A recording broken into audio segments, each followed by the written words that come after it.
Good morning, everyone.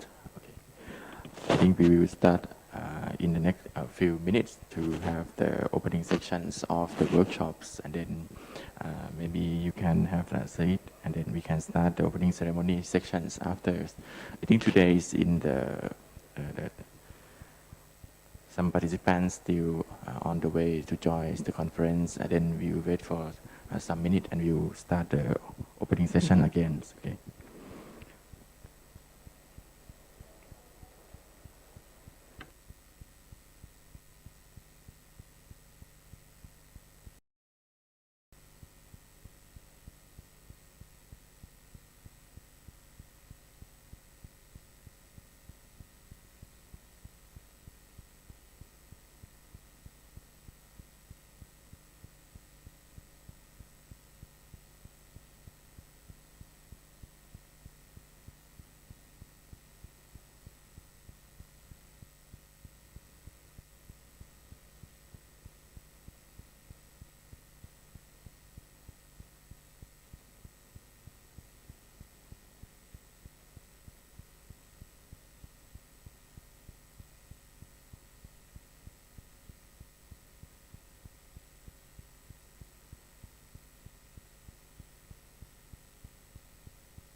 apologies. The traffic is very hard for today, and sorry for that.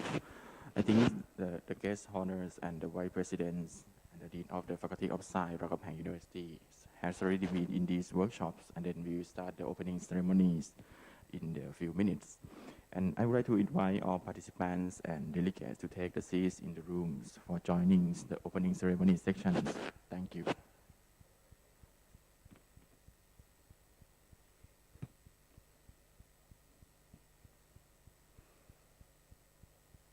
Okay, I think that now is time to start, ladies and gentlemen. A very good morning to you all. Welcome to CORDEX Southeast Asia's CORDEX C workshops on the regional climate downscalings and applications. It's a great pleasure for me to be here as the moderator today for the opening sections. My name is Thatchai Pusiyana-Wins, Assistant Professor from the Faculty of Science, Rangkapang University. In this workshop is hosted by the Rangkapang University Center of the Regional Climate Change and the Renewable Energies, or RUCOR, together with the National University of the Malaysia, or UKMs, VNU's Hanoi University of Science, Hanoi University of Science and Technologies, Manila Observatories, Indonesian Agency for the Meteorologies, Climatologies, and Geophysics, and Chulalongkorn Universities. In this workshop, we organize in the hybrid mode with the physicals and virtuals with the total more than 80 participants of today's. We will have about 5 sections for the today workshops with the several speakers and the experts from the regions. Before we start, I would like to brief about the background of the workshops. As you may know, in the decades, the establishments of the Southeast Asian regional climate downscalings coordinated with the regional climate downscalings experiments in Southeast Asia was made in providing the robust climate change information for the regions. In this workshop, built on the period regional climate downscaling activity of the projects with particular focus on the achievements of the second phase in high-resolution simulations over the key vulnerable area in Southeast Asia. And in this today workshop will be the aims to bring the scientists, the users, stakeholders, policymakers together to not only highlight the works of CORDEX, but also to emphasize the importance of the regional climate change, climate downscaling information in addressing the issue related to the climate change and the sustainability in the regions. We will have the welcoming remarks for providing the key highlights and the message in this workshop from the guest honors and the key speakers. Opening speech by the Vice President of Rangkapang University's Assistant Professor Dr. Pattara Limsiraj. Okay. May I invite Dr. Pattara to the podium to have the welcome speech to you all. Thank you.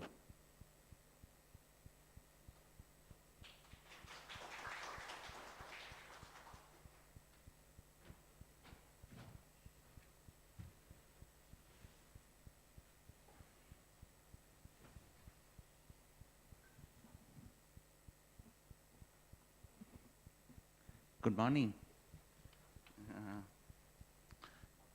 Assistant Professor Jirasorn Santi Siri Sambun, CORDEX Southeast Asia Phase 2 Project Leader.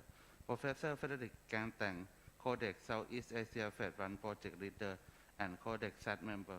Dr. Eileen, Director of CORDEX IPOC Sweden.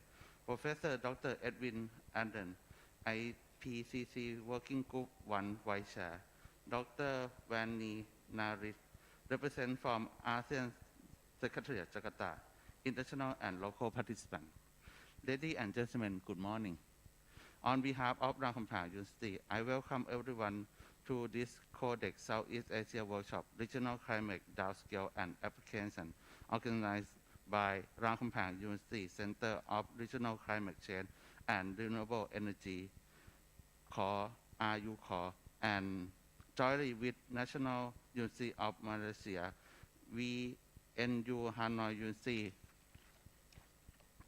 of Science, Hanoi University of Science and Technology, Hanoi University of Science and Technology, Manila Observatory, Indonesia Agency for Meteorology, Climatology and Geophysics. Ladies and gentlemen, why we getting here to discuss issues related to enhanced understanding on climate change in Southeast Asia? representatives from our countries around the world are currently gathering in Sharm el-Sheikh, Egypt from 6 to 18 November 2022 for the UNFCCC COP27.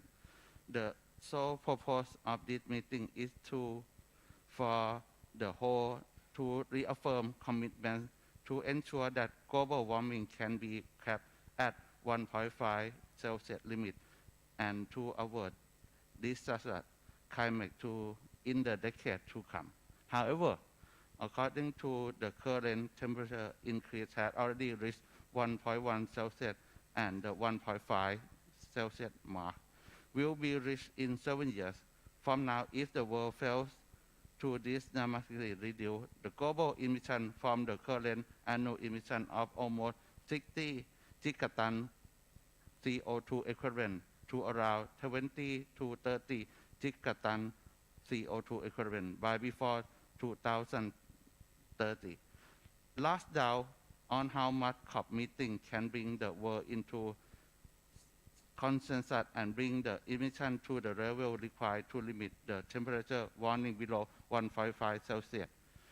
The current pledge under the Paris Agreement would bring the warming to around 2.5 to 3 Celsius warming level that assure more climate extreme and disastrous climate impact. This is currently true for the countries in Southeast Asia where since the last 3 and 4 decades, records show that climate-related disasters, especially flood, and have been severely increased. While hoping the world to reduce emission and mitigation climate change, countries in Southeast Asia region include Thailand should increase climate resistance by the way of climate change adaptations and sustainable development. However, climate change adaptation must be supported by robust science, and I am proudly to note that CORDEX Southeast Asia was established and has been working to support this noble cause, understanding and providing future information of climate change in the country in the region are basic for formulating climate change adaptation measures. I congratulate Professor Thang Kang and Professor Jirasorn and community of regional climate downscale in the region and their collaboration for their excellent work in advancing the science of climate change in the region, networking, capacity building. I congratulate APN and CORDEX who are very supportive of this initiative in this region.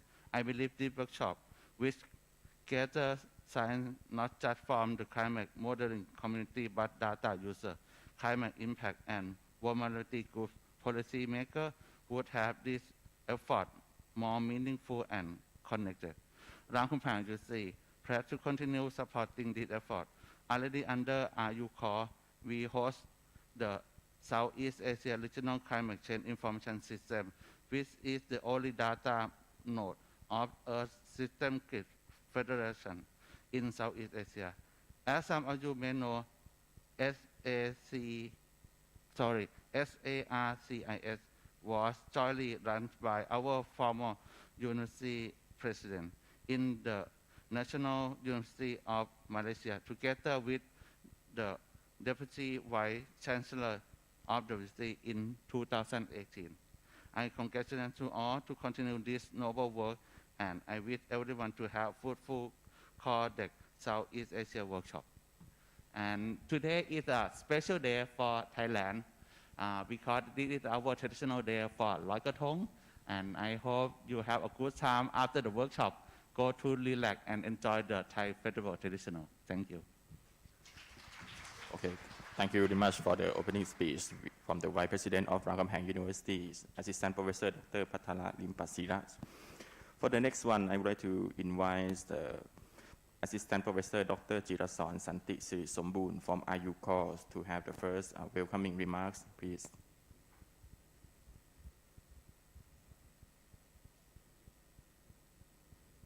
Thank you, Mr. MC. Assistant Professor Dr. Pathala Limpasirat, the Vice President of Lam Kam Hang University, Dr. Montip Sri Ratana, APN National Focal Point Thailand and SPG APN member, Professor Fredolin Tangkang, CORDEX Southeast Asia Phase 1 project leader and CORDEX SAT member, Dr. Eileen, Director of CORDEX IPOC Sweden, Professor Dr. Edwin Aldrien, IPCC Working Group 1 Vice Chair, Dr. Vani Narita, representative from ASEAN, Secretariat Jakarta, international and local participants, Professor Dr. Atachai Jintravet, Associate Professor Dr. Thamasak Yimin, and international and local participants, ladies and gentlemen, good morning. On behalf of CORDEX Southeast Asia Phase 2, I welcome everyone to this CORDEX Southeast Asia workshop, Regional Climate Downscaling and Application, organized by Lam Kam Hang University Center of Regional Climate Change and Renewable Energy, or RUCOR, and jointly with the National University of Malaysia, VNU Hanoi University of Science, Hanoi University of Science and Technology, Hanoi University of Science and Technology, Manila Observatory, Indonesian Agency for Meteorology, Climatology and Geophysics, or BMKG, and Chulalongkorn University, of course. This project is a 3-year project and is postponed to have the final workshop, supposed to have the final workshop 2 years ago. However, due to the pandemic situation in past 3 years, we have to postpone our project and our final workshop for many times. And in this opportunity, I would like to express our gratitude to Asia Pacific Network for Global Change Research, or APN, and CORDEX WCRP for providing financial support for organizing this workshop and their support on this initiative in this region, especially APN, that understand our situation and allow us to extend the project for many times. Finally, we can have our workshop here in Bangkok.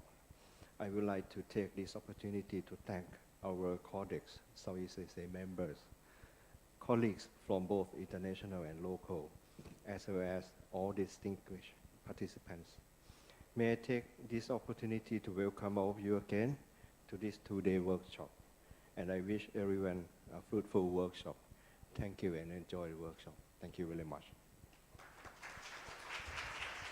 Okay, thank you very much, Assistant Professor Dr. Chirasorn Santi Sirisombun from RUCOS. For the next one, I would like to invite Professor Fredolin Tangkang from UKM to have the welcome remarks, please.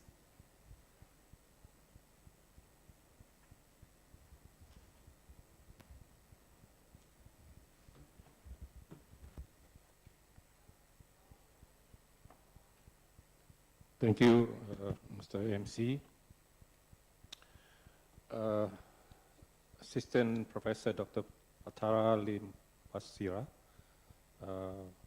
Vice President Ram Kam Heng University. Associate Professor Dr. Thamasak Yimin, Dean Faculty of Science, Ram Kam Heng University.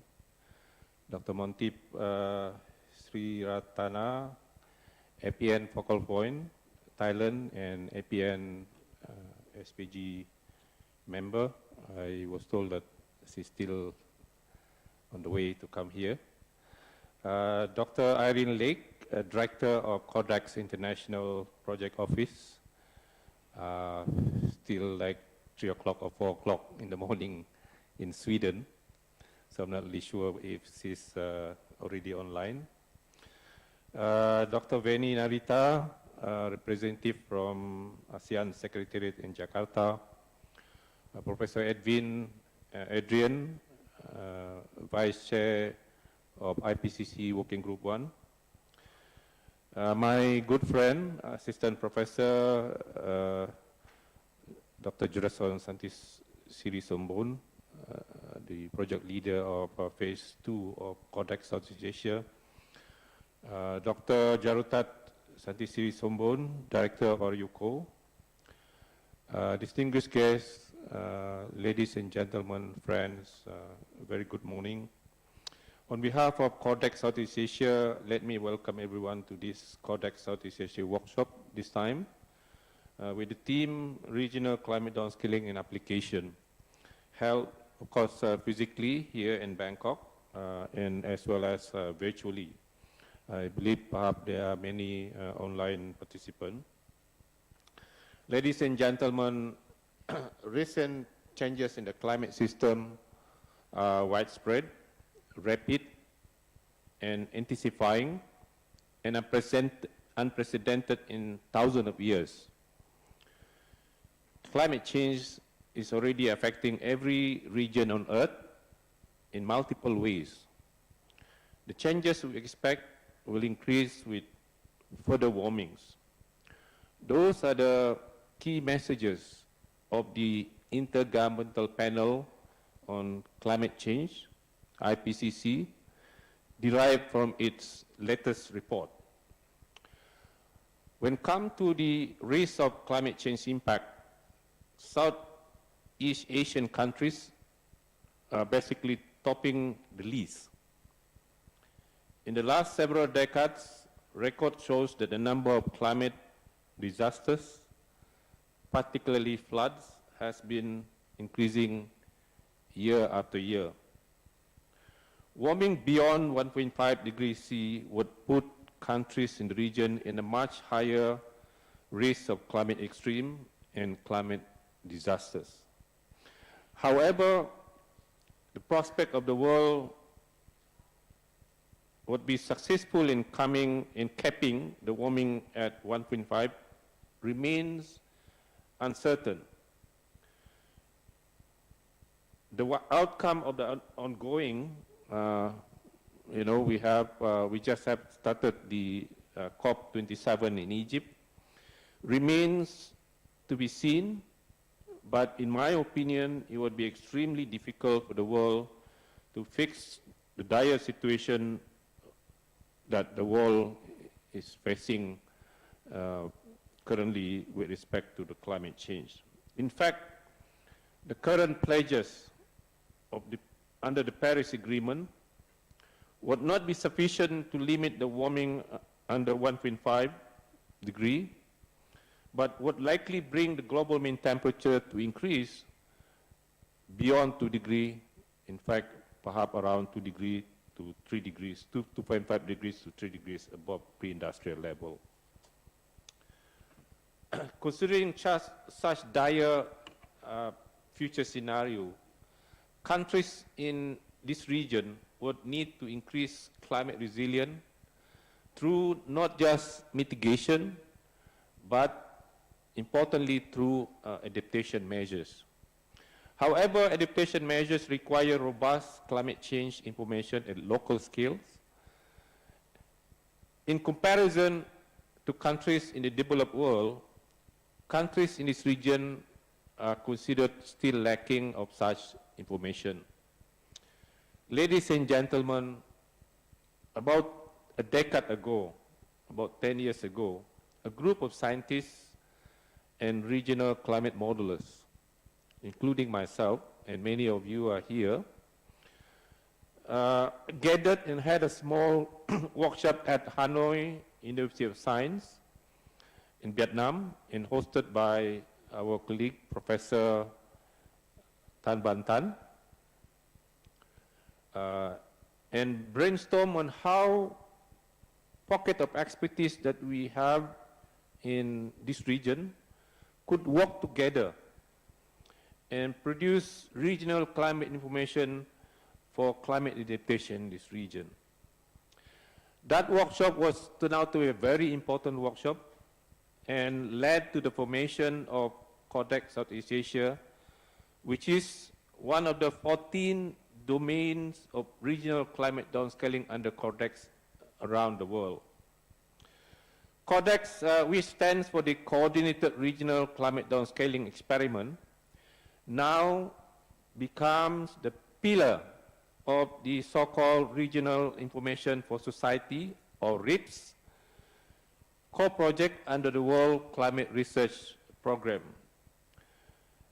In these 2 days workshop, we will have opportunity to listen to various presentations showcasing various works, activities of CORDEX Southeast Asia, and the importance of these in addressing climate change issue in the region.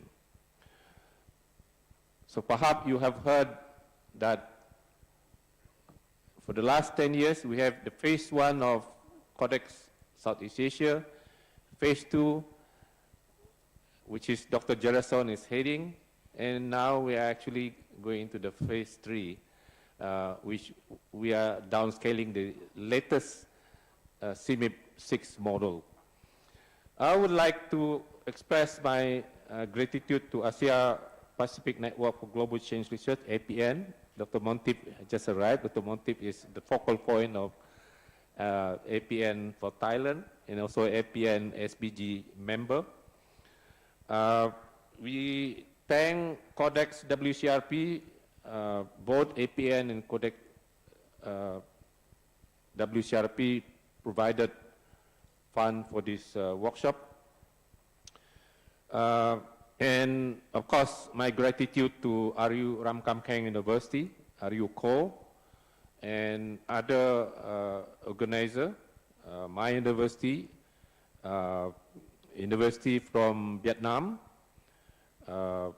Manila Observatories, as well as BMKG Indonesia for jointly organizing this workshop. So last but not least, my special thanks to Dr. Jerason and Dr. Jarutat and their teams within Aruyoko. They have been working very hard to ensure that this workshop is going to be organized successfully. So thank you very much, and I wish everyone has a fruitful workshop. Thank you so much. Thank you very much, Professor Federin Tangkang, for your very warm welcomes to the workshops and participants. For the next one, I would like to welcome Dr. Montip Sriratana Tabukanon, APN National Focal Points in Thailand. Thank you.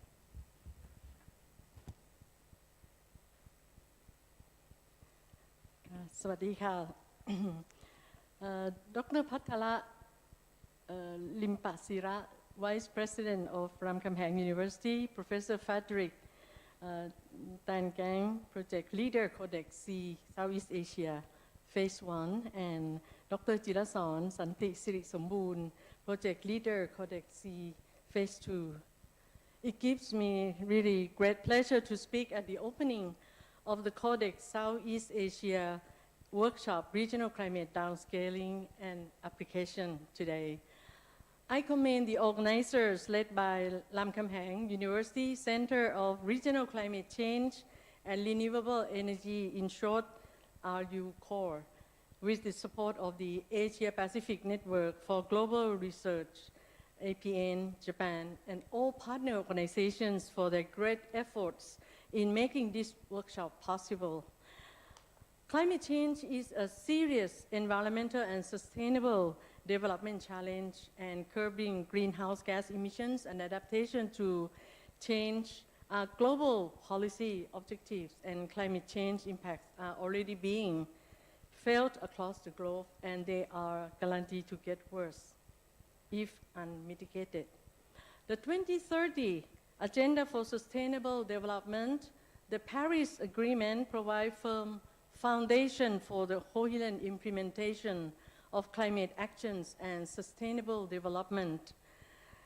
At all levels, progress made towards limiting global temperature increase would significantly ease the path to many other SDGs, such as those related to poverty, hunger, access to water, terrestrial and marine ecosystems, and many of the SDGs and their target can also be achieved in ways that would enable adaptive responses to climate change. Several measures and actions in climate mitigation adaptation plans require investment, strong institution structure, innovative technology, as well as human capacity. Main support needed have to be identified which include an increase in capacities and resources of governmental agencies, private sector, and public to take climate actions, such as regional climate downscaling and applications, which is the theme of our workshop today. Given the high exposure and vulnerability of the region to climate change, extreme weather and climate events, there is a need for detailed, robust projections of regional climate change and extremes, especially in terms of the combined effect of climate change and combined vulnerability.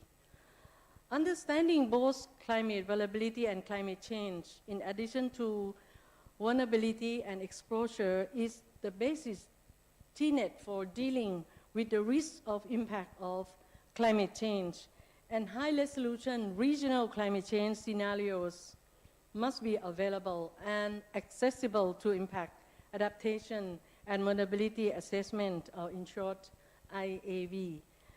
Community, and eventually to support robust climate change adaptation action and climate resilient development. However, in order to implement evidence-based solutions and to minimize the risk and the impact of climate change, vulnerability and extreme events, detailed data and information on both climate vulnerability and climate are crucial. Moreover, high-quality ground-based monitoring data, satellite data, as well as glided reanalysis data sets are also highly important for the impact adaptation vulnerability assessment. So why the issue of regional climate change data availability and accessibility will be resolved via CICLID CORDEX Southeast Asia. Moreover, the generation of gridded data sets of Southeast Asia, as well as the use of high-quality ground-based measurement and satellite imagery in the study of climate change is still needed. So for Thailand and its partner in Southeast Asia, further collaboration can be pursued by understanding regional climate information from these simulation outputs. And in particular, there can be a basis for further collaboration amongst network institutes in Southeast Asia region to collaborate and jointly carry out the analysis of CICLID CORDEX Southeast Asia multimodal simulation outputs and addressing these questions.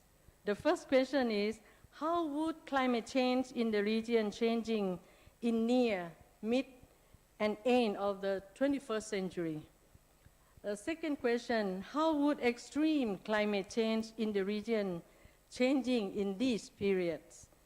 The third question is, are the GCM and RCM capturing the major mode of vulnerability? And the last one, how would this vulnerability manifest over the region? So in addition to address this scientific question, collaboration among scientists in Southeast Asia region will pave a way to jointly enhance capacity in the region, especially regional climate modeling, and analyze and create opportunities for researchers to work collaborating among Southeast Asia regions. As I am APN, National Focal Point of Thailand, and having had opportunities to share concerns and ideas with APN colleagues, I believe that effective climate actions are pressing common concerns of countries to protect the people and the planet. I trust that the knowledge gained from this workshop will benefit not only the individual participants, but also the organizations you represent. I wish you have a productive workshop, and thank you very much for your attention. Sawadee-ka. Okay, thank you very much, Dr. Montip, for your welcoming remark for all participants and delegates for these workshops. Okay, once again, please give a big applause to our speaker again. Thank you very much for all speakers for the opening sections. For the next ones, I would like to have a group photos from all participants and delegates. Maybe can you come to the in front of the the rooms, and then can we have the group photo together, please?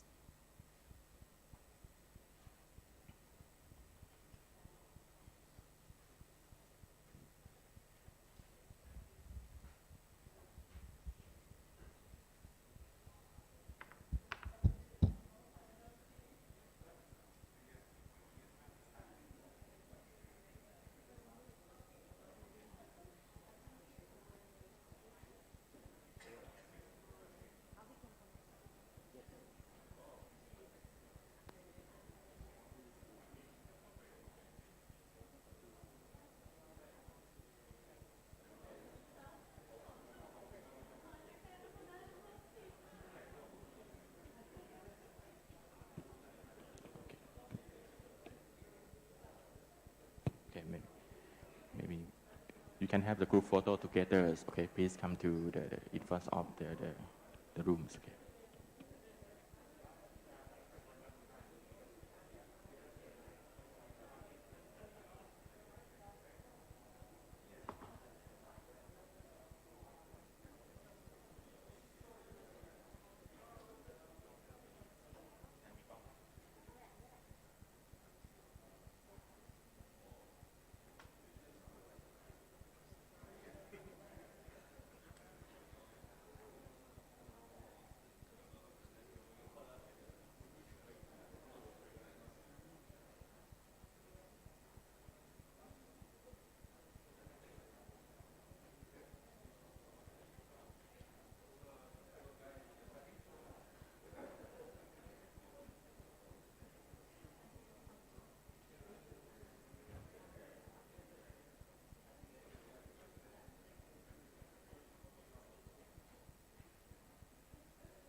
Okay, we will break for 15 minutes. We will come back again on 10:15.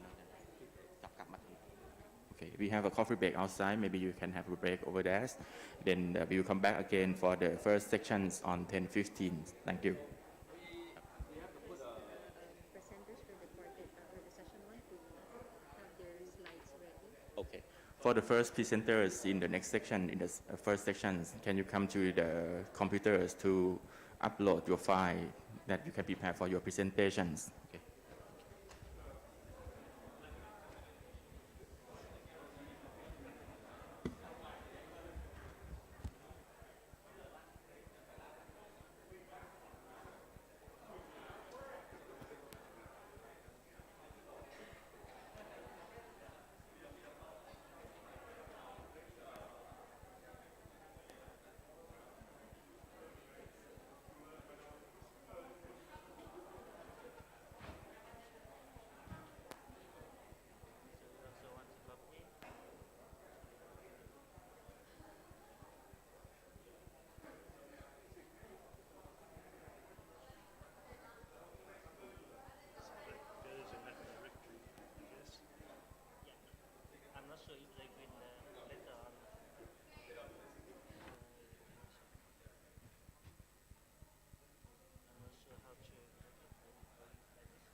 is not so.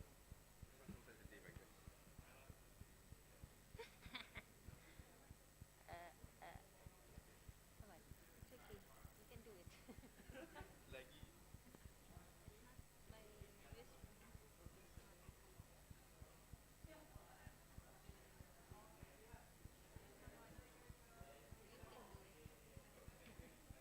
Sorry, Jing Shan. Okay, which one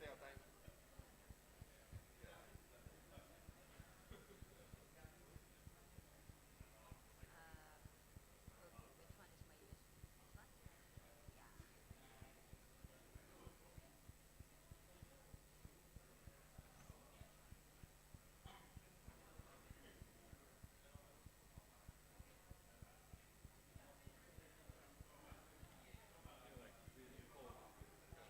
Yeah. Yeah, I actually requested for the air conditioning to be.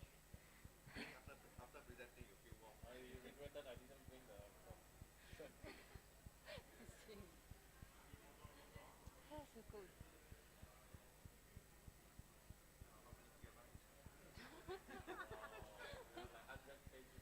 No, no. I think it's the images. I'll check first this one. Yeah, I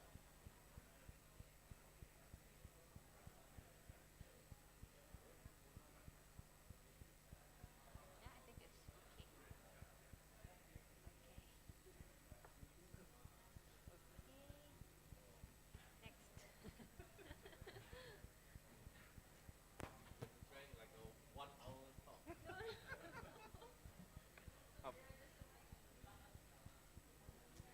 Prof, 30 megabyte. Oh, the mouse can be laggy.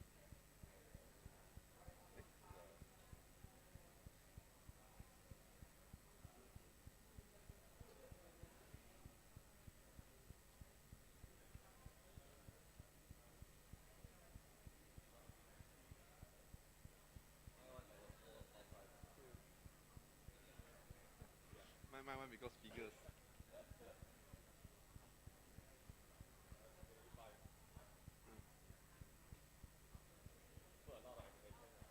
No, those figures. I already sliced a lot.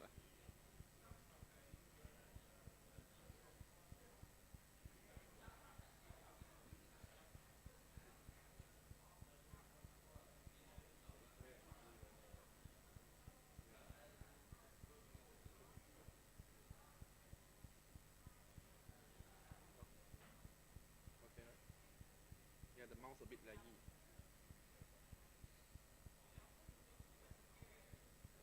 Okay. Okay. Maybe I change my name lah.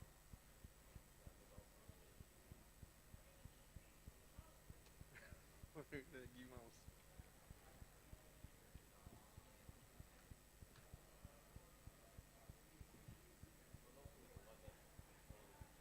I don't know.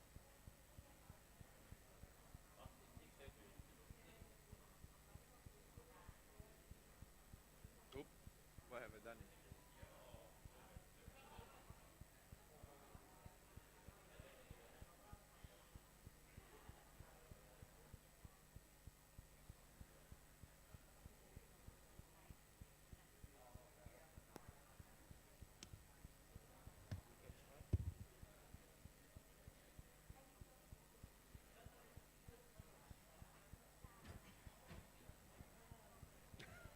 It's a bit laggy. I think I just move.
อยเทมมันเหนียวเหนียวถึงอยู่ครับถึงอยู่นะ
room.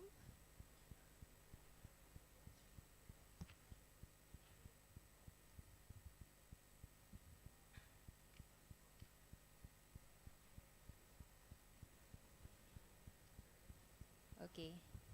Good morning, everyone. I hope you had a good coffee break. We'll start the first session of this workshop, which is on CORDEX and CORDEX C progress. There will be 8 presentations this morning, and I will be your chair today. I'm Julie from the Manila Observatory, and I will be co-chairing this session with Professor Edwin. Okay, maybe we can start with the first one. Our first speaker is Professor Fredelin Tangang from UKM, and he will be presenting CORDEX Southeast Asia, where it began, its achievements, and future direction.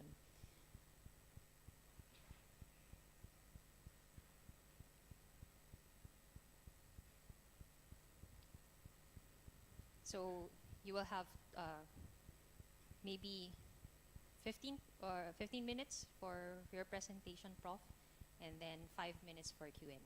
Thank you.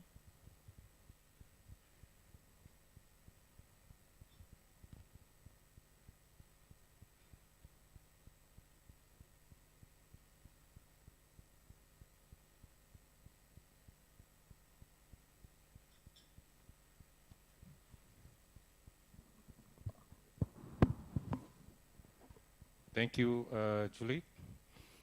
I prefer to stand here. I hope it works. Good morning again, everyone. Thanks for coming to this workshop.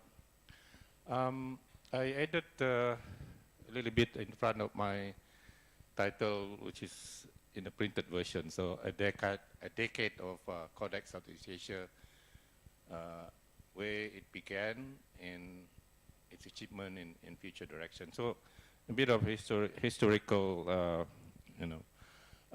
myself, as my name is Fredelin Tangang. I'm actually a professor from the National University of Malaysia, that's University Kebangsaan. I'm also affiliated with RUCO, Ramkam University, as adjunct professor. I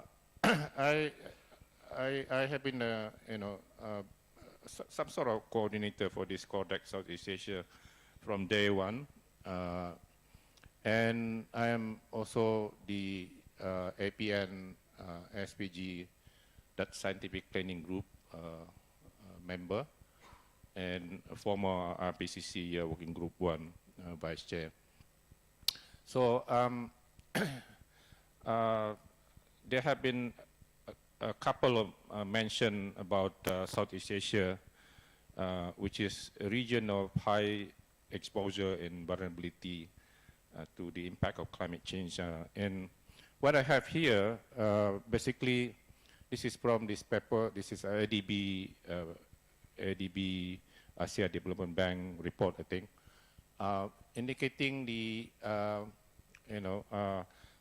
numbers of disasters, climate-related disasters in Asia, and this is comparing different numbers of region within the Asia region, Southeast Asia, South Asia, East Asia, and as you can see, that Southeast Asia kind of topping the list within this region, and most of these disasters are climate-related, especially flood.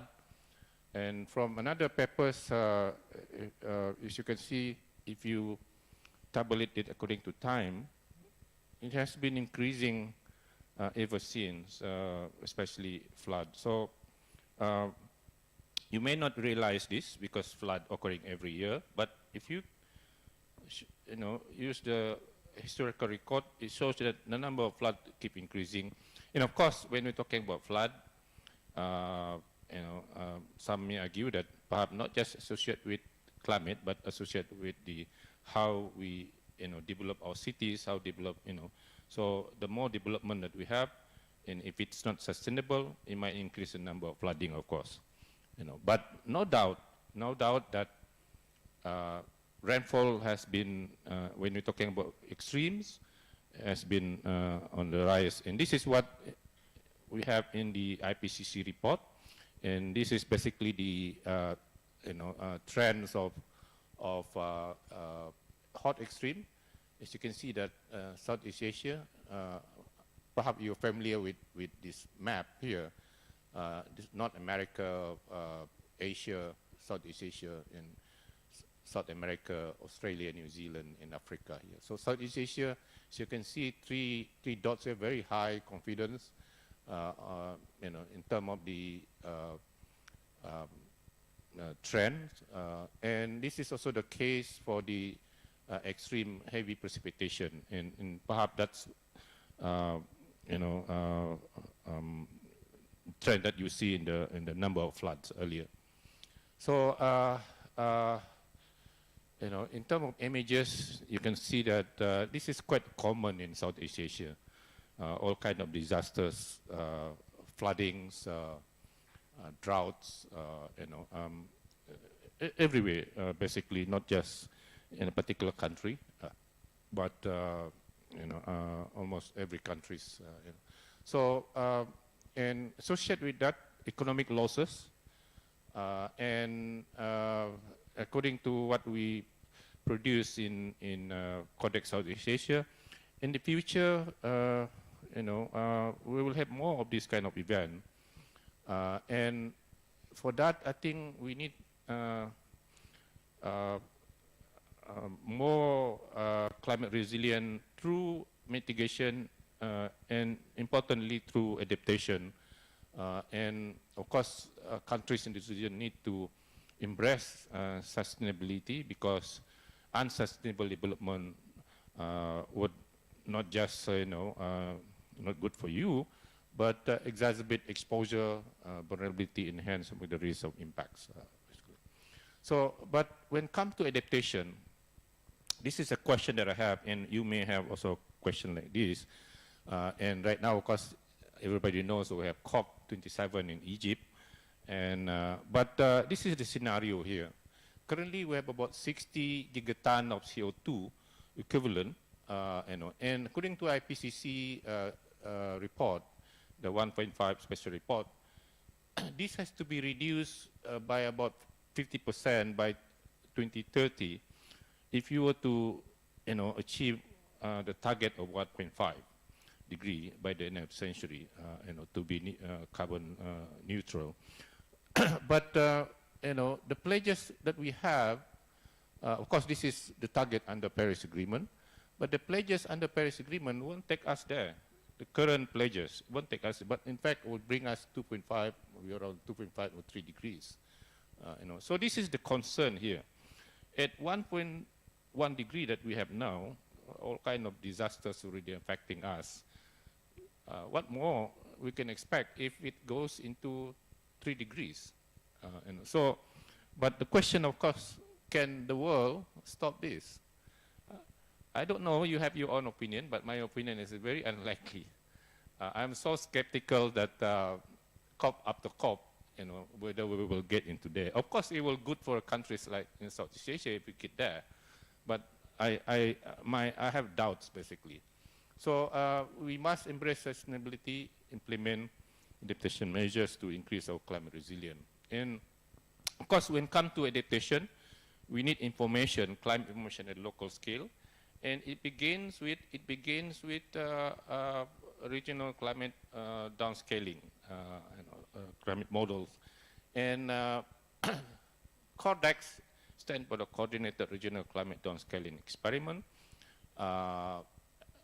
Provide a platform, and around the world there are many domains.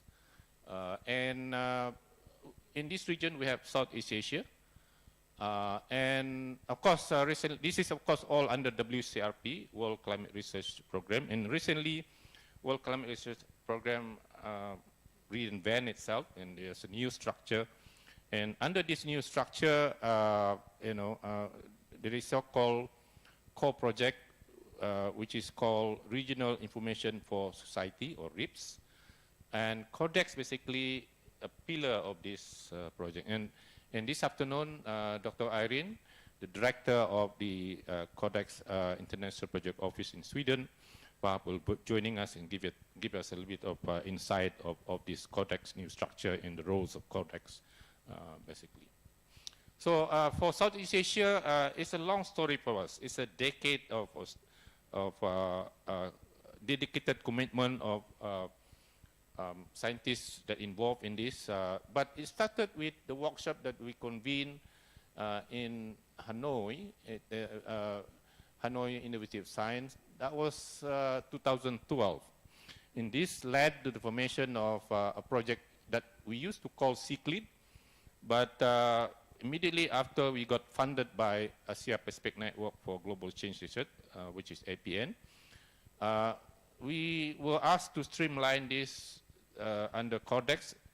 At that time, I still remember that CORDEX, WCRP was headed by, I forgot his name, but Professor Pilipo, George Pilipo from ICTP played actually instrumental roles in getting us into this CORDEX. And it became the 14th domain of CORDEX ever since. And we made a lot of progress. And in fact, CORDEX South Asia is one of the active domain in the world. And we became an example of how collaborative works can pull through from almost nothing, like 10 years ago. Of course, there's some, work, especially acknowledging, work from Dr. Unknown and also Supakon, in the earlier days from Chulalongkorn University, But this is really the work where many institutions involved and also. So we made so much progress. We in the phase 1 we completed downscaling many GCMs, and we also further downscale into 5 kilometers. This is 25 kilometers, 5 kilometers, and currently we are doing the CMIP6 downscaling ongoing, and hopefully in one years or 2 years, hopefully not longer than 2 years, we will produce new downscaling of 5. So most of us academic, of course, writing papers matters for us. So we produce so many papers. Of course, we increase our network regionally and also globally. We produce capacity building, produce PhD, masters, and more importantly, we also established one data center.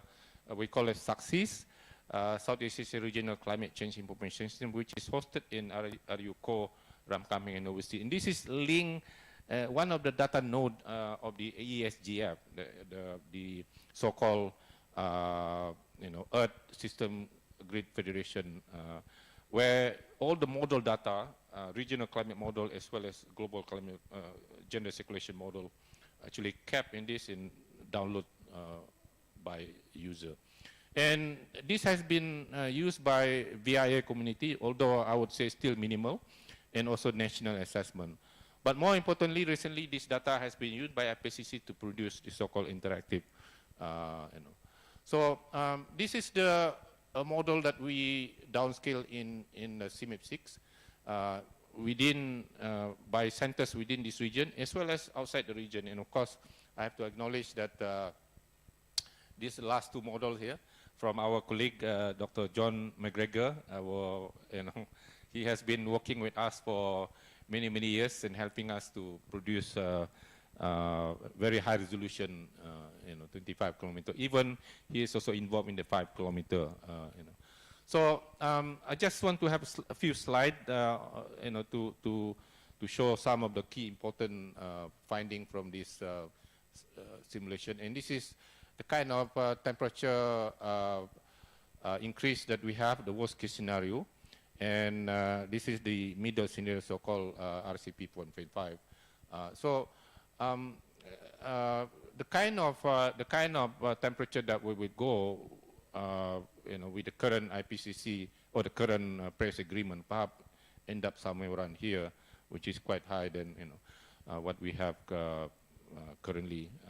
So in terms of seasonal rainfall, here I'm showing DGF as well as GGA. When come to DGF, the key signal here, when come to the increase in terms of percentage, is Indo-China here, Thailand, Myanmar, Vietnam tend to be increasing rainfall. But when come to GGA, June, July, August, the main signal here, of course, Myanmar is still increasing, but Indonesia seems to be experiencing some kind of downward trend in terms of becoming drier and drier in the future because of climate change. So this is actually the ensemble average of many models. So here we pick like 3 region here, indicating the downtrend of this percentage of change, indicating dryness. But Myanmar here, as you can see from the map previously, seems to be increasing for both scenario. So we also have shows the extreme, and I want to particularly point to attention to the so-called CDD, the consecutive dry days, increasing, meaning that dry days in the future become longer and longer. This is an indicator of drought and dryness. And for RCP 4.5, as you can see, about 20-30% perhaps over this region, but more during 8.5. But again, for other, for example, rainfall intensity, rainfall frequency, extreme rainfall frequency also increases. So wet extreme and so increases. This is particularly the when you get 2 degrees and 4 degrees. As you can see that for region in Malaysia, Indonesia tend to be increasing. So important. Those are actually from the climate and the data that we produce, the model data is not really information that need to be translated into something that can influence the policy, something that can influence and the adaptation measures. And of course, from CORDEX South Asia, we need to keep this data. We need to put that into the database so that it can be accessed by users in assessment, impact assessment in key sectors. And within CORDEX South Asia, we set up this data center, and we became this became a data node in ESGF. As I said, if you look at the ESGF node, we have many in America, we have many in Europe, and none in Africa, and none in Southeast Asia. We have one in Australia, one in India, China, and Japan. I think we are proud to say that we have one in Thailand here, which is in Ramkhamhaeng University. So we launched this in 2018 in UKM, in my university here. This is the former president of Ramkhamhaeng University and our deputy vice chancellor. And we signed an MOU so that we can jointly manage this. And as you can see here, Dr. Monteith earlier, present at that particular time. And again, as I said, this has been used by assessing impact, but I would say still limited. A lot of work needs to be done to promote this. And it has been used by a number of countries and also by the IPCC. So this is the so-called IPCC Interactive Atlas. And here, CORDEX Southeast Asia. And to produce this map, IPCC use, But it's not just that, information from there, we hope that VIA group, in translating that information, how climate impact, how climate change impacting various sectors, the BIA group will use this information in translating that into impacts. There are many sectors that could be impacted by this. And I don't think we know everything here. I don't think we know everything. So still a lot of work that needs to be done. And I'm glad that within this, we invited a group, application group, so that we can perhaps work together in the near future. So Within CORDEX South Asia, of course, we have our priority will still be, we are downscaling CMIP 6, and this is ongoing, and continue to provide this into the users and stakeholders. But we are also thinking of, in fact, yesterday we had a meeting. We're thinking of further downscaling into 5 kilometer, results of 5 kilometer less, and provide information on multi-hazard assessment and disaster risk response mega series, and we need to have more capacity building in the BI community in terms of how to access the data, how to use it. Because my experience, at least my colleagues agree that when it comes to community, they're not really familiar with this. So I hope Aryoko and Success can look at this kind of challenges and improve data dissemination. We did Success. And of course, we need collaboration and partnership.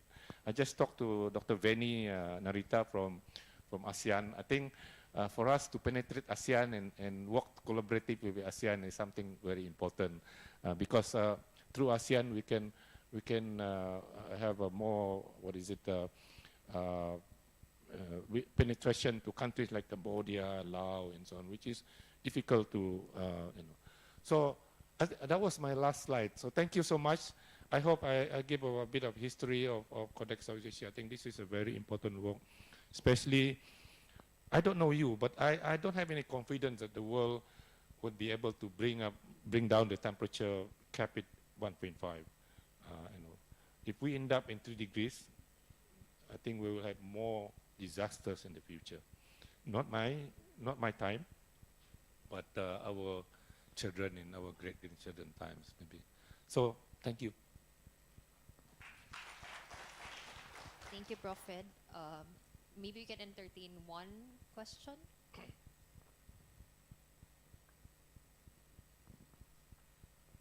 Maybe Prof. Atachai. Maybe you have a question, no? you always have a challenging question, so. Okay. Thank you so much, Prof. How do you see the near future that we could bring in younger generation? Are you talking about the projection or?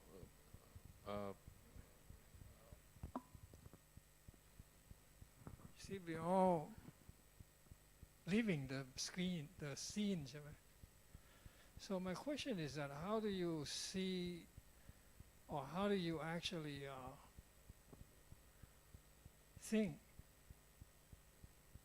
about how to bring in younger generations into this platform, into this community, so that I believe that it's difficult to really handle 2 degrees. I think it's coming, but we need to make sure that younger generation are actually with us. Please, thank you. Well, that's kind of high-level question here. Well, of course, involvement of younger generation is a must. I think, and when it comes to awareness, younger generation is the key. Well, I mean, through activism,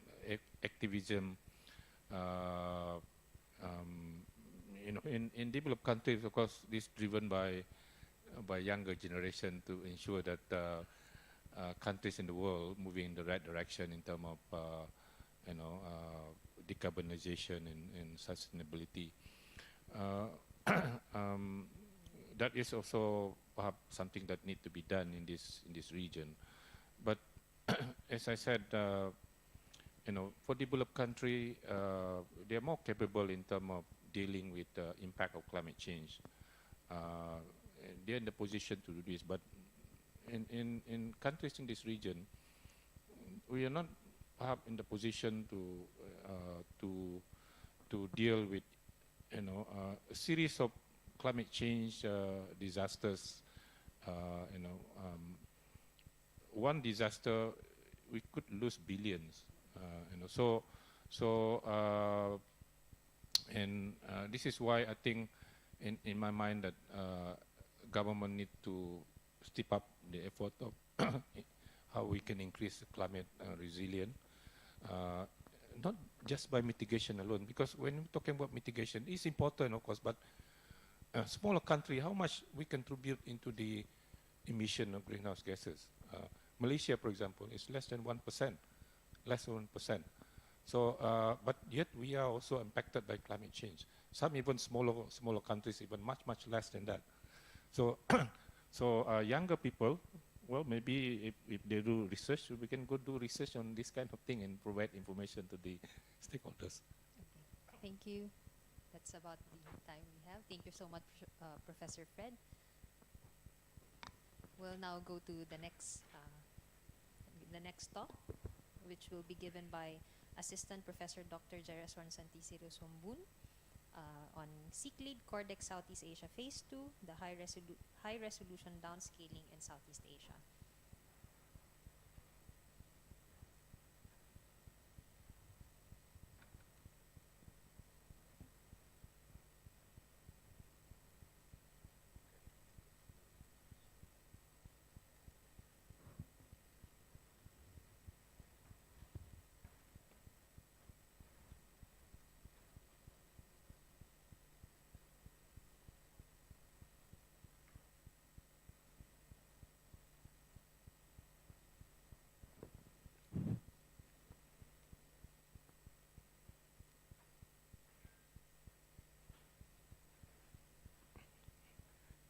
Okay, good morning again.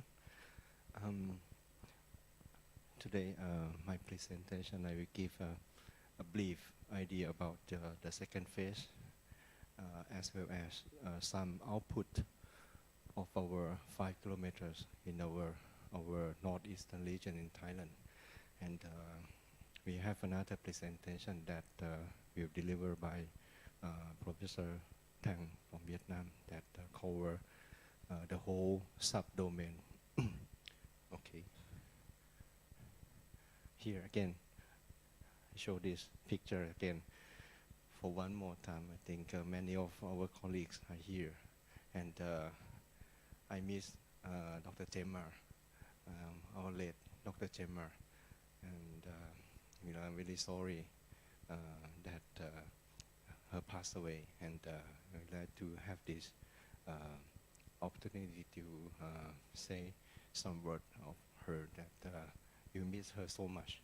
Okay, and unfortunately, Dr. Fei cannot join us at this moment too. She is going to Egypt, I think, for the COP, and I'm look very young at that time. So actually, we have the objective of our CORDEX Southeast Asia. So the objective is to create a platform for scientists within and outside the region to collaborate in issues related to regional climate downscaling. And on a task sharing basis, that means that we work together, we share the activities, because we are not able to run this kind of model by our own. So we share in each members.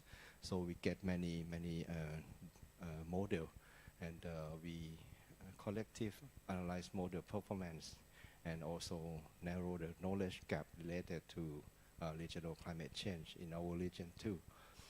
At first, we have this kind of domain. I think Professor Fred have gave an overview of this CORDEX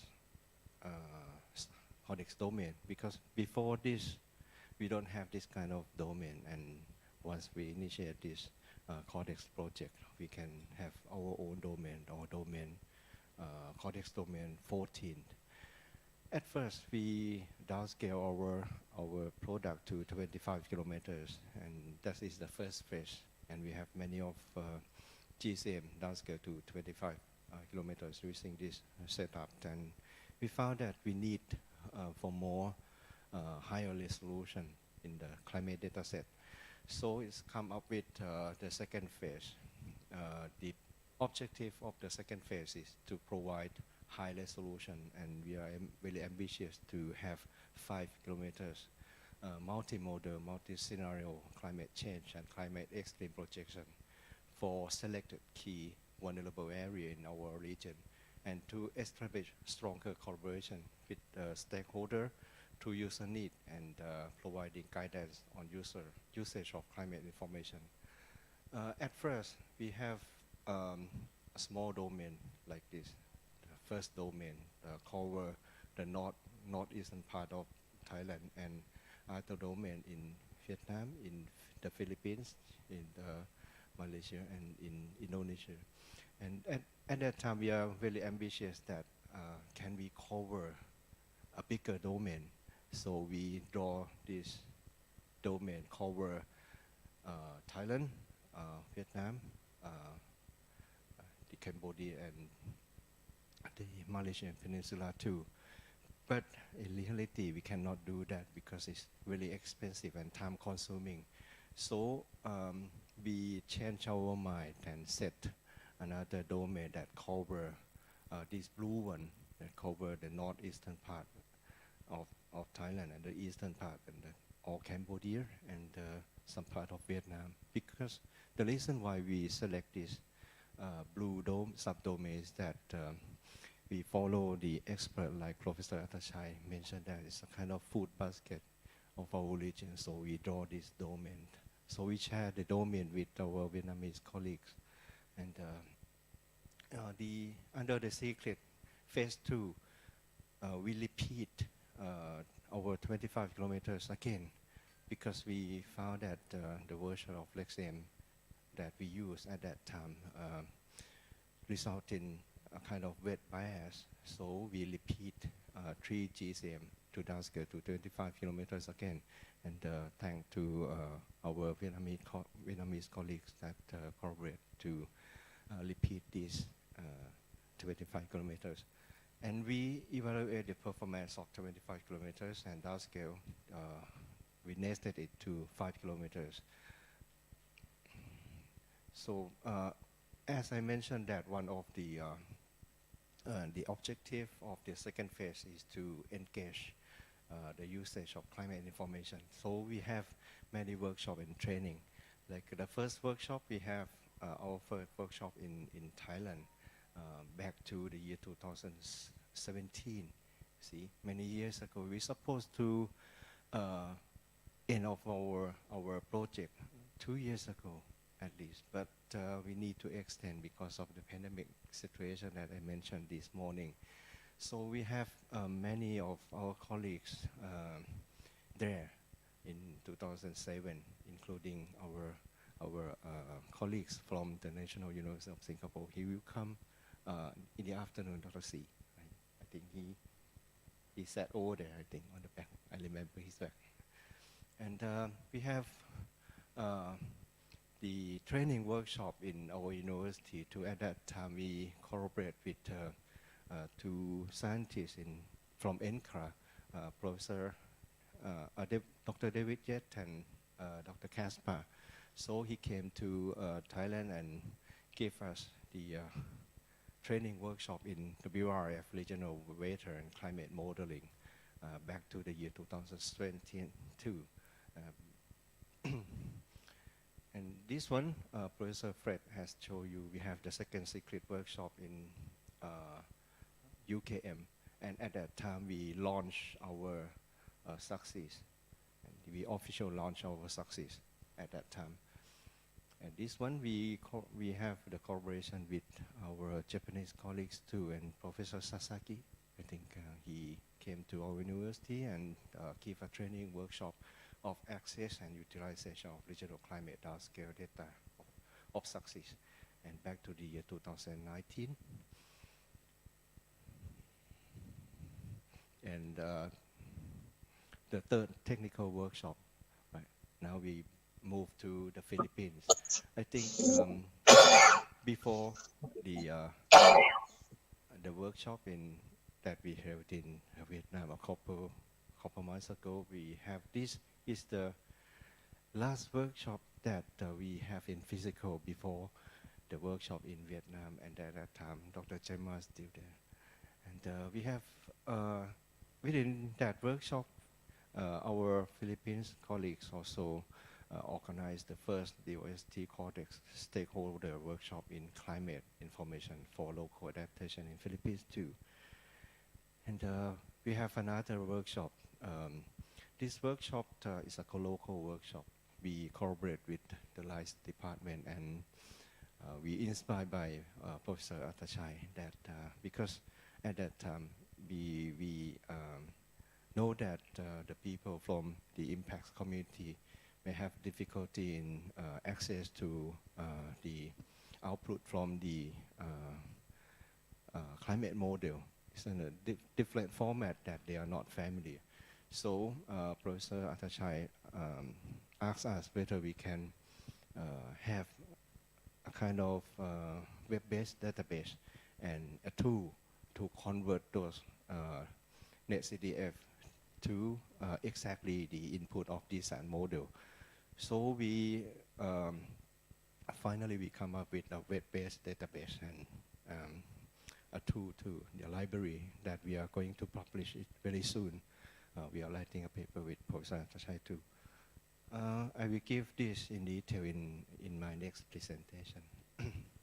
And we have the fourth technical workshop hosted by our Vietnamese colleagues. At that time, we planned to have the physical workshop, but unfortunately that we faced the pandemic, and so in this case, we have our workshop via online.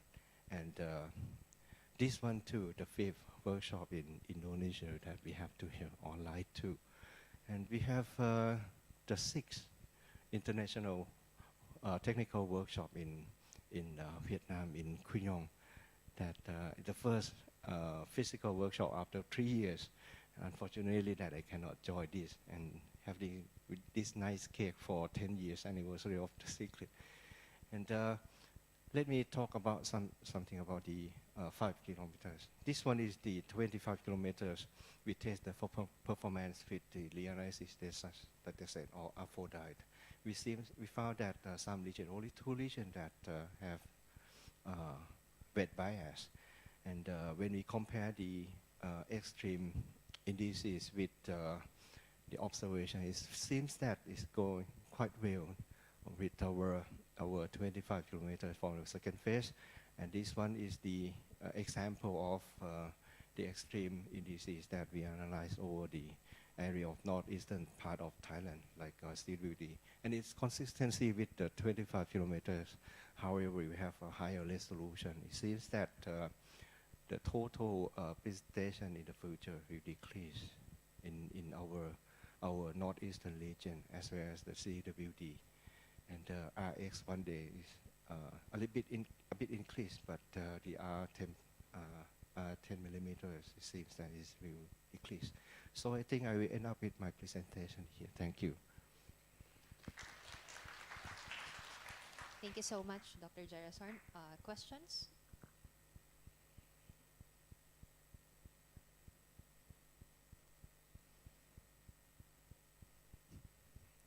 Okay. Thank you. I guess we can proceed to the next speaker.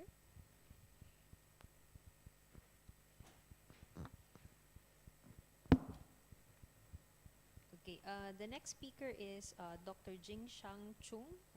Dr. Chung Jingshang from UMT Malaysia, and he will be talking about the one of the key areas for CORDEX C, which is Peninsular Malaysia.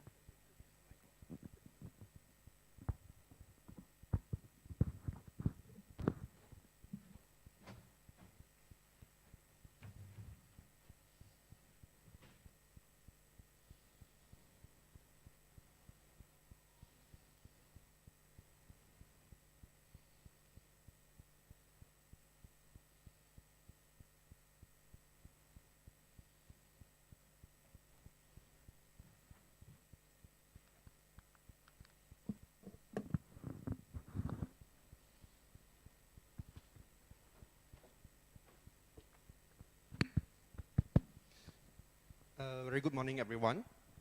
My name is Jing Xiang. So I'm here representing the Malaysia team for CORDEX Southeast Asia Phase 2 to present some of our simulation and some key findings.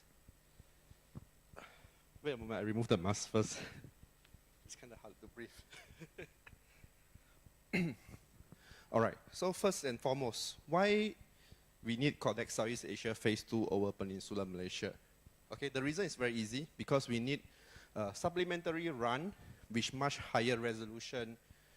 Much higher resolution. So the reason is because we got the feedback from our friends over the local scale VIA that they requires much higher resolution information for them to assess the impact of climate change at the local scale. The reason is very easy to understand. Let's say we have a 25-kilometer output from our phase 1, and let's say we want to do assessment over the Kuala Lumpur region, which is the capital city of Malaysia. So the Kuala Lumpur city, it have around, the dimension is about 23 kilometers times 16 kilometers, right? So if we have a 25-kilometer simulation, it's only represented by 1 pixel. So we understand the concern of the local VIA that they need simulation with much higher resolution. All right? And then we can see that, right, if we run the model at 25 kilometer, yeah, the topography over the peninsular Malaysia seems to be smoothened out. Okay? So having a proper topography representation in the model is actually very important for us to study local scale physical processes, example, land sea breeze. Okay? In fact, one of our study by Jamaluddin et al. Actually stated that if we want to correctly simulate the rainfall diurnal cycle in peninsular Malaysia, we require high resolution simulation. In fact, we have another study conducted by our friend, Dr. Ngai. She stated that in her paper 2020, right, the precipitation extreme over the peninsular Malaysia, if the models is being simulated at 5 kilometer, it actually matches the observation much better than the 25 kilometer. So this actually justify why we need the CORDEX Phase 2 simulation over the Malaysia region. So for our team, that consists of 4 countries and 6 institutions. So for the Malaysia team, we have 2 universities, UKM and UMT, who is the main player in generating climate simulation for Peninsular Malaysia. And then we are supported by our local agency, government agency, NARIM, who provided us the much needed computing resources. And of course, we cannot conduct our simulation without ICBC, the input, right? So we have RUCore who kindly provided for us, process and provide for us the model input. Then we are lucky, we also have our Japanese and Australian colleagues, Australian colleagues represented by Dr. John, who provided us with additional runs using different models, RCM, downscaling different GCM. So some sort of providers is, rather than we just use one model to downscale a fixed GCM, so we have a variety of downscaling product using different RCM and GCM. So some information on the simulation conducted. So for the Malaysia team, for the Malaysia group, so we actually downscale 3 simplified GCM that we chosen from our CORDEX Southeast Asia Phase 1 product. All right, 3 GCM that we use is ECRF, MPI, and HEDGEM. Right, and we use the non-hydrostatic version, REXCM non-hydrostatic version, REXCM 4.7, and we conducted time slice run. So at first, we planned only to run 1970 to 2005 for the historical period, and then the end period, end century, 2070 to 2100. Then Professor Fredolin requested that we conducted extra runs, where we cover the period 2011 until 2039, and then 2040 until 2069. Each represents the early century and the mid-century. Right? And then we chosen a 5-kilometer resolution as our model resolution, and we use all the physical setting similar to the CORDEX Southeast Asia Phase 1 simulation except we change two things.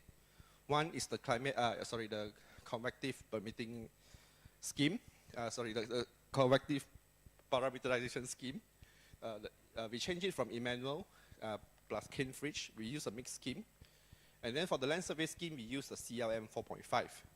So the goal that we change these two schemes is that we hope we can reduce the very strong bias, wet bias, in the 25-kilometer simulation conducted during CORDEX Southeast Asia Phase 1. For simulation conducted by our friend in Japan, so for them, they are a bit different. So for the Japanese, they downscale the model known as this MRI AGCM 3.2, which is actually a 20-kilometer AGCM. So they did it a bit differently. For the 5-kilometer simulation, they nested over the whole Malaysia region. So which actually allow us to do some assessment over our East Malaysia. And then in this 5-kilometer simulation, they also very kindly provided us with the 2-kilometer run, nested over Peninsular Malaysia and over the Sarawak region. So for this 2-kilometer run, so they is actually a run with the CPS turned off. So this allow us, to try, if we turn off the CPS, will it be any good for our simulation? So this gives us an opportunity to do that. And then for run contributed by CSIRO, so the method of doing the downscaling is also a bit different from what we usually did. So instead of nesting the Peninsular Malaysia domain in the GCM, so what Dr. John did is he forced the model, something like a GCM, known as this CCAM, which have the ability to have a high resolution over the domain we want, which in our case is over this Peninsular Malaysia. Right? So similarly, it's a 5-kilometer resolution over the Peninsular Malaysia, forced by SS3, RCP 8.5. And this is a transient run where it covers the historical period from 1971 to 2005. And then for the projection period is 2006 until 2100. Okay. These are some data, simulation status that we have, a summary. So in case you need to use the data, you want to use the data, so this table might help you to visualize what are the data we have. So for simulation conducted by the Malaysia group, so we downscale the GCM using REXCM. We covers all the RCPs and all the period. For the Japanese run, so they covers, of course, the historical period and only the RCP 8.5 late century. For the Australian run, we have the historical period as well as the full RCP, the full period for RCP 8.5. All right, so some assessment to convince you that the model is good. You should use the CORDEX Phase 2 product. So just the first thing I want to show is the ability of the model to capture the spatial pattern, the rainfall spatial pattern for each season. So you can look over here at the bottom panel. This is how the observe. This is a DGF rainfall over the winter monsoon season, how the rainfall should look like. So generally, in Peninsular Malaysia, we tend to have higher rainfall over the west coast, over the east coast compared to the west coast, right? So as we can see from here, right, most of our 25-kilometer simulation actually unable to pick up this pattern, right? It's like wet everywhere. But once we downscale it to 5-kilometer, we some sort able to pick up this the east-west contrast. All right, and then of course for the NHRCM simulation, it able to marvelously capture this thing very well. Okay, capture this east-west contrast very well. And of course for the CCAM, it seems a bit dry, right? So, and then for the dry season, JJA. This happens during June, July, August, the southwest monsoon or the boreal summer monsoon. So we can see that generally Peninsular Malaysia should be drier. So most of the model actually able to correctly reproduce this season as the driest season among all. Okay, But the 25-kilometer simulation, it tends to be better. Okay, so when we come to bias, we notice that the 5-kilometer simulation actually tend to be less, produce the bias less compared to the 25-kilometer. But we have some issue with the 5-kilometer simulations due to this very strong lensy contrast. This could be due to the mixed CPS scheme that we use. So in this CORDEX phase 3 run, so we actually redid the 5-kilometer simulation. So this time we are not using the mixed scheme. We can see that the very weird lensy contrast actually disappear. Okay, so this very weird lensy contrast could be due to the CPS use. And for NHRCM data simulation, the model tend to be dry, less biased compared to other model. It's a bit dry, but the biases is smaller. And then for the CCAM, it's too wet over the mountainous area for the JJA season, but for some other season it's a bit drier. And when we come to this Taylor diagram, so we want to objectively assess how well the model did in terms of this spatial pattern. So we noticed that the 5-kilometer simulation seems to produce a much worse result compared to the 25-kilometer. Right? So this could be due to the 5-kilometer data, 5-kilometer simulation actively pick up the very high rainfall over the mountainous region, which the observation cannot pick up. All right? And it could be due to the artificial lensy contrast that we see earlier in the bias plot. Right? So I think if you want to use the data, so probably a bias correction might be needed. Okay? So for the CCAM, it seems to be performed the best during DJF and MAM season, while the NHRCM simulation tend to be the best among all. All right? And for the 2-kilometer run, it seems only slightly better than the 5-kilometer. And then this is the important part. So aside from the spatial pattern, we also check the annual cycle, right? So for the R1 region, the West Coast, it should have 2 peaks over the inter-monsoon season, while over the East Coast, you only have 1 peak over the DJF season. So for all the model, they are able to capture this pattern very well. Of course, the 25-kilometer simulation, because it's better, so that it overestimates the amplitude. But once we downscale to 5-kilometer, right, it tends to get the amplitude correctly. For the R2 region, the 25-kilometer simulation cannot pick up this 2 peaks, this 1 peak rainfall annual cycle. But once we downscale it to 5-kilometer, it seems to be able to capture this pattern well. Of course, again, NHRCM is among the best for all the models. All right, so for CPM or not, so we notice that not necessarily running the model to a 2-kilometer actually benefits the simulation, right? Especially it tends to overestimate the rainfall over overestimate the rainfall over this higher rainfall region. Right, just a very quick summary for projection. So the model tends to cause for a drier peninsular Malaysia in the future. Okay, with the increase in CTD, decrease in rainfall, as well as the extreme. So, sorry, in ending remarks, I'm so sorry, Julie. Ending remarks, so actually our model tend to be generally improve upon our the 25-kilometer data, especially in terms of bias and annual cycle. Okay, and NHRCM model seems to be the best among all.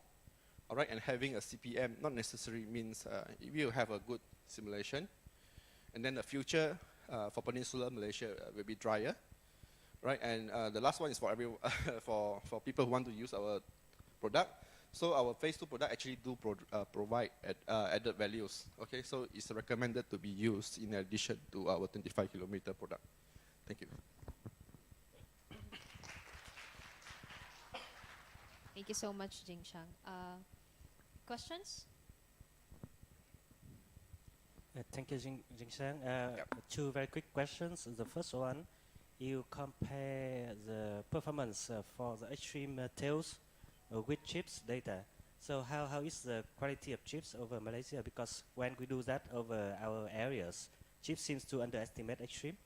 So that's my first question. And the second one, I think we discussed before, but what what's the reason to choose the mixed scheme over the areas? I don't remember. Yeah, maybe I answer the first one because, sorry, the second question first, because the first question is actually guy who did that. So for the reason we choose the mixed scheme is because one of our members went to ICTP, so we brought this issue to them. Right, our simulation have wet bias, so what should we do? Right, so they suggest that actually we use the mixed scheme. Although we did found it previously that when we have mixed scheme, we tend to have a artificial landscape contrast. So, but we think that having lower bias is actually much more important, so we choose the mixed scheme instead. Yeah, so for the chips, of course it has some issue, but I'm not really sure how to answer this one. Probably you can refer to the people who work on this later. Okay, thank you. Thank you so much again, Jing Shang. Okay. Actually, the next speaker is myself. So.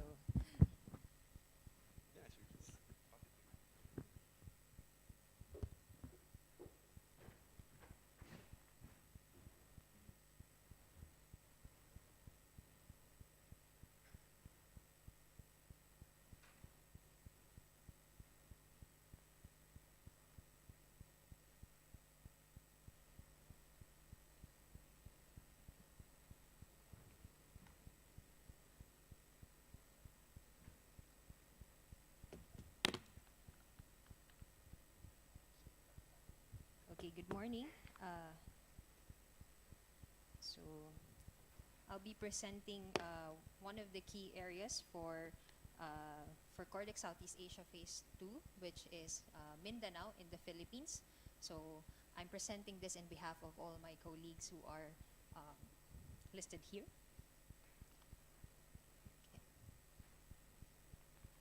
Okay, so it was already mentioned earlier that the aim of the SIC-LEAD CORDEX Southeast Asia Phase 2 was to further downscale the output of the previous phase. Sorry about my slides, I think. Yeah, okay. The previous model output at 25-kilometer resolution, which was from the phase 1, to higher resolutions, which that is 5 kilometers or less for key vulnerable areas in the region. And for the Philippines, the chosen domain was Mindanao, which is from this map you can see here. So it was chosen because it has high risk and vulnerability of its population and agricultural economy to future climate change, particularly extremes. So again, we focus on Mindanao because of it's a major agricultural economy, providing about 40% of the national food requirements for the country, and it's also home to many people in the Philippines. There's also presence of armed conflict in the region. The climate of Mindanao is also quite complex, largely affected by its topographical features. About half of the island is covered in plateaus and mountains, which is also an important factor as to why you can see this complex patchwork of climate types. There's an officially recognized 4 climate types in the Philippines, and for Mindanao you can see this pattern, which are the types 2 to 4. Seasonal variation in temperature, as you can see in this figure on the right, is very minimal, but when it comes to rainfall, there's a large spatial variability between the seasons for the variability of rainfall for this region. Also, the need for further downscaling from 25-kilometer to higher resolution for Mindanao arises also from the fact that in the 25-kilometer model resolution, some of the land grids are not actually model recognized land grids. As an example, coastal areas here are not well represented in the 25-kilometer model output, so therefore it poses a high uncertainty for these areas, wherein most of the population centers are also located.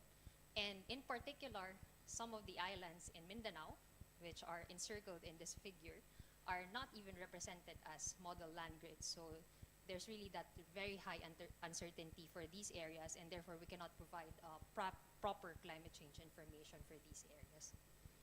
So therefore, we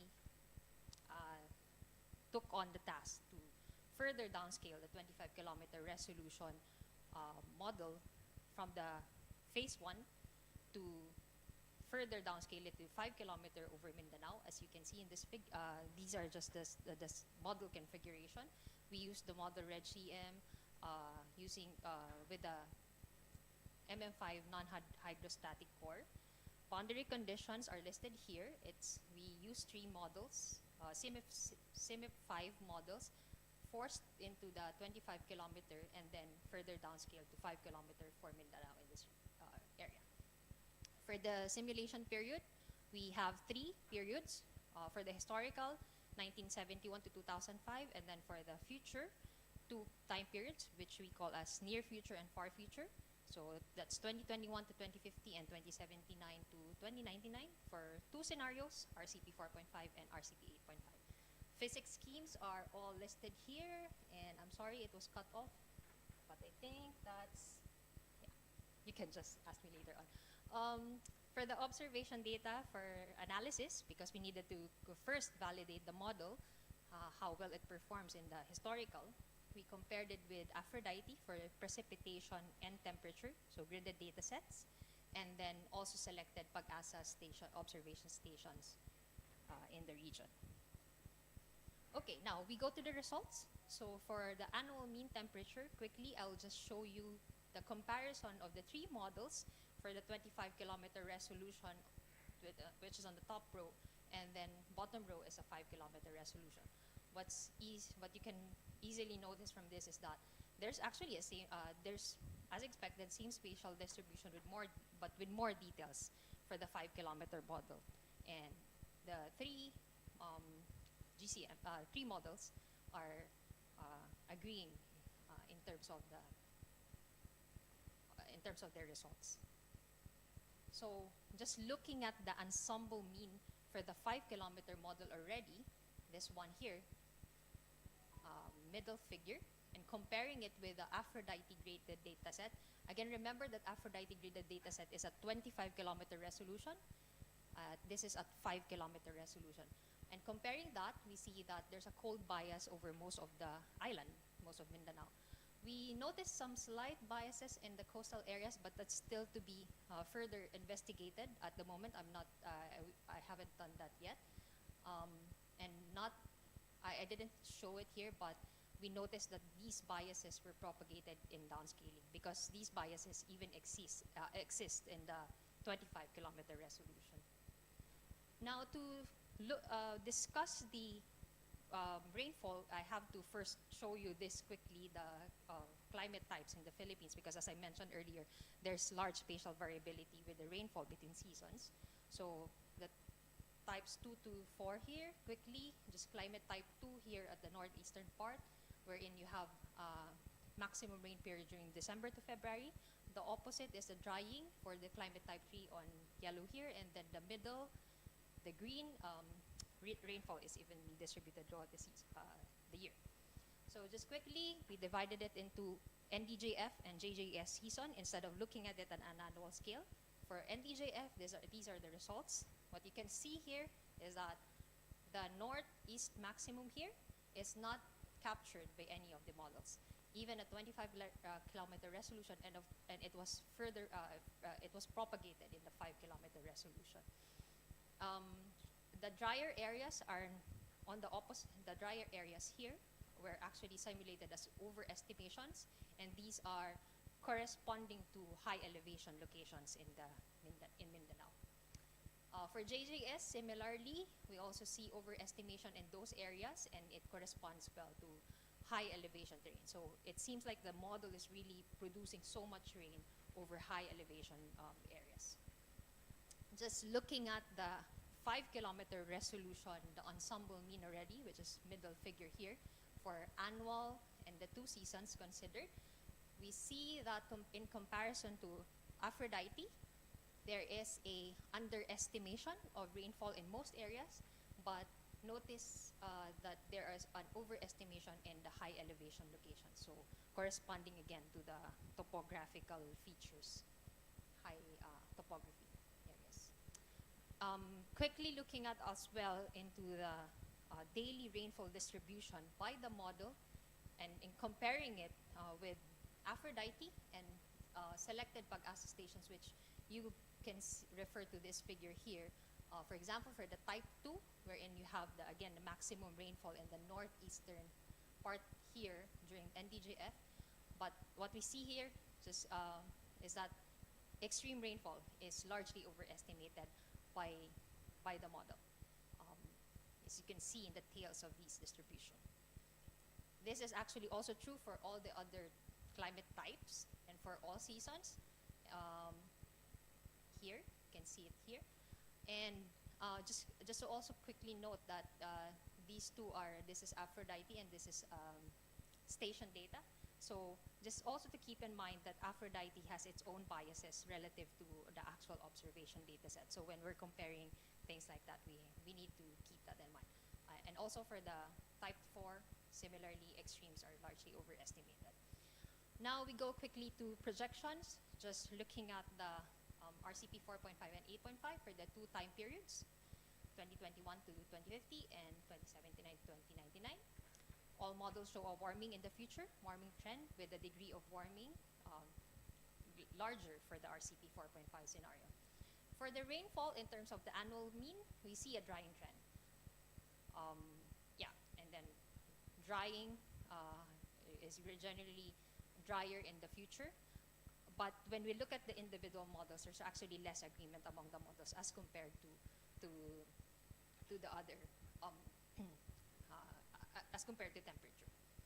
Now, for looking at the seasonal change, for NDJF, this drying trend is evident.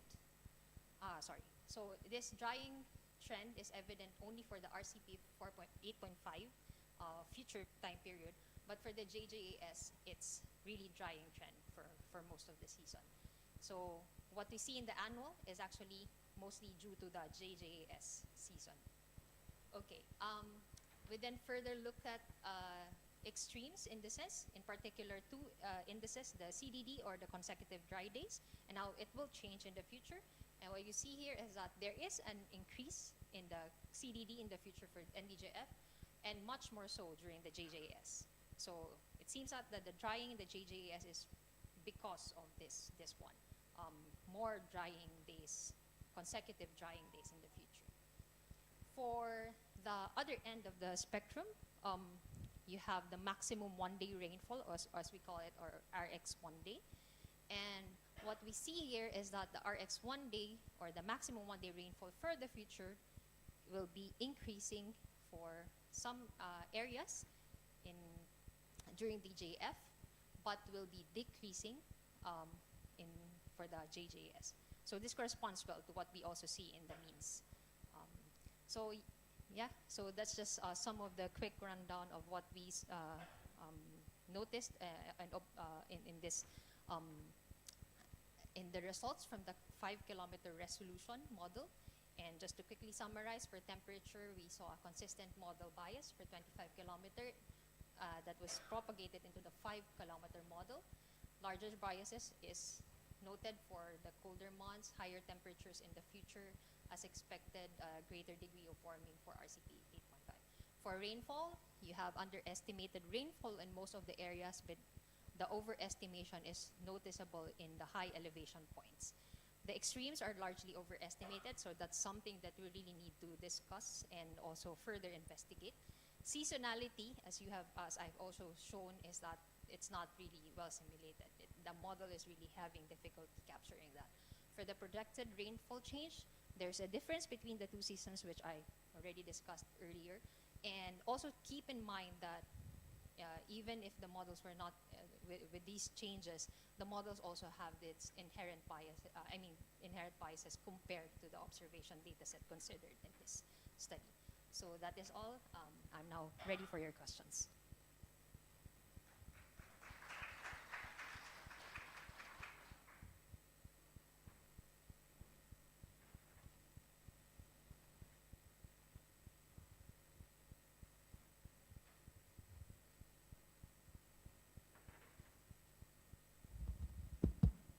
Thank you very much,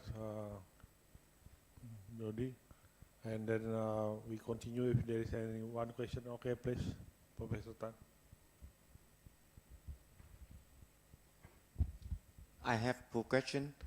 The first one, why you don't simulate to the Luzon Islands, but only you choose Mindanao?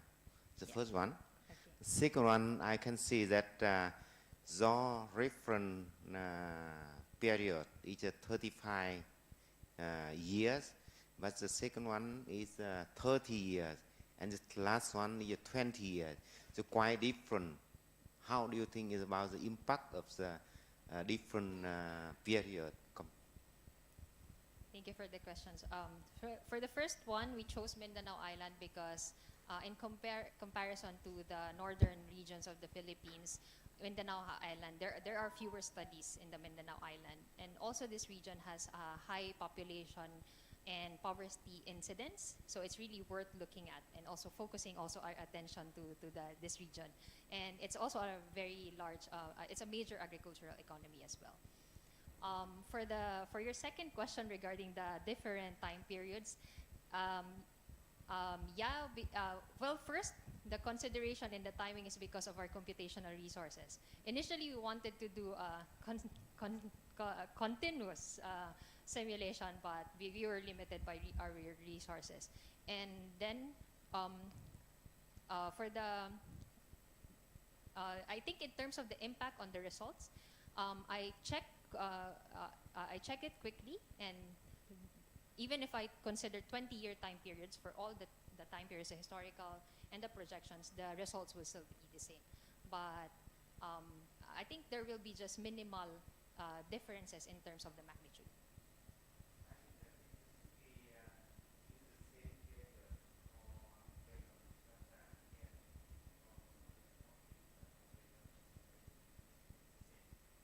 Thank you so much. Okay, thank you. I saw one more question from Juneng. Yeah.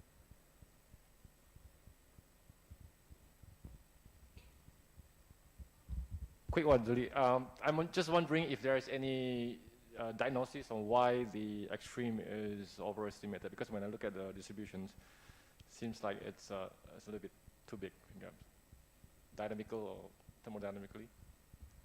Right now, I cannot still answer your question because I'm still in the process of knowing why is that. But we also saw this in even in our some of the other simulations that we used. I mean, a higher resolution using NHRCM. So yeah.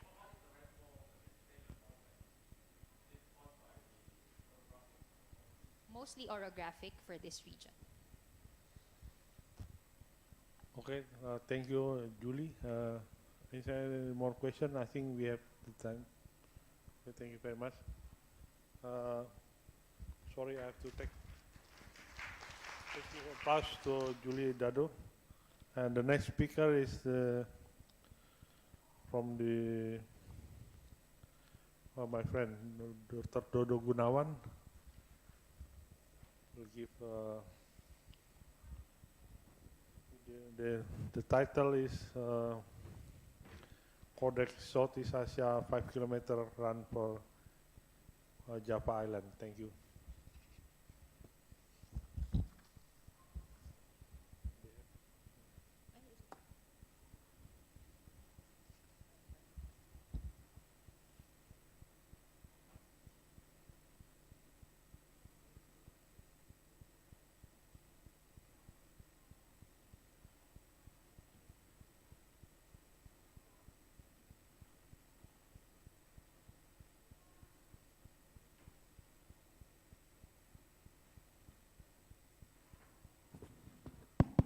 Okay, thank you, Prof. Edwin. Good morning, everyone. So, thank you for this opportunity. I would like to present 5-kilometer simulation of Java Island. This done by our team from BMKG, National Agency for Meteorology, Climatology and Geophysics of Indonesia.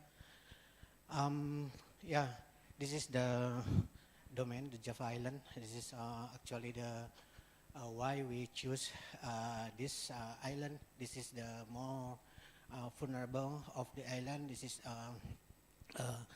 capital of Indonesia is over there, and the main rice production also over there.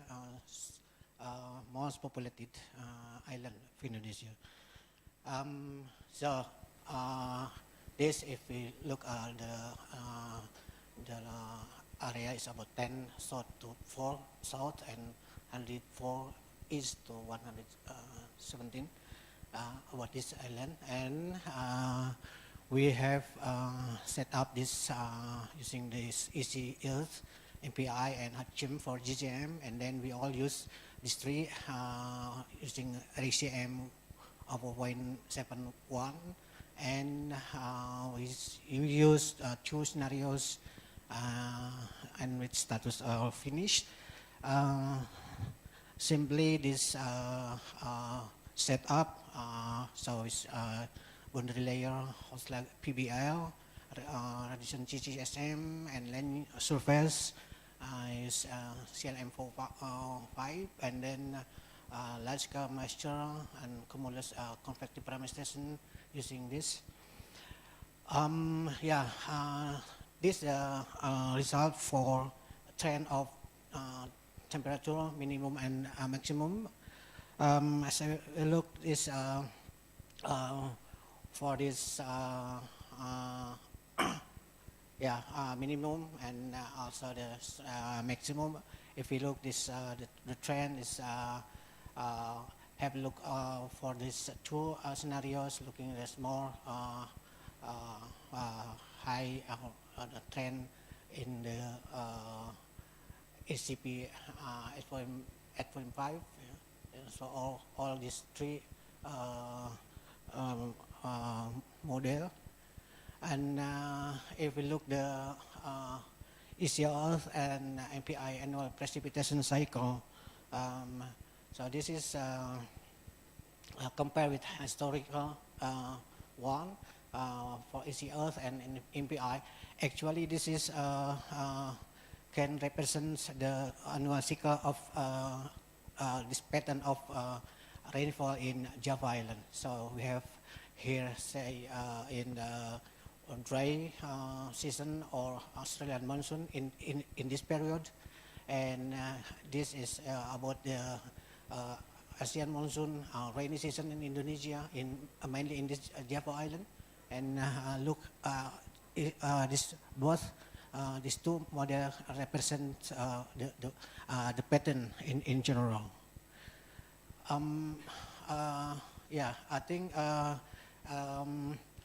the data we use the hydrostatic 25 kilometer AGM and downscale to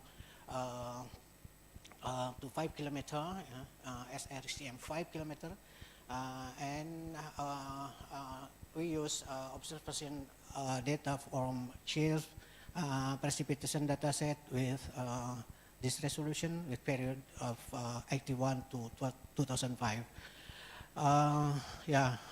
Model recorded accordingly to the observation data set. And this is the annual precipitation of, this is high rainfall is more concentrated in this, the central of this island, because I think I haven't mentioned the topography of this island, but in the center, mostly the mountains area. So this is topography in the center of this island, and precipitation look from this data strip. This is the rainfall pattern look like this, and from simulation with 5 kilometer we look like that for Easy Earth, and HCM, like that, and this for MPI all for this 5 kilometer. So almost represents the spatial pattern of this simulation, and HCM shows relatively rainfall differences between 5 kilometer and to 25 kilometer. This for the HGM. Other EC and MPIs look still similar with this different resolution. This is the annual cycle, the pattern of this precipitation. If you look, shift, this one, I think, capture the seasonal annual cycle of this. We look as in the previous, this the pattern of rainfall with rift and in DGA as the rainy season and GGA as the dry season. 7 experiment of rainfall cycle quite similar, observed, but mostly overestimate. There is also no significant improvement between RCM 25 and SM 5 in Earth and MPI. The added values as there was an improvement of monthly rainfall in RCM 5 compared to SM 25 in HCM, but still there is underestimated in October to December. Then this is partial pattern precipitation bias model and observe. Dry biases mainly occur in the southern coastal lines. This is in southern coastal lines, and generally high wet biases in eastern part of the island. Eastern part, unless in GGA, wet biases in the western part. And also we noted HCM showed more dry biases during SON, followed by DGF. HCM also with 5 kilometer improve precipitation bias during MIM and GGA. This is the added values.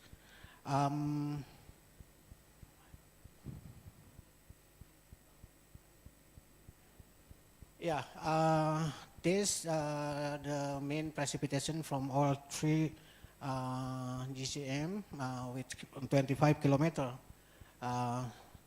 So there is a decreasing trend of precipitation in that island in the future with RCP 4.5 and steeper with RCP 8.5. With 5 kilometer, this more steeper decreasing precipitation trend than 25 kilometer. This with 5 kilometer, and I think this is the result, and we continue with bias corrected for 5 kilometer, which soon presented by Dr. Donaldi. So this is the RCM 25 kilometer and RCM 5 kilometer from 3 GCM represent the observed spatial pattern quite well, but still overestimated. There was no significant biases improvement between RCM 25 and 5 kilometer output. Dry biases mainly occur in certain coastal. Generally, wet biases over eastern part of Java Island, unless in GGA, wet bias in western part. The added values of this downscaling process, there was improvement of monthly rainfall in RCM 5 kilometer compared to 25 of HGM, but were underestimated. Hachim also with 5 kilometer improve precipitation bias during EM and GA, and HM 5 kilometer expected steeper decreasing precipitation trend, yeah, in the future, particularly over mountain areas. That's all my presentation. Thank you. Okay, thank you, Mr. Dodo. Have any question from the agent? Okay, Pak Taka. Thank you, Prof. Evin. Thank you, Dr. Dodo. It's a very nice work that you have done and your colleague there. Maybe two questions. One is you keep saying that biases if you compare with chirps, but how good is chirps in Java as compared to, for example, your many rain gauge network in Java? I'm sure you have many, yes, and you have chosen to use chirps. Yes, yes. So the biases could be associated with chirps. I don't know. The other comment is that the drying trend is consistent with the 25 kilometers, even the one that I showed earlier. So what does it mean? What does it mean for Java? If we are going into this kind of dryness, so are you? I mean, how do you convey this to the? I don't know. You are the authority, so I don't know. Yeah. For comparing with another data set, always in process. I think we have also SA OBS. We had a data set SA OBS. This is and also locally we also still in process with merge between ground and satellite data. Yeah, this is we also use it, but still on process. Maybe next Pak Donald can also explain about this message. There's more steep in rainfall. As also, if we look at the IPCC finding, this more less rainfall in the next in dry season, and will be more rainfall in the rainy season. This the general message of our finding accordingly with the in general by IPCC. So this is the more important finding and should be delivered to stakeholder, I think, for adaptation. Okay, thank you. I think question from John McGregor.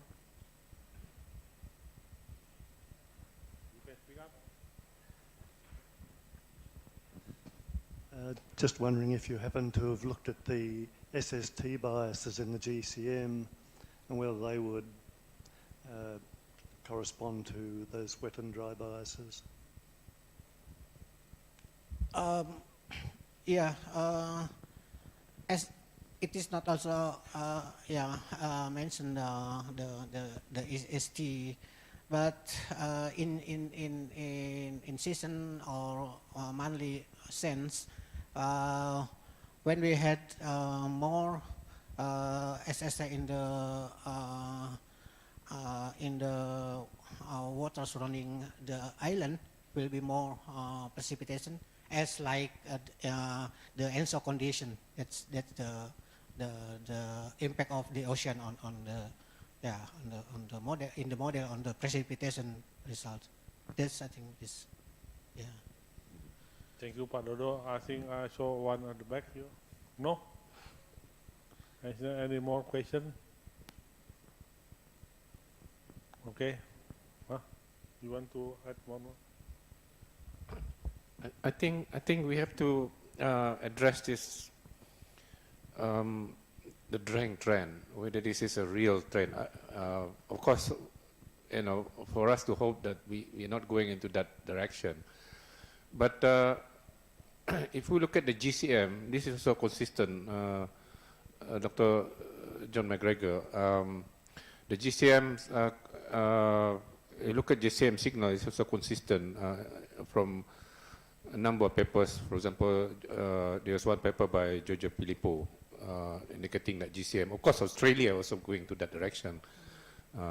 And probably this is associated with this tendency of GCM simulating into the El Nino-like condition, where you tend to have a warmer SST over the Pacific Ocean, and that drive the subsidence in our region. And during GGA is a drier, so drier getting, dry condition getting drier. Yes.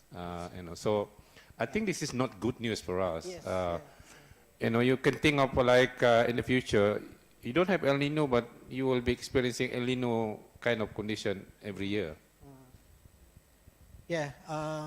This the general message from the simulation look like that. In dry season will be more dry, and the opposite sign in the wet season in DGF will be more rainfall. Even the intensity.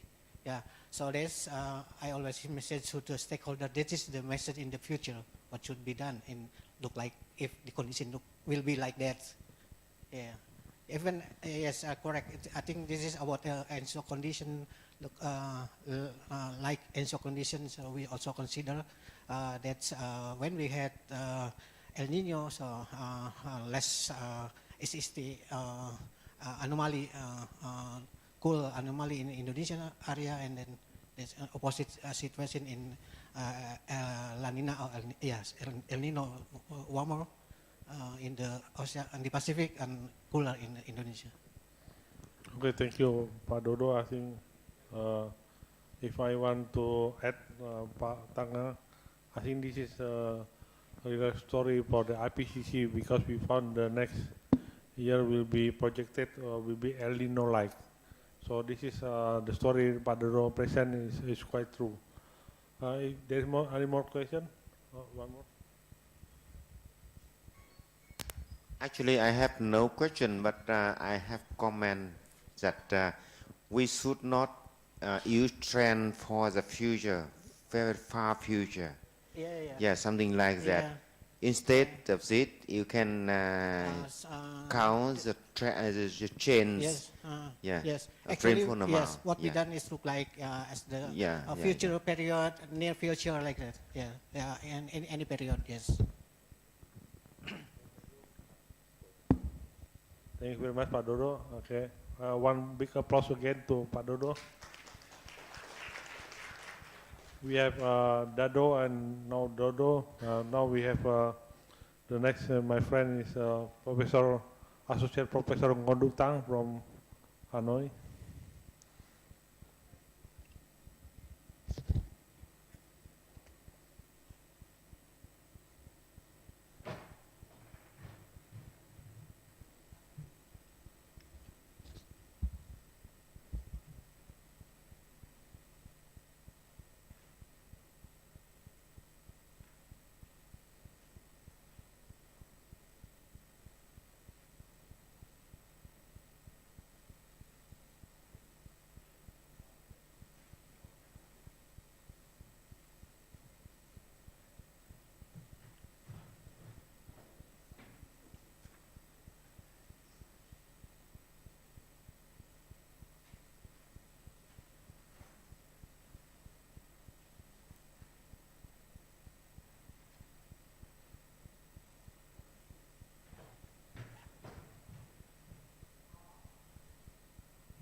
So good morning, everyone. I'm very sorry that something happened, so I'm trying to open the slide from my USB. I hope it can work. Okay.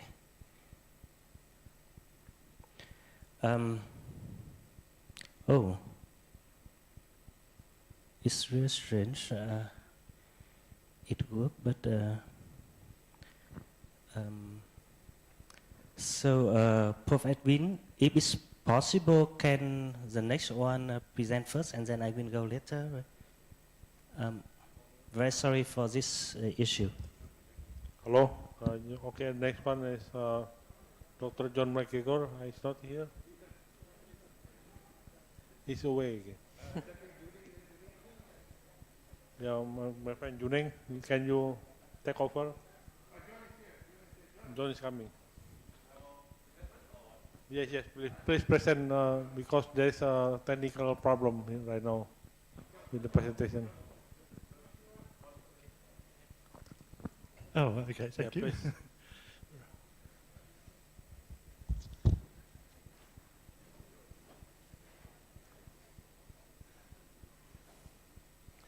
Where do I find mine?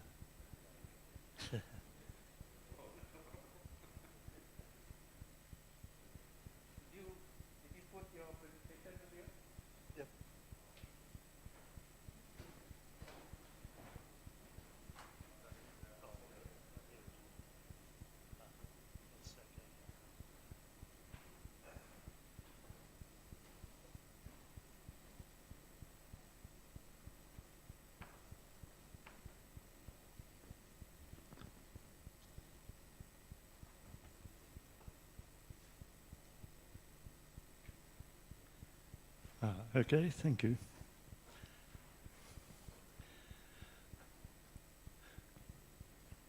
Well, I'll just be describing some CCAM simulations, and at 5 kilometres over Indochina and Peninsular Malaysia. I should acknowledge support from the APN project that Jerason has, and some extra simulations I'll show were done by my colleague Dr. Jack Catsby. So the outline, I'll show you the grids, which are a bit unusual.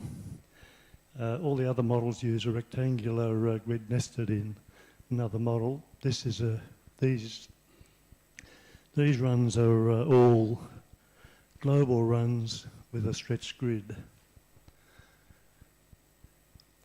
After the last workshop, I visited Hanoi, and Dr. Hiep showed me an interesting flooding situation that occurred in the Ha Long Bay region in 2015, and he was having some difficulty simulating it, and I said, well, I'd be interested to try that one out, and so I'll show the simulations I've tried for that. The unusual feature of the downscaling that I'll show is that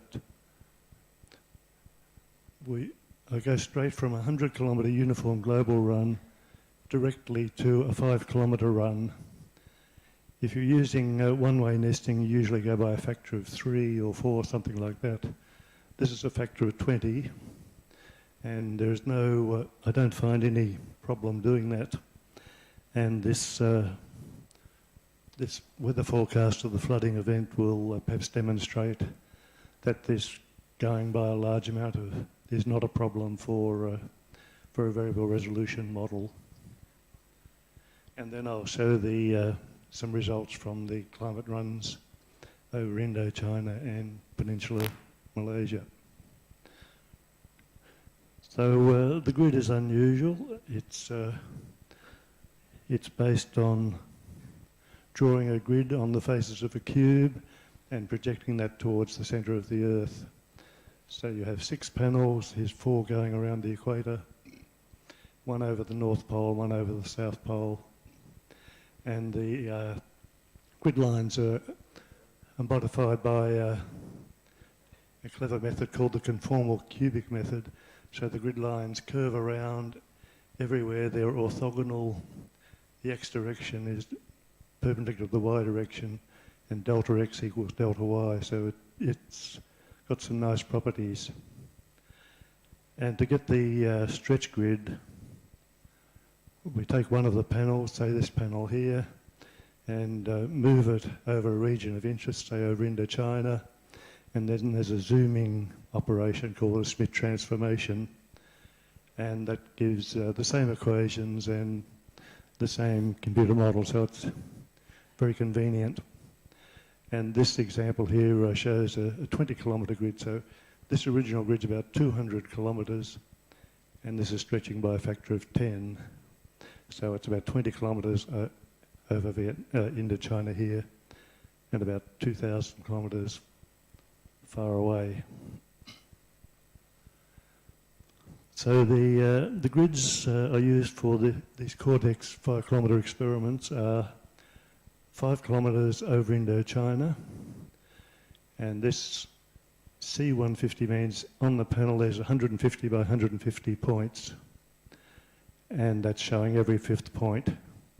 And the computer run used 360 cores.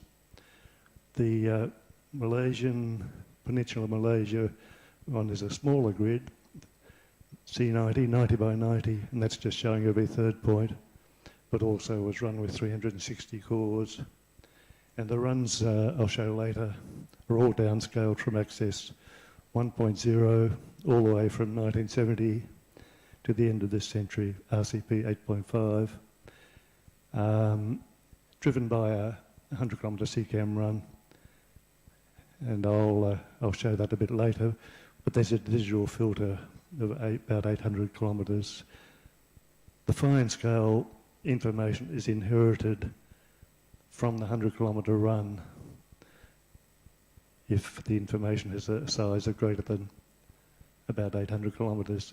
So the whole run took about 65 days, and the Indochina and Malaysia runs were run concurrently. In the forecast I'll show in shortly, I also did a couple of runs with this smaller grid, a 4-kilometre grid, and that's showing every 3rd point. There's not much difference between the weather forecast from this 4-kilometre grid and that 5-kilometre grid, as they'll show shortly.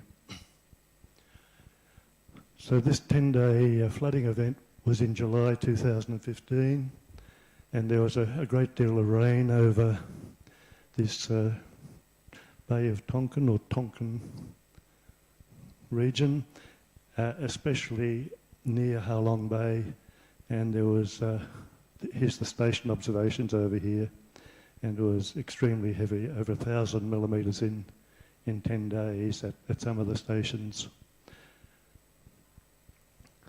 The initial condition, I did a 50-kilometre run and also 5-kilometre. So this is the initial mean sea level pattern in colours. So there's a little bit of a low pressure here.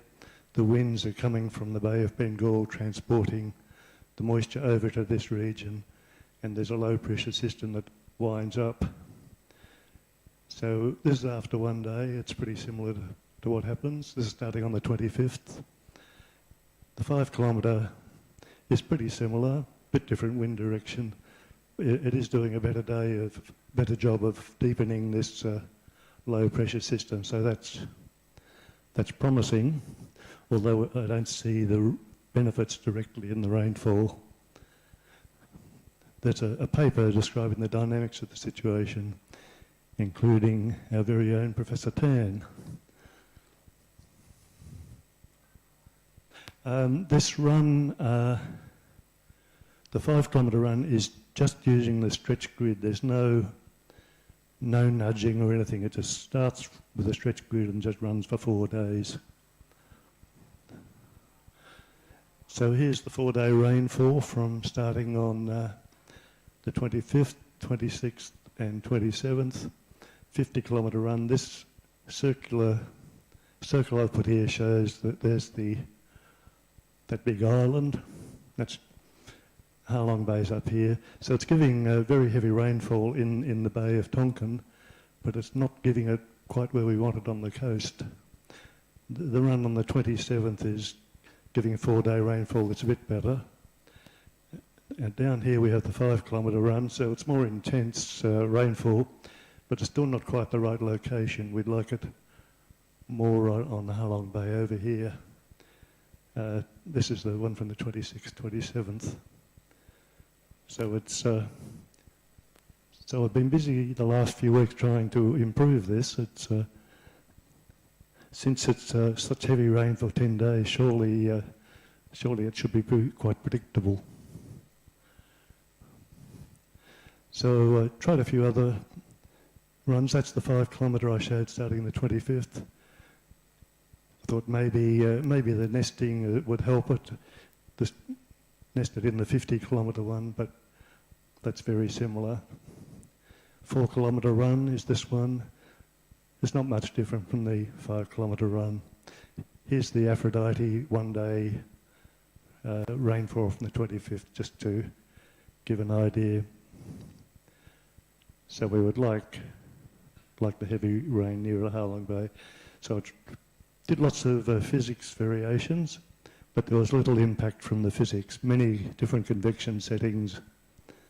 So the problem seems to be either the initial condition of the moisture in the Bay of Bengal or not winding up the low correctly.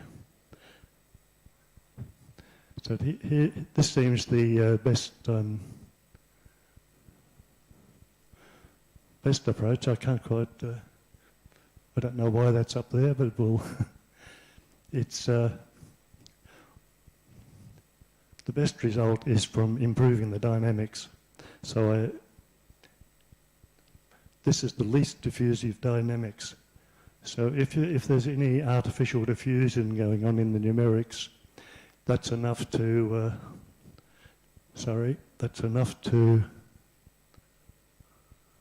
mess up the deepening of this low pressure system. So this is I have a more accurate method of staggering the winds, and that seems to make all the difference. So it's in the dynamics, not in the physics, this interesting behaviour. So that's a digression from the main thing I was supposed to be talking about. So the actual downscaled runs, we're using those same two grids that I mentioned. But first running 100-kilometre.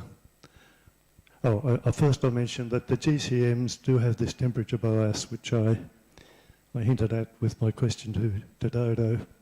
So you can easily have a couple of degrees error in SSTs. So the method we do is we correct the present day SSTs for 30-year present day, work out the biases, and that month by month, and that same bias correction is applied to the GCM for all of its run, 130 years. And we just use those SSTs to drive the CCAM atmospheric GCM at 100 kilometres resolution. So that's driven for the whole period. And then we go to this finer grid, e.g. over Malaysia, and this runs all by itself quite happily for the 100 years, but every few hours there's a correction for the coarse part of the grid. The coarse information comes from this 100-kilometre run. So we've been doing that for quite a while now. We're quite happy with this method. So here's some showing the rainfall, present day rainfall. C150 refers to the Indochina grid here. There's DJF. Here's the TRIM satellite rainfall observation. So we've got the heavy rainfall along the eastern part of Vietnam, which is, we're a little bit overdoing it there, I think. This is the 100-kilometre run, which is driving the 5-kilometre run. So they're fairly similar, but this shows the extreme values rather better and rather more detail. The Malaysian domain is this one here. So the rainfall over Malaysia compared to TRIM would suggest that Malaysia DJF is a bit on the dry side.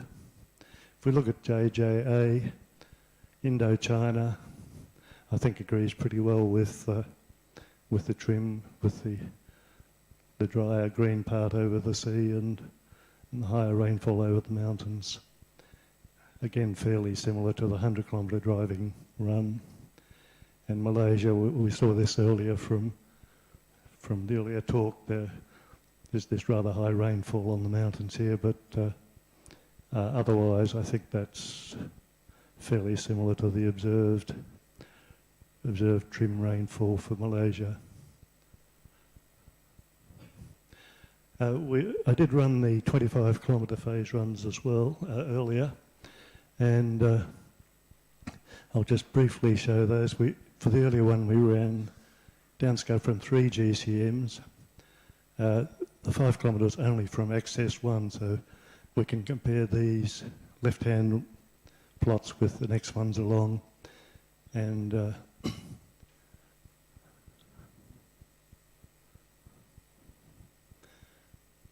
I can't quite read my title at the top, I'm afraid. Do we know how to get rid of that?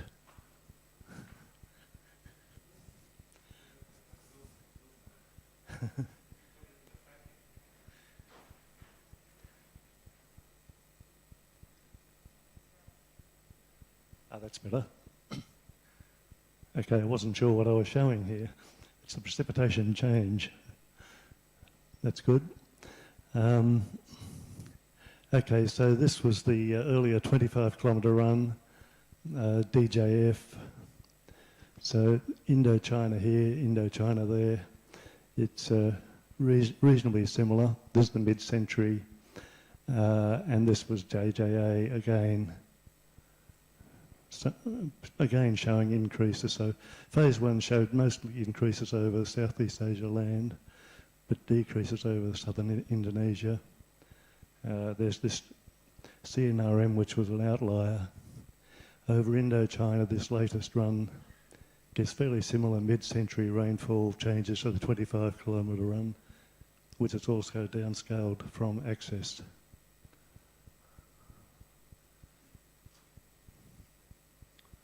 Oops, it won't change now, sorry.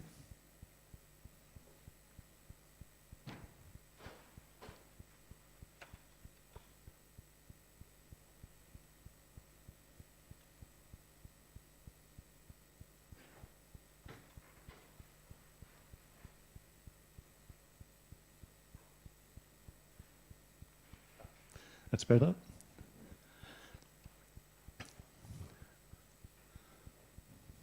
This one shows the rainfall changes for the three time periods: early century, mid-century, late century, and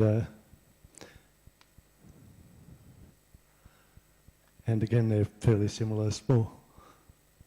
Small decreases here in early, mid, late century. The significant one is over Vietnam, central Vietnam. This is giving significant decreases in the early century, and I think that's being seen at the moment. So maybe that's consistent with what's happening at present, I believe. Over Malaysia,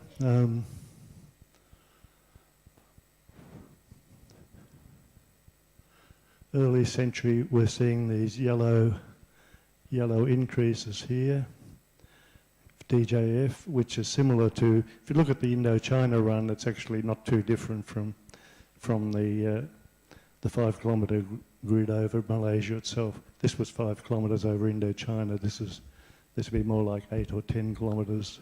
John, can you... time to finish, is it? Okay, I'll just wind up then. Here we are. So the standalone forecasts look pretty reasonable, and there are no issues with the strongly stretched grid. It's successfully run from that 130 years with bias-corrected SSTs for Indochina, Peninsula Malaysia. There's generally good climatology for both 100-kilometre and 5-kilometre runs, and the broad-scale results over 5-kilometre domains are broadly similar to the host 100-kilometre run, as are the changes from present day. But the digital filter downscaling method ensures that there'll be broad similarity between the 5-kilometre run and the 100-kilometre. That's not at all surprising, but we get the extra detail in the 5-kilometre and presumably better extremes. So I'll stop there. Okay, thank you very much, John McGregor. I allow to one question. Okay. Anybody want to ask? This is what interesting flood he present to you. Okay.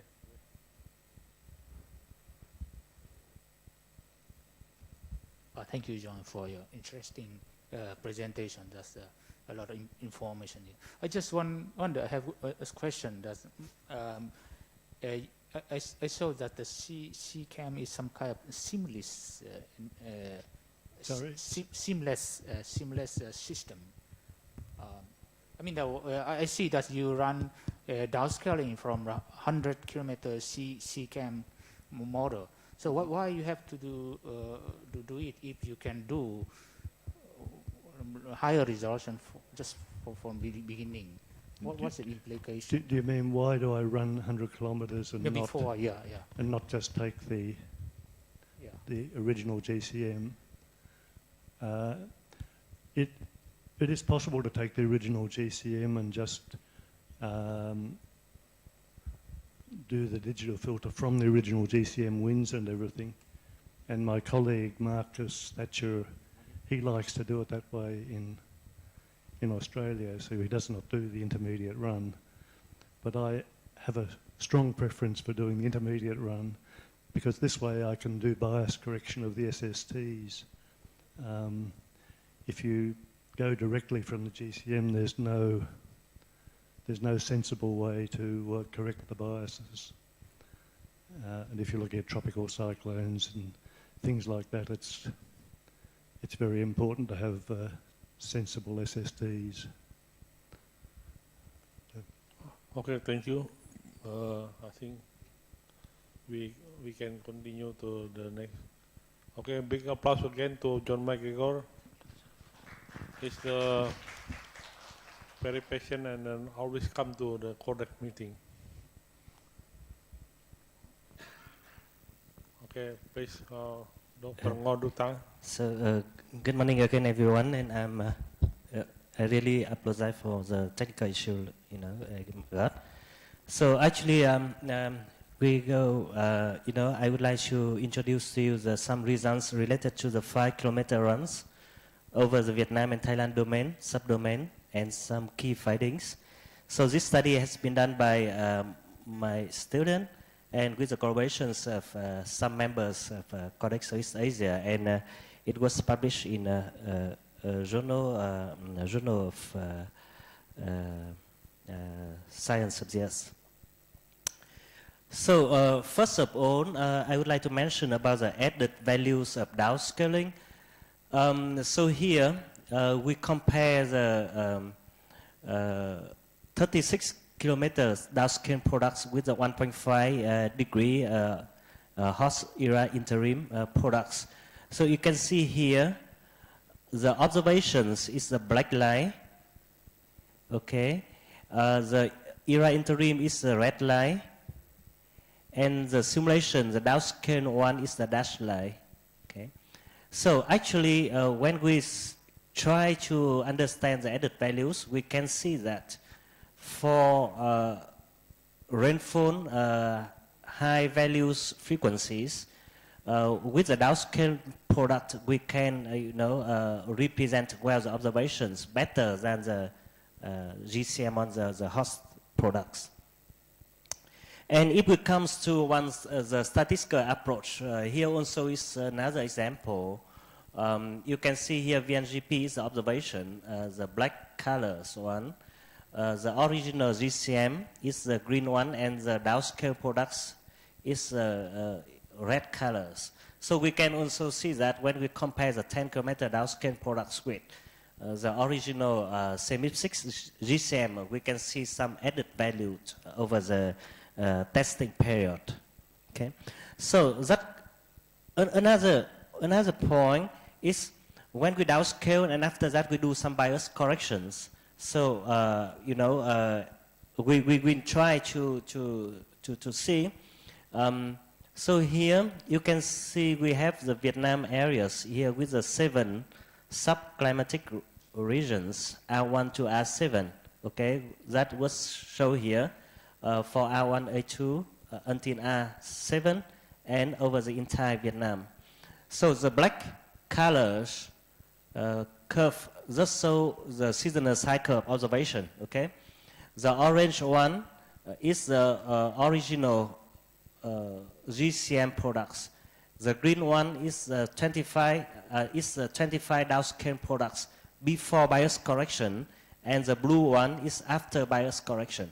So we can see that before bias correction, the downscale products doesn't show clearly kind of added values compared to the original global climate models. But after doing some kind of, here we apply the quantile mapping bias correction, we can see that the blue curve, come closer to the observations one. So from the previous study, we said that downscaling can give some added value to extreme, when we represent the extreme event or extreme values. But for the seasonal or the mean cycles, so some kind of bias correction should be, is needed in order to show the advantages of downscaling products. So here comes the questions. Do the 25 kilometers and then the 5 kilometers downscaling products will give more added value over Vietnam and Thailand subdomain. So Dr. Gerson already mentioned the reasons why we choose the subdomain of Vietnam and Thailand here. Okay, and for this, it was the key vulnerable domains for the second phase of CORDEX Southeast Asia project. And over those Thailand areas, we could able to selected some data from some stations over these areas. And over Vietnam, too, we can also collect the data from some station over the central coastal areas of Vietnam and the central highland of Vietnam. So we can also examine the differences over those areas. So over the study areas, we divide into R1 is the Thai areas, R2 is the central coastal areas of Vietnam, R3 is the central highland of Vietnam, and R4 is the flat areas over the Mekong deltas. So the configuration already mentioned by our colleague before, we have the GCM from the ECS models, the 25 kilometers coming, using the same configurations as we have derived before. And then for the 5 kilometers, we also use a mixed scheme with MIT Emmanuel over land and Canfridge over ocean, and the CMM 4.5 for land surface model. So there are some differences in the configurations between RCM 5 kilometers and RCM 25 kilometers. Okay. Besides the 27 station rainfall station data we use, we also use the CHIPS data for for the validation over the areas, and the period of validation is from 86 to 2005. So first, you can see here the annual average over the reference period for the CHIPS products for the GCM one for the 25 kilometers and the 5 kilometers one. So we can see, well, seems that GCM and RCM can catch well the amplitude of the rainfall over the areas. However, 25 kilometers seems to overestimate largely rainfall over our study areas. Okay, so for the winter time, so interestingly, in the winter time, because of the winter monsoon coming from this direction, so normally over this area of Vietnam we have higher rainfall belt. Okay. And this high rainfall belt was captured by the downscale products here. Okay, for the summer monsoon coming from the southwest directions, we you can see that, chips seems to, we have very high value of rainfall in chips. And for GCM and RCM underestimate those kind of high rainfall values. And RCM seems to see this kind of high value rainfall over the areas. So for the first conclusions, we can say that the RCM 5 kilometers is not better when comparing to chips, compared to GCM and 25 kilometers resolution. When we come to the seasonal cycle, at the station, so for the station values, the values is in red color. Okay, so in red color is the station's value of seasonal cycle. CHIPS 1 is in red. Okay, RCM 25 kilometers is in yellow, GCM in green, and 5 kilometers in blue. So we can see that the CHIPS can represent very well observation from stations over the 4 regions.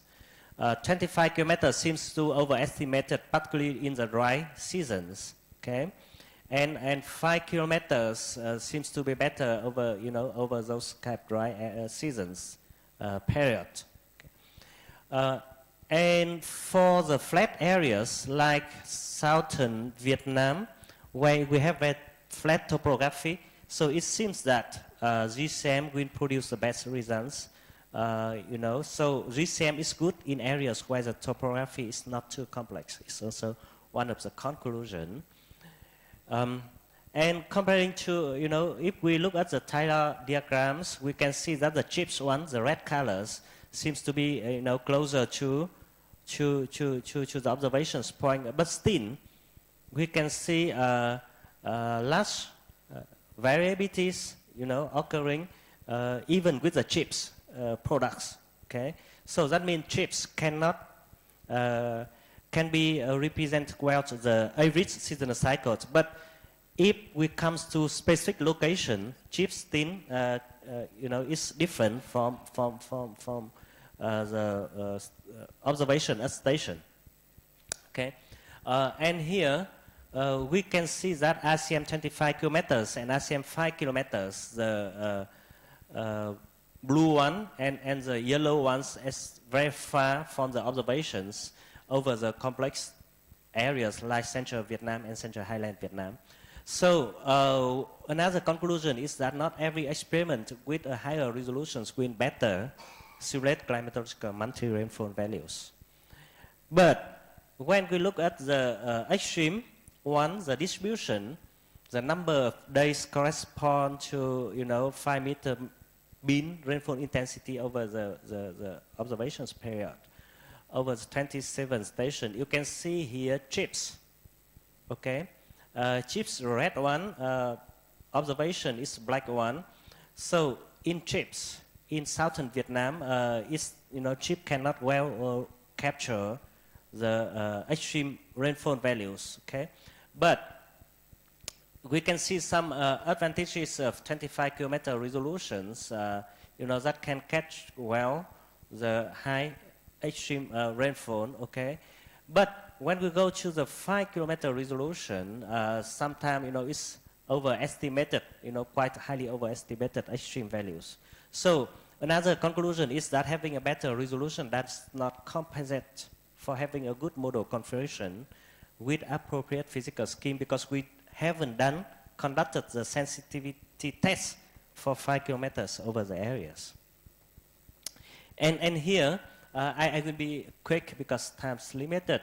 You have the change, relative rainfall change for the future period compared to the baseline one.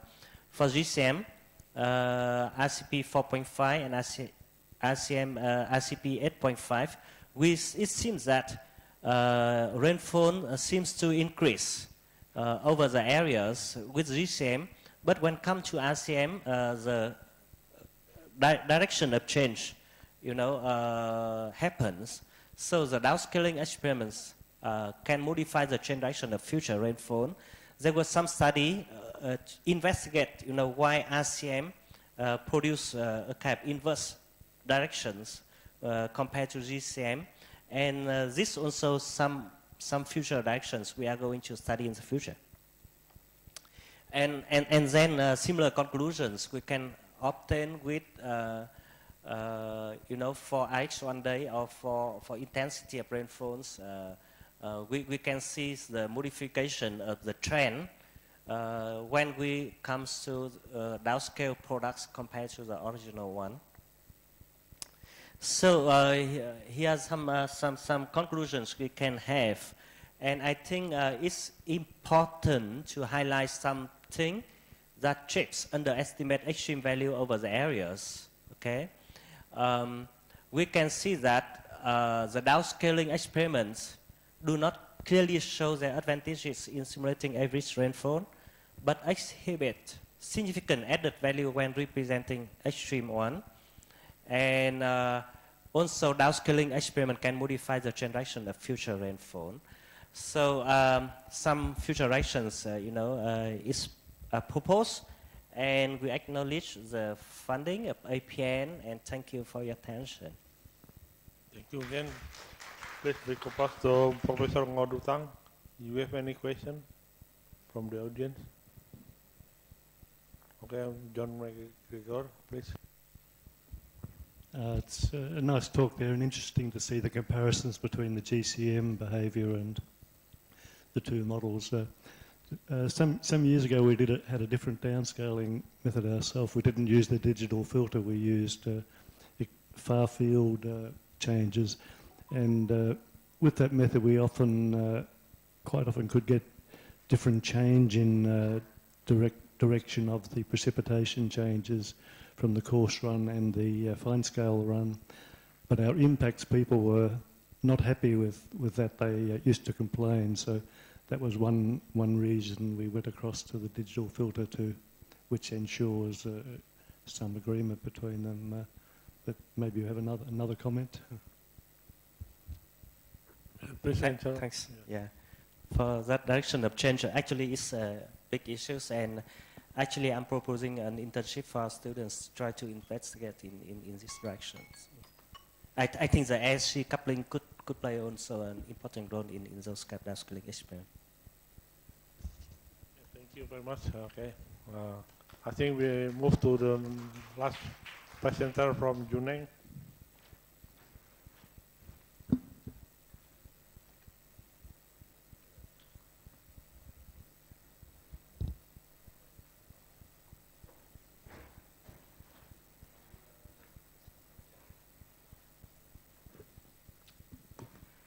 All right, very good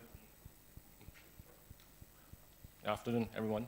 So, so we are slightly behind the schedules, so I've been eating into people's lunch time. All right, so I'll try to make the presentation quick. So once again, thanks for the opportunity to say something about, hang on. So the presentation is going to be a bit different than the previous ones where, you guys are discussing about the high resolution simulation. So here, I've been given the opportunity to say something about how we actually use the CORDEX Southeast Asia simulate multi-model simulations results for some applications in Malaysia. Yes, over the last few years, we've been working with a lot of VA communities, but specifically, here what I've shown here is actually the climate risk vulnerability assessment framework. So I believe a lot of you here have seen some version of this flowchart. So we climate people essentially focus very much on this part of the flowcharts here, and undeniably, I think a lot of you agree with me. We need to also work with the impact models at some point of time, and then we also need to work with social scientists or economists in order to have overall pictures of how to actually convert our data into useful information for decision making. So here, I will, given the time limitations, I would like to share, two of the projects that I myself have involved personally in Malaysia, which make use of the CORDEX Southeast Asia data. So for those of you who hasn't know already that the CORDEX Southeast Asia data which can be downloaded from the ESGF. And those are some of the statistics that you may be interested in, right? So even the data is readily available for the public online, and quite often we get a lot of requests from the users for the technical support on how to download and how to make use data and how to compute some meaningful statistics from the data. So here I would like to share, as I mentioned, my experience in working with two different industries. So the first one is the water transport. So here we are not talking about the temperature, we are not talking about rainfall. So this is basically a project which is interested by the port authorities. They are basically interested in looking at the marine meteorological extremes that happens over the Strait of Malaccas. So this Strait of Malaccas is actually a very busy transportation pathways. So every year you are talking about somewhere between 80,000 to 90,000 ships passing through the water pathways. So what they are interested in is looking at the wave and some marine meteorological extremes. So the first challenges we face when we talk to the stakeholders is that to drive the wave, they actually needs a very high resolution, temporal resolution. So they requested for a sub-hourly data. And we know during our phase 1 and even phase 2 data archive specifications, so the winds and the pressure, if I'm not mistaken, we are archiving them at 3 hourlies and 6 hourlies intervals. So that's essentially insufficient for them to drive their wave models. Right. And the other thing is the region here is basically characterized, the extreme is characterized by the tropical squalls, or sometimes for Indonesians you're referring that to Sumatra squalls, which is basically a very narrow band of rainfalls, usually typically below 20 kilometers width. So the 25 kilometers is essentially insufficient to capture the dynamics. Right? And this system basically moves very fast from the western side to the east within just a couple of hours. Right? So what we do here is basically after talking to the stakeholders, so we come up with some approaches to overcome the requirement for very high resolutions temporal data. So what we do is basically they come out with a hindcast simulation, so using a very fine scale models to hindcast to produce the winds. And the winds is essentially archived at 30 minutes, if I remember correctly. And then what we do here, we basically use the delta methods to just superpose the change signals into the wind field and all the sea level pressure field, and use that to force the wave models. So I'm not going to go into the detail of the wave models, but basically what they are interested in is from the ESGF CORDEX Science Archive. So we used 5 different GCMs, 2 groups, RCA4, so RECM4. And then the futures, we consider a lot of, basically they consider a lot of future scenarios ranging from RCP 2.6 to RCP 8.5, but 10 of them, but they are not interested in running all of them because due to the short project periods and also the resources required. So they are, after do some analysis, they run all, but they are interested only on the maximum change. So they look at that. So these are basically showing the web statistics they obtained from some of the simulations. And by the way, the project is collaborations between the DHI and universities. So we look at, in some areas, the wave height differences can be as high as about half a meters. So this is essentially one of the projects that make use of CORDEX satellite data. So, and again, they are interested in the tropical squall, but the problem is we are unable to capture the signals directly, and because of the narrow RAM bands, and which propagate very fast. So what we do here is we do know from the literatures that the squalls basically forms under a very strong environmental forcing. So what the idea here is to actually diagnose the changes in the environmental forcing instead of calculating the change in the squall itself. So what we do here is, in the literatures, we can find that the squalls usually forms when there is a very strong surface temperature gradients in the morning between the oceans and also the Sumatra landmass. And then it typically forms when the wind is going in these directions. So the V have to be positive, and it typically forms when there is a very strong horizontal convergence. So we diagnose these conditions, and then we come up with these statistics. So this is basically the statistics obtained from this period of times on the frequencies of the squares, right? You can see that typically the frequencies is much higher in the inter-monsoon seasons. So this is what we managed to obtain by diagnosing the environmental conditions from the 5 selected GCM and RCM couplets in the ESGF database. So this is essentially what we get. One of them is not giving any very useful distributions. So there you are. These are basically the changes between the historical period and the periods between 2060 to 2060 to 2080s. All right. So as you can see, basically there are very large uncertainties between the changes, and you can see here the large uncertainties is basically split into 2 different RCM. So in other words, the RCM actually gives us is the main source of uncertainty. You use a different RCM, you come up with different results.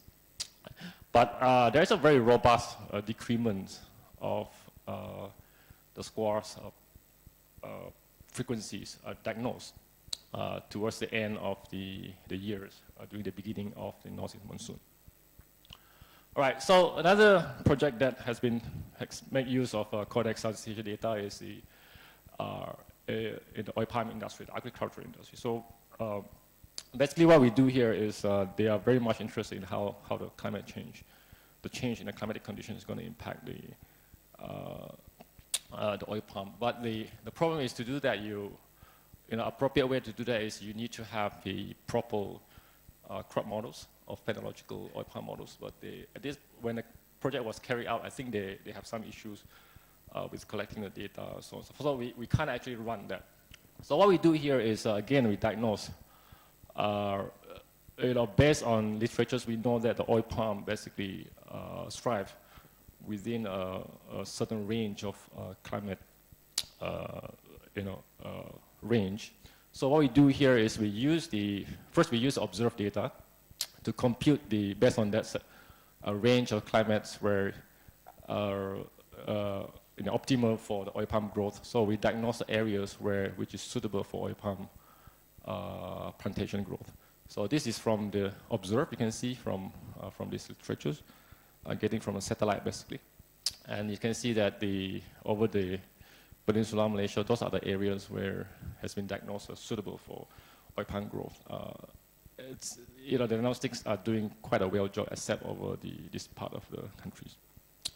So next we look at how actually the change in the climate actually affects this area of suitable oil palm growth. So basically the result is that so first of all, we look at the change in the historical periods between these two from the observed climate.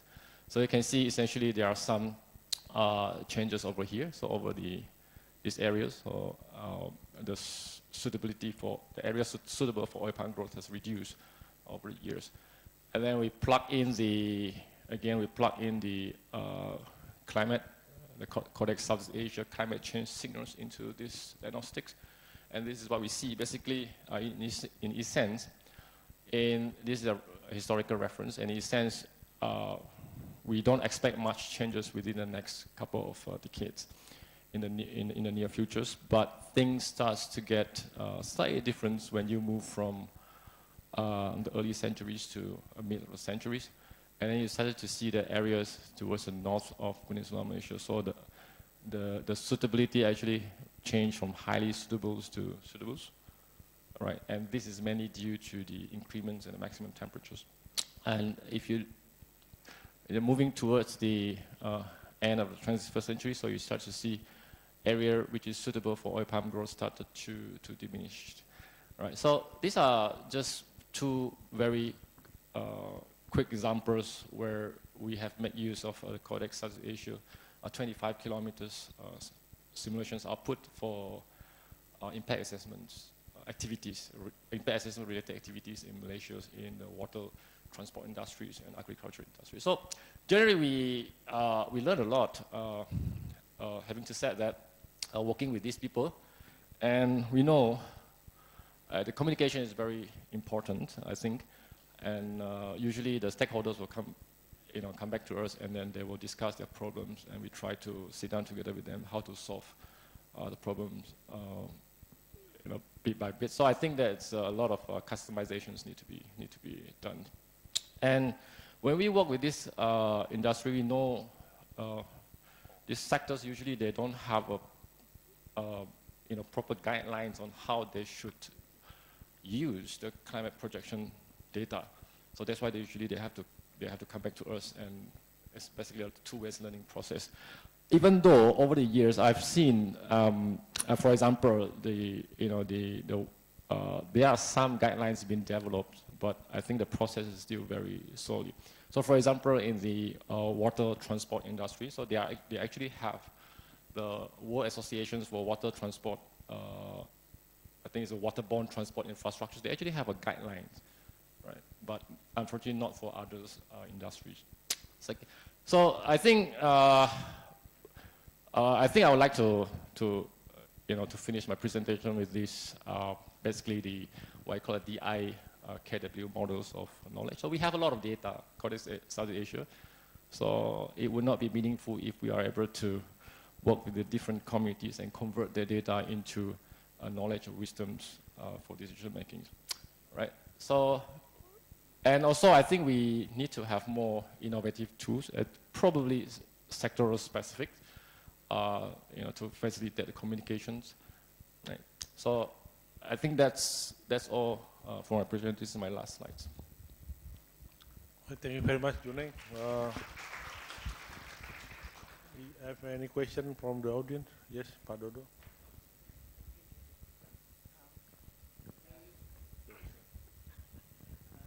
Yeah, just may you show again what parameters that you use for switchability for the oil palm?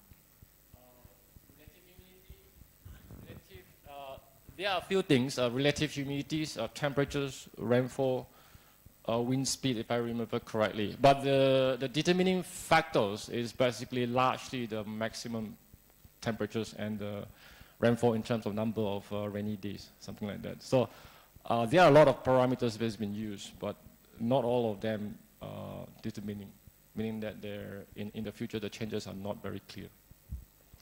Okay. So this is generic then for oil palm that can be used every such condition or such parameters, climatic parameters. I'm not sure, but because I'm not an oil palm scientist, but the parameters that I use is specific to Malaysia, because the literatures where we get the statistics and the oil palm suitability climate range is based on the Malaysian statistics. Yeah. So, but the proper way to do that is actually to have some kind of crop phenological models to simulate the response. But that will require some additional data from the oil palm site. So, Professor Atachai probably know more about that. Good, thank you, Juneng. I also do something about suitability for palm oil before. Any more questions? Yes. Okay, if no, I think we have to go for lunch. Please, big applause for Juneng.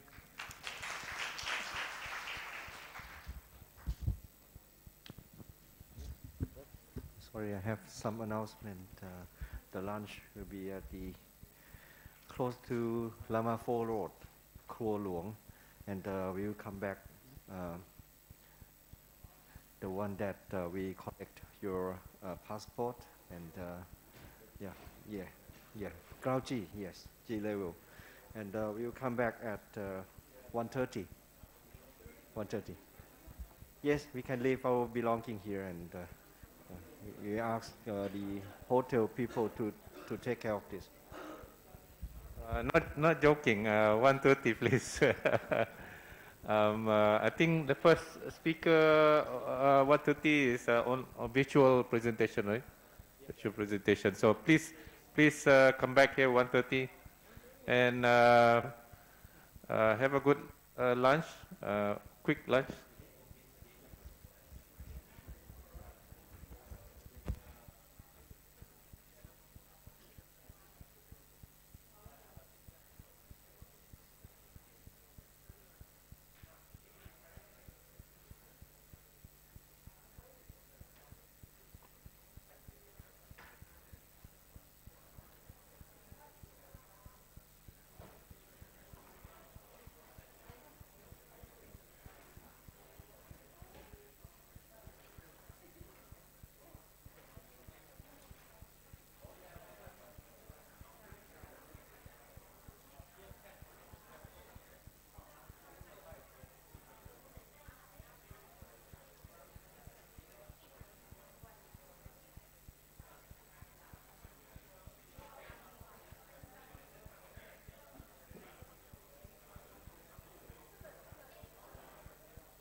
One, two, three.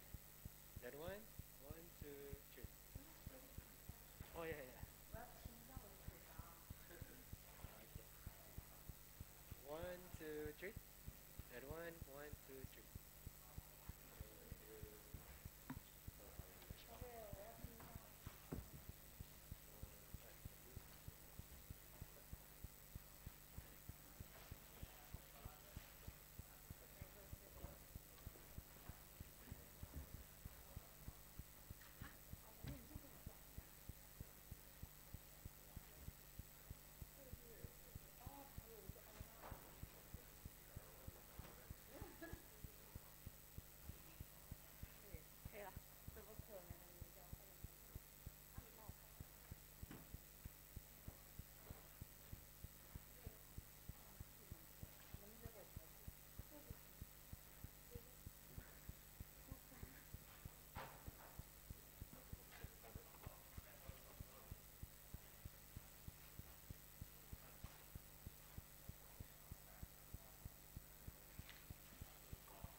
Can you hear me?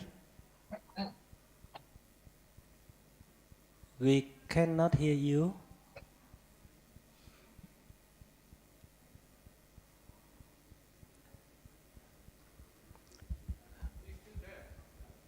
He's still there, yeah, but it seems that he's... Hi, Takabura-san. Maybe he's restarting his computer.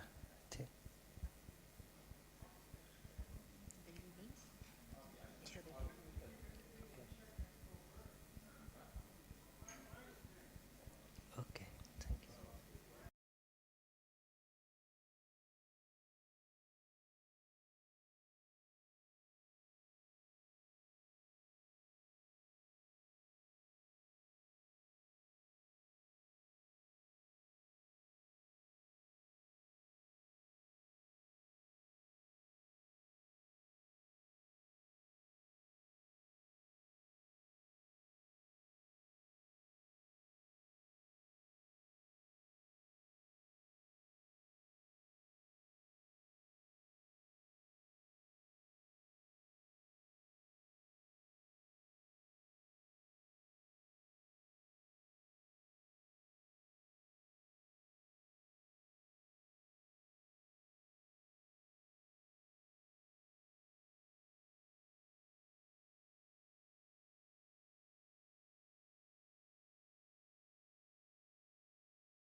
Of course, no problem. So you are going to have 12 minutes, and please keep 3 minutes for the discussion. Thank you.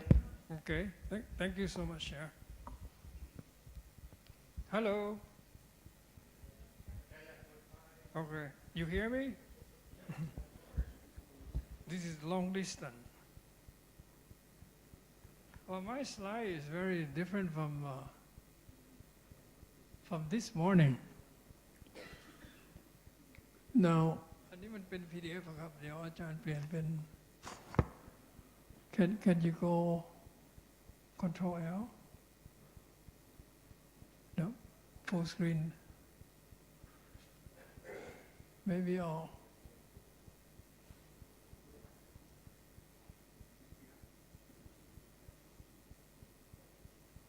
let them. Okay, ได้แล้ว Okay. While we're waiting for the PowerPoint, good meal. Why don't you guys stand up? Come on. All right. Prof. Fred told me that Thai food creating some problem with his tummy. So he needs some laxative, eh? Okay, my talk.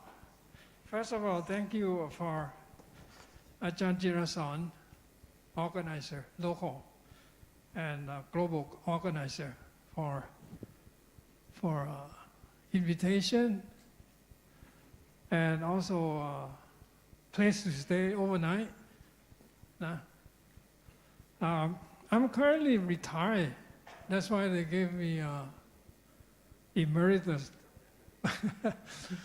a position in Chiang Mai University, meaning that you got you still keep the office, but you got only about 70% of normal stipend, yeah, salary. That's a privilege because a very few of my kind in agriculture who also doing the teaching as well as enjoying researching, searching for new answer so that we could team up with small-scale farmer. Small-scale farmer is about people who are actually using their farm to meet the demand in terms of food, fuel, feed, fiber, fund. Fund without D and D is very different, but they go hands in hand. They do it with basic idea of how they can use the land is very limited for small scale, as well as other resources.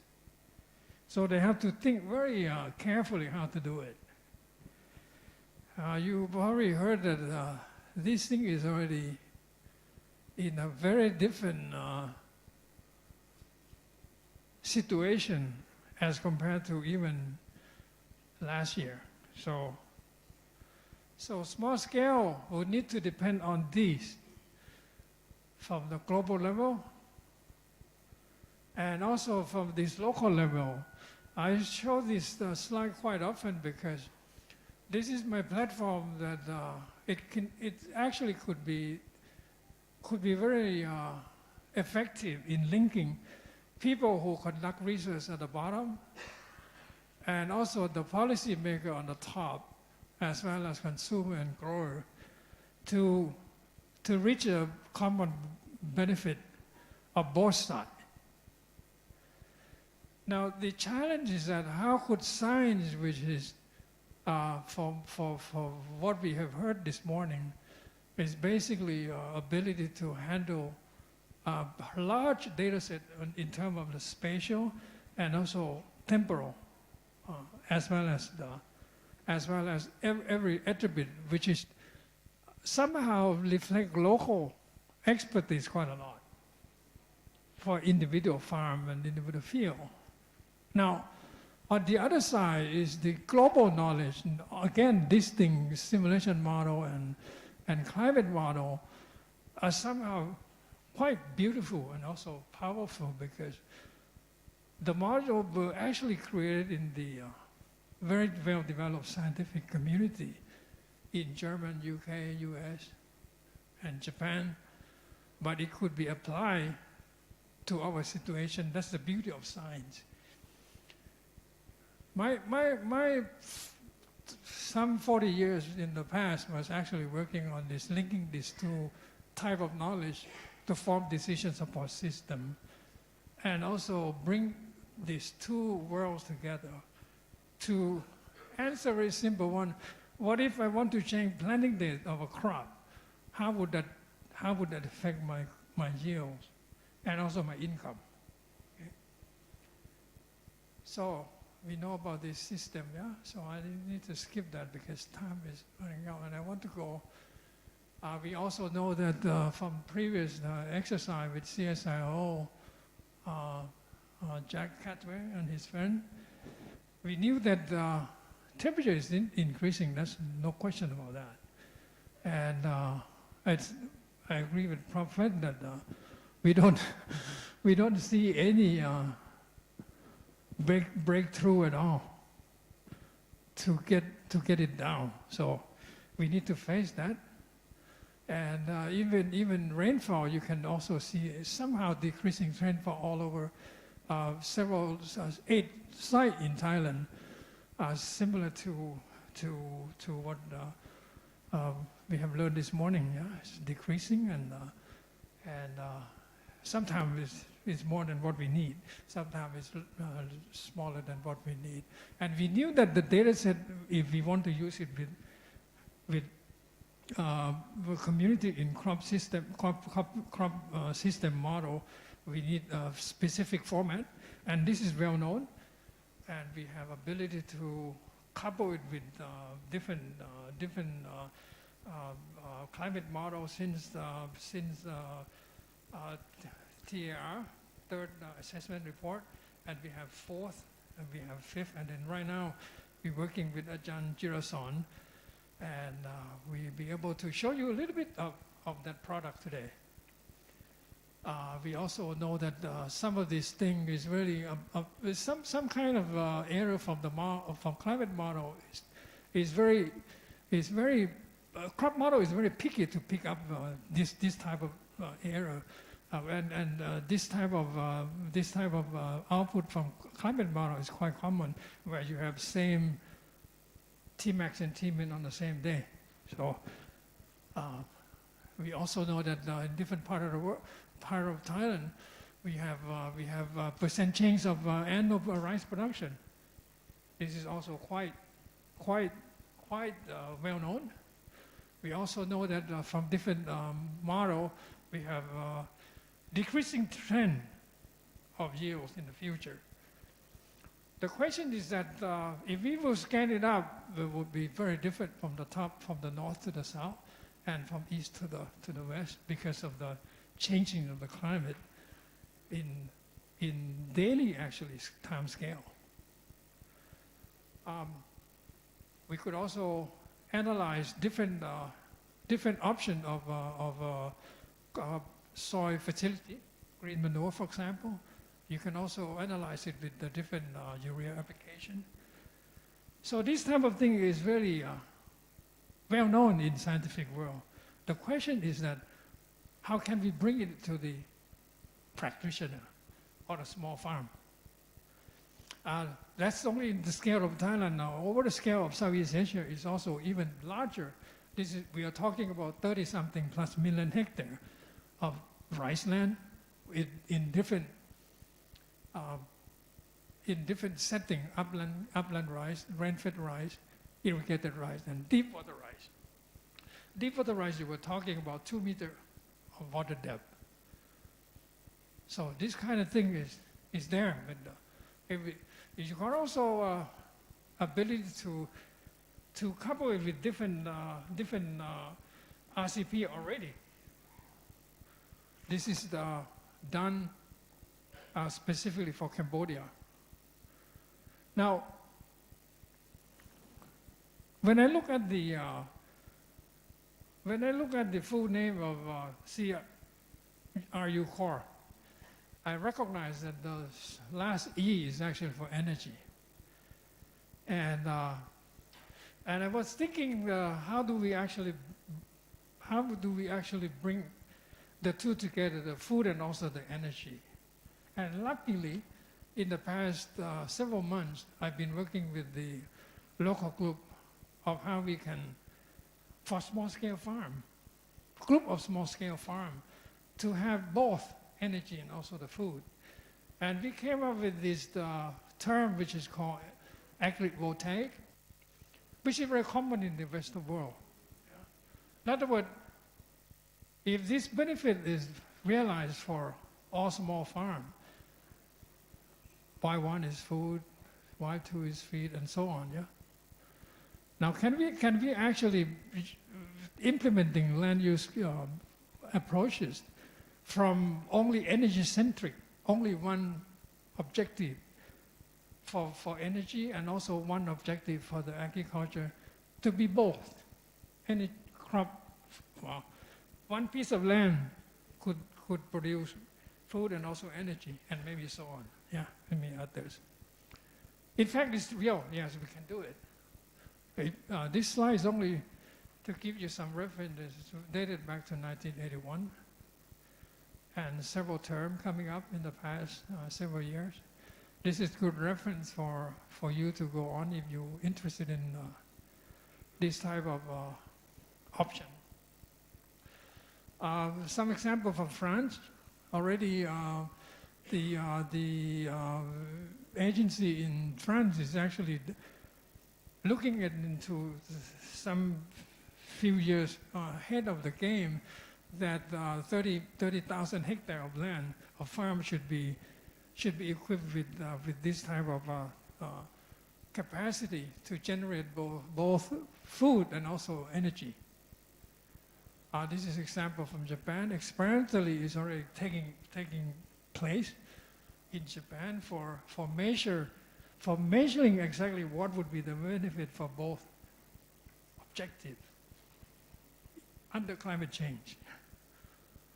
Now, I would like to run some simulation based on what Vajan Jirason, Nick, and also his team been producing in the past. I just got this data set over last week, and I tried out only one pixel, what you call one grid, just one grid, 10 by 10 kilometer, yeah.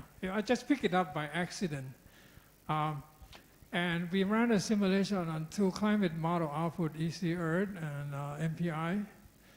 One serious science model, this is version 4.8, which is already geared toward the effect of climate change on phenology. In other words, growth of the crop, and also the development of the crop, and also growth of the crop. Yeah, thank you. I'm almost there. And 5 different land use scenarios.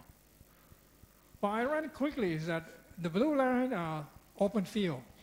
This is simulated rice yields.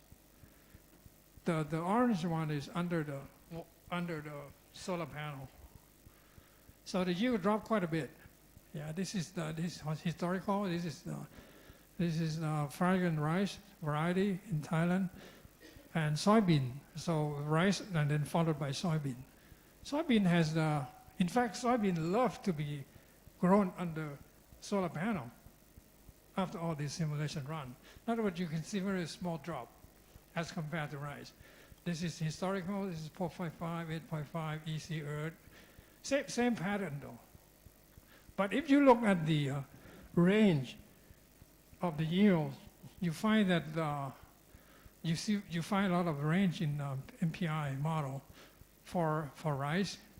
This is open field. This is under the agrivoltaic. So the hotter the world goes, the potential yield is lower for crop, for these 2 crops. This is even worse. If you are not able to control water, then this thing is going down quite rapidly. Okay, I saw the chairman is looking at his watch. Wait, let me stop. Now, well, this is the thing that I want to actually encourage you guys. And I asked Prophet this morning. I think we agree that we need to generate platform where young generation could join in. This is the training I did with the Rice Department team in 2020. And this is last week. That was 24 time, but right now it's about 10 maybe left. So about 50 gone, 50%. Okay, this is a key point. Thank you, Chairman. Thank you very much, Professor Apachai. Time is limited. I accept one question from the floor. Well, Anyone want to raise question? Maybe they don't follow what I'm saying. Yeah, Prophet. Oh, okay. It seems like, just to confirm what I saw, it seems like that with without solar panel, the yield eventually is the same. When you're talking about the high scenario, high emission scenario. Yeah, 8.5 is really not good for the crop. Well, for these 2 crops. But soybean, leguminous crop may like some shading. That's what it is. Okay. Yeah. Okay. So we still have food to. Thank you. Only one small question. When you project of the yields, and what meteorological parameter you need to use? What is what? The meteorological parameters. Oh, I see. Here. Well, we need solar radiation. Solar radiation. short wave, maximum, minimum temperature, and rainfall. So for the climate model, that's what that was producing. And we are running training workshop alternately with the US team. Next event will be in Bangkok in January, but it's already closed, because APN is already have limited funding for the training. But we can do it again for Southeast Asia, and I think that would be very nice. Thank you. Thank you very much again, Prof. Atachai. Okay. Next, I would like to ask if Takayabu-san, are you online? Can you speak? Yeah. Okay. I tried. Okay. I try again. Thank you. So the next speakers will be Dr. Izuru Takayabu from MRI, Meteorological Research Institute of Japan. Thank you very much for your presentation. Yeah. Could I share the screen? Yeah, now? we can see your slide now. Yeah, it's a PDF file, but I think it's better. So I start. So thank you for the chairman, and thank you for inviting us to give such kind of the chance to presentation about RIFS issue. Because if you could make full screen, it will be highly appreciated. No, mic is not. Okay, so that's okay like that. Yeah, could you hear me? Yeah, we can hear you. Yeah. Oh, okay. So it's my. So I introduce you the RIFS issue, but I'll start from the CORDEX, not IPCC report, and enter to the RIFS, and finally relation between CORDEX and etc. So today's content is as follows, and IPCC Working Group 1 AR6 contents are introduced first, and next WCRP RIFS core project is introduced, and finally, what are the relation between CORDEX Southeast Asia and RIFS. So this is a schematic picture introducing our other IPCC image to connect the Working Group 1 issues as physical science basis to the adaptation and mitigation. And as you see that IPCC Working 1 tried to make a user-relevant information by distilling multiple evidence. There are two rounds, blue rounds and orange rounds, and these are two steps of distillation. And the upper one, the blue one, is I think it's strongly related with the core project of the CORDEX. And here we distilled from we make climate information from not only model data, but also observational data and process understanding, etc., as shown in the upper 5 signs. And we in IPCC we make it to the kind of a CID, climate impact drivers. And after then, we distill it again with user elements is also attending to the discussion and make a user-relevant climate information. So following to that, I think to introduce you about the CID first. In IPCC AR6, we define 35 CIDs components and classify the world into 5 categories. And CIDs in the right bottom hand side is coming from the heat issue and the drought or flood, and something like the fire weather and the coastal or the ocean issues. And when we arrange when we estimating these 35 issues following to the area, we find, for example, in the Southeast Asia, it is a purple. It says that that it may become much wetter in the future. So, we can arrange these CIDs with a sector issue or the adaptation issue, as shown in the working group 2 here. This line is the CIDs, and this line is the vertical line, the working group 2. And for example, the round in the red round image that, for example, fisheries and aquaculture systems, there are many CIDs related with coastal and ocean counted by high impact. So next we consider about the relation between IPCC issue and the CORDEX issues here.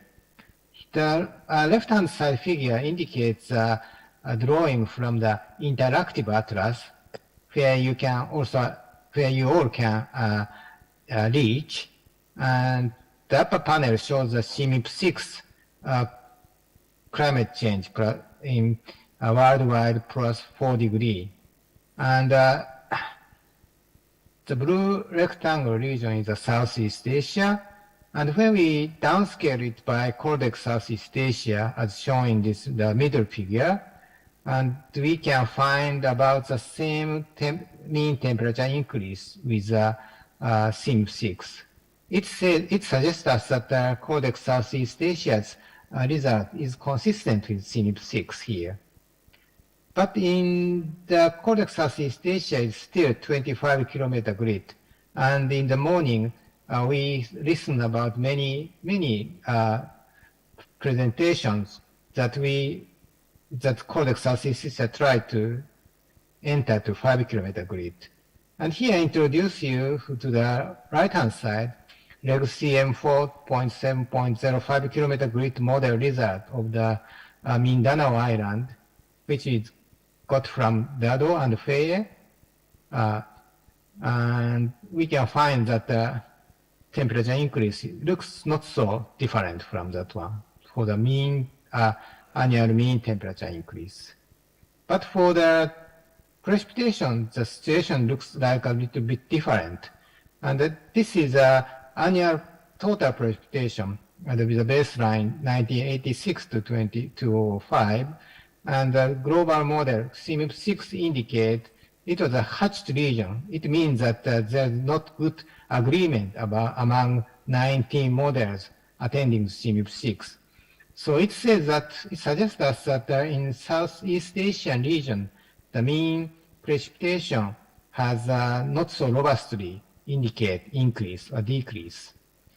And for the CORDEX Southeast Asia, this is in the middle picture, indicate also that it says that many region, almost all region is hatched area, so indicates that there's no good agreement between many models. 8 models is used here and indicate the robust change. And however, but for example, we should focus to Mindanao Island in the right-hand side figure. It indicates that there are many, the good contrast between the western side, western coast and eastern coast. For example, in 2-degree increase case, the precipitation may increase in the eastern coast, but the decrease in the western coast. Such kind of fine detail could not be represented by using 25-kilometer grid model, and we have to use this kind of the detail simulation result to to the users, deliver to the users.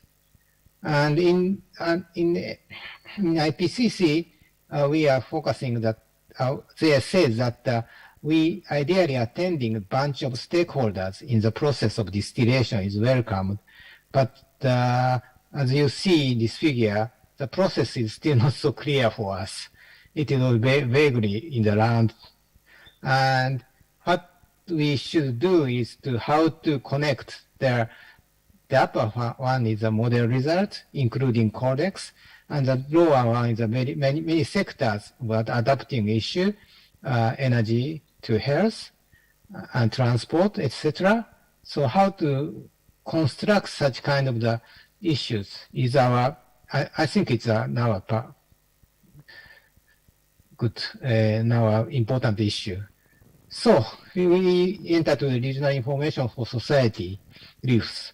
The vision is to understand, develop, and enhance the effective flow of relevant information among scientists, decision makers, and society developing policy-relevant climate research. And there are many missions, but we should focus that it be regional climate information. So, and I skip this one, and I try to show you the structure of the RIFs. The RIFs core project is in green rectangular region, and the main purpose of this RIFs is to how to align the WCB assembly. It means that many regional lighthouse regional activities and also WCRP core project, how to engage to this project, and also engage to external board, external partnership and stakeholders, which is out of the WCRP activity, for example, the agriculture, etc. And in the RIFs, we have a CORDEX and GEP, Global Extreme Platform. We have a strong relationship between them. But RIFs IPO says that CORDEX is not under RIFs. CORDEX has also IPO, etc., and their activity is not how to say, they're under the control of the RIFs, etc. So we have to shake hands and to do the next issue. And there are 4 clusters of research activities that are interrelated, codependent, overlapping. And the first one is it's strongly related with CORDEX, that regional climate understanding of climate projections. But we should focus not only climate projection, but climate predictions, seasonal to decadal forecast as number 2, and also weather and climate extreme, number 3. And of course, we have to communicate and societal engagement, number 4. So it's my last slide.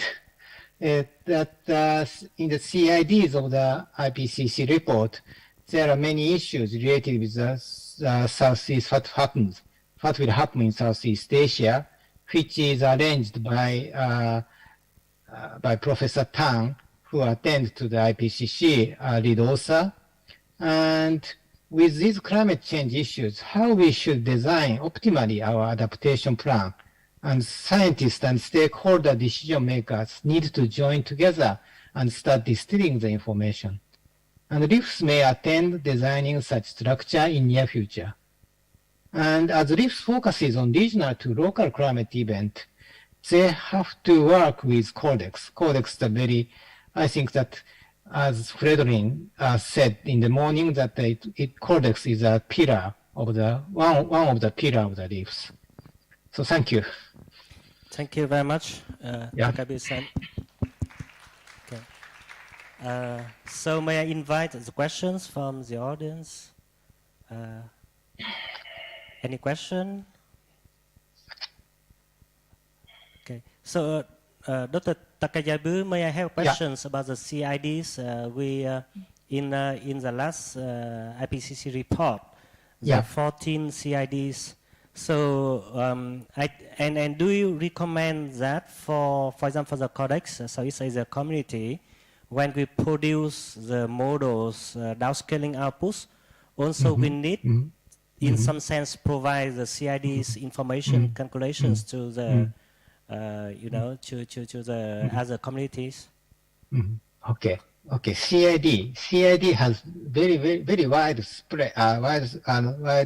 spectrum. And it says not only temperature increase or decrease, or the precipitation or drought, etc., but also they are focusing on the winds issue, and also some coastal issue and oceanic issue, etc.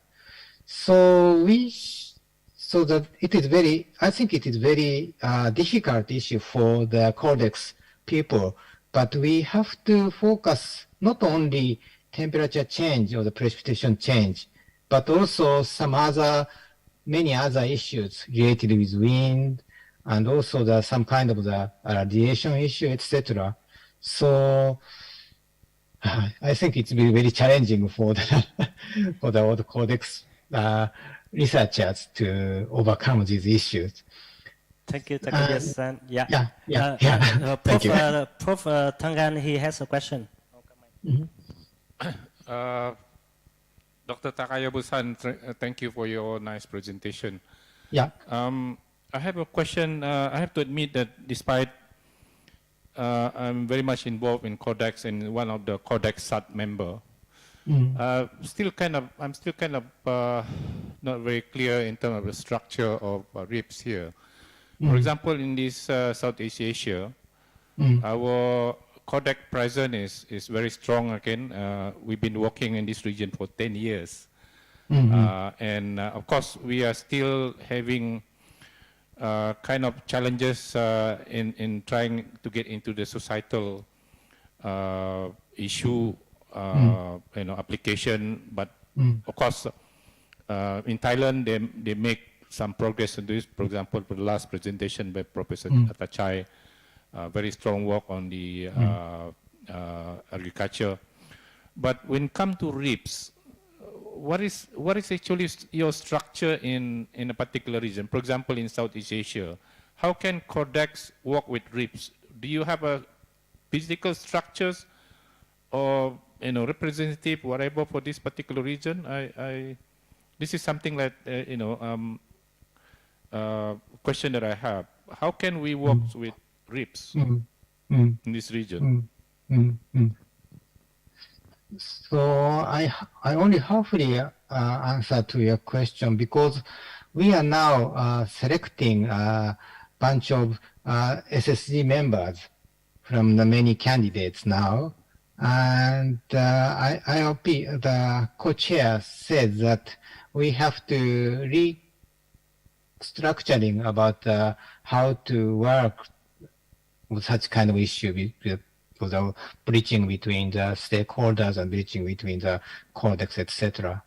So that only my impression is that because we are focusing, the RIFs focusing on regional climate information. Regional says that I think it's not only regional but also local issue. So then I think that we don't focus on the specific region in the world, but much for the distill the how to say how we can make useful information for the users in each country or each CORDEX region, etc. Maybe the first issue we have to do. So I think that, yeah, I hear today that many issues already have started in CORDEX Southeast Asia region. So such kind of the experience may be very helpful for the RIFs issue to be, how to say, to make a good science plan, etc. Okay, so that's what I can answer. So thank you very much, Takayabu-san. Yeah, please also give again a big applause to our online presenters. Thank you for your participation. Okay. Yeah, thank you for your attention. Yeah. So we need to move on. Next, I would like to invite Dr. Tan Mu Leong from the University of South Malaysia for his presentations.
Hello.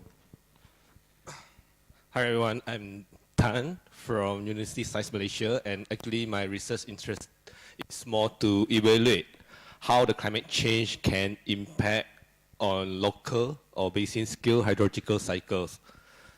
So that's why about I think 5 or 6 years ago I have approached Prof. Fred and his team members in order to get the climate projections data from the CORDEX South Asia for my study. So actually, this is like some sort of statistic that show the natural disaster in Malaysia. So basically, Malaysia is highly affected by flood. You can see almost every year we have like floods and also some sort of drought. So especially during the El Nino years. And that's why by developing hydrological models can be helpful to evaluate how the land use and climate changes could affect the river flow, which these informations can be later on used by the authorities. For example, for those who working on flood mitigations, they need the extreme flow under the climate change conditions in order to design better flood mitigation strategies. Like for example, the pond, detention pond, how many detention ponds that they have to build for that particular regions.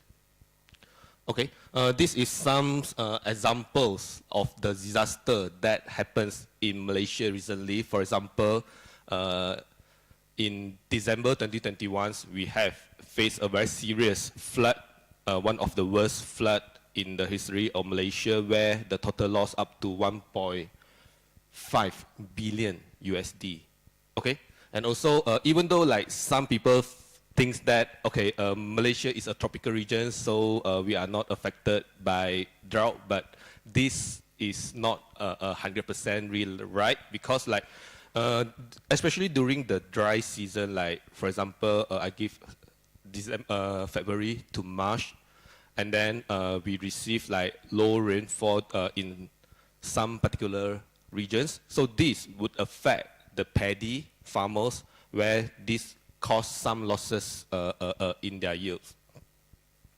And okay, so as I mentioned just now, we have like worked closely with the team from the Profrec team in order to evaluate the climate change impact on the water balance and hydrological extreme in Malaysia. And recently we got grants to evaluate how the climate change can impact the hydrological climatic extreme.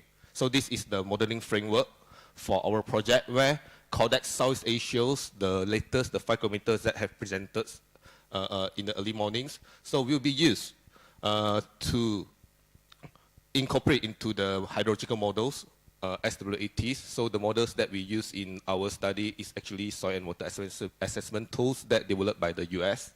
Okay, and then we will like try to simulate the future stream flow, runoff, water use, and so on, in order to get like to do some comparison between the historicals and how the global warming 1.5 and 2 Celsius would impact the water balance in 2 selected river basins of Malaysia. So lastly, we hope we can like how to say produce some maps for the local authorities to refer. Okay. This is the models that I use, that our team used to simulate the water balance, where SWATs, and we have like before like selections of these models, we have conducted some systematic reviews on the reliability and applicability of the models in South Asia regions, and we noticed that actually many hydrological scientists in South Asia actually apply this model, and they have like reported some quite reliable performance of this model in our region. So this is one of the reasons why I think this model is quite good to be applied. And also because they also just released a newer version, SWAT Plus, where is like completely revised version, then provide a more flexible spatial representations and interactions of the hydrological component within a basin. And okay, applications of CORDEX Southeast Asia in Malaysia. Actually, we have like conducted few studies, at least two. We have published at least 2 studies that related to CORDEX Southeast Asia and hydrological modelings. In the first is in Kelantan, in Johor and also Kelantan. So both studies are actually focused on the dry side. Mean we use the projections and also the simulated water hydrological components to calculate the SPI, the standardized precipitation index, and also the standardized streamflow index. And then the coming one, the ongoing one, is the one we're working on under research funding that provided by our governments. So even though we see the three basins within Malaysia, but actually they have like their own characteristic and own functions. Like for example, the Johor. Actually, the Johor, even though it's located in Malaysia, but actually the Johor basin provide water to not only Malaysia but also Singapore. So I think around 40 to 50% Singapore water is actually depending on Johor River. That's why we have used like some CORDEX data to like study the hydrometeorological drought in Johor River basins. So these are some results that we have like presented in our papers. Like before applying the CORDEX data, even though it's like regional downscale models, but still for the hydrological applications, we still need to further bias correct the data before applying into our models. So we have conducted some like mean performance assessment of the originals CORDEX data and after the bias corrections, okay? And then these are some informations of the future changes in terms of the precipitations and also the temperatures of the basin. And we have like I mentioned just now, we have like further calculate the SPI and SSI for this particular basin.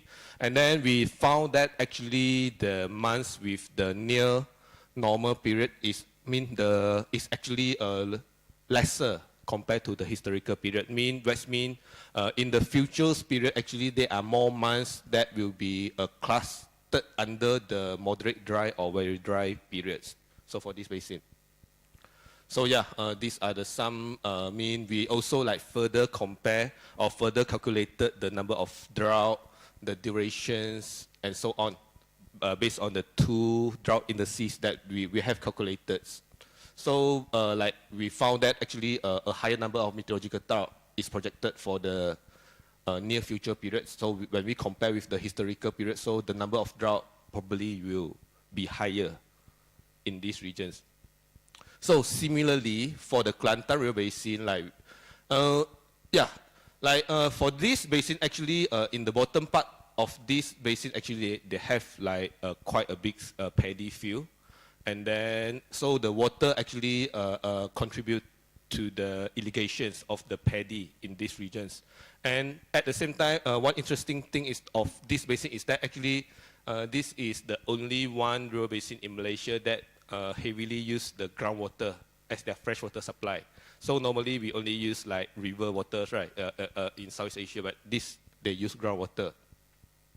And yeah, there are some news that reported that actually they have like losses due to the drought, especially during the April and May, where when December they receive less rainfall in December, and not December, February and March.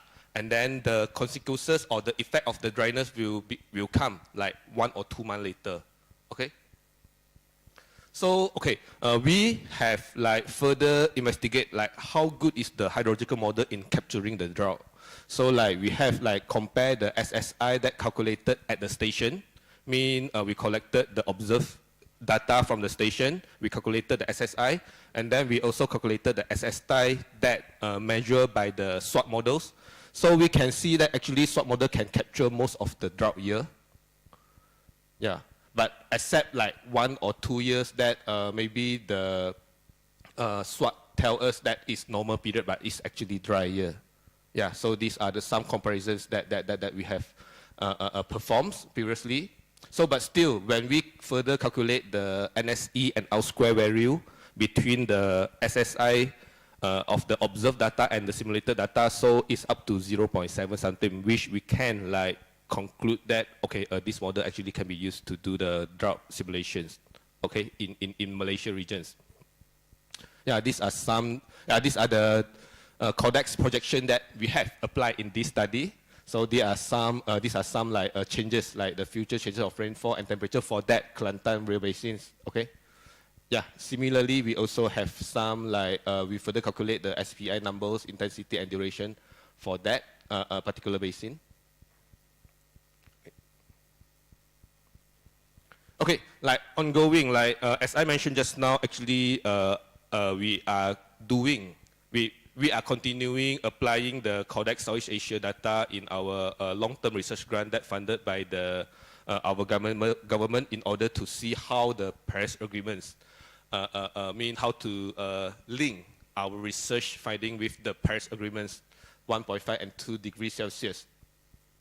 And we are further like, just now we only focusing on SWOT models, but now we are further apply the outputs or the stream flow or the water balance projections that we got to, then we integrate with the GIS MCDM model, so we try to get more difference of layers in order to like produce a flat hazard index mapping for the Kelantan River Basin, okay, or for the river basin that we study. So these are some like preliminary results that our ongoing project. And later on, actually, I just received the climate projection data from their teams. So we are going to apply the data in our models and run the futures, stream flow, surface runoff, and water balance component against. And then we will then apply the output into the MCDM model in order to get the flood hazard index maps. So we can like further class the area into like very high, low, moderate, high, and very high regions. So we have actually conducted a technical workshop, I think about 2 months ago in Penang. So actually for this project, just for your information, we not only focusing on the water part, but we also focusing on the health and social economic part. So we have another 2 teams that working on health and social economy. Yeah, for sure, the first team led by Prof. Red will work on the climate projections. Yeah, so from the hydrologist perspective, so let's say if we have a bias-corrected data that readily apply which we can like directly apply, I'm sure that this will promote a lot more multidiscipline study to be conducted, because like actually I think for us the climate parameters that we need actually are more or less similar. Like actually currently we are also working on a project that related to solar. So we are identifying the suitable area to install solar. So like solar radiations, precipitation, temperatures are the main components that we are going to use. And also there are some open source data that might be used, like NASA Power, the new data. And these are the things that we are doing, like developing the flood and drought related index in the sea. Okay, that's all from me. Thanks, everyone. Thank you very much, Dr. Tan. Okay, time for a very quick question. Anyone want to raise a question? Okay, I just have one question. When you show the comparison between RSI, for the RSI between observation and models, so I'm wondering, because maybe I lost information, which model experiment you use for the comparison? So, yeah, but for which foxing, climate foxing? That one actually we compare the historical, historical observed climate data and also the historical observed stream flow data. So that one is basically a step for us to make sure that our hydrological model is reliable to be used before we incorporate the CORDEX data. Yeah. Okay, got it. That's one question there. Okay, Julie? Just a quick question on, you showed earlier the thematic layers, the one with the many layers information. Yeah.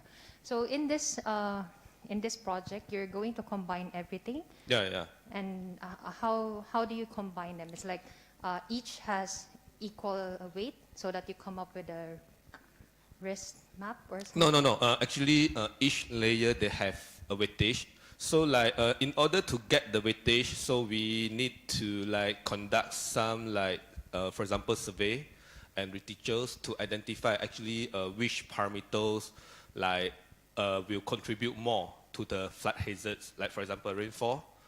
If let's say all the peoples we interview say, okay, actually rainfall is one of the main major criteria, so maybe rainfall will have like a higher weight.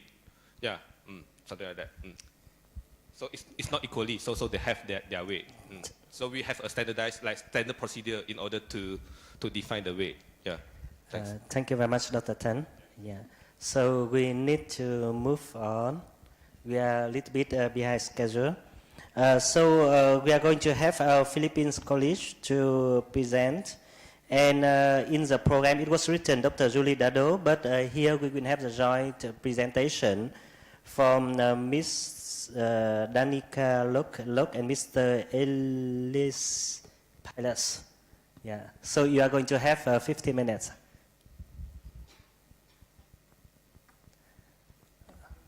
So I really, request you presenters to keep, the presentation short.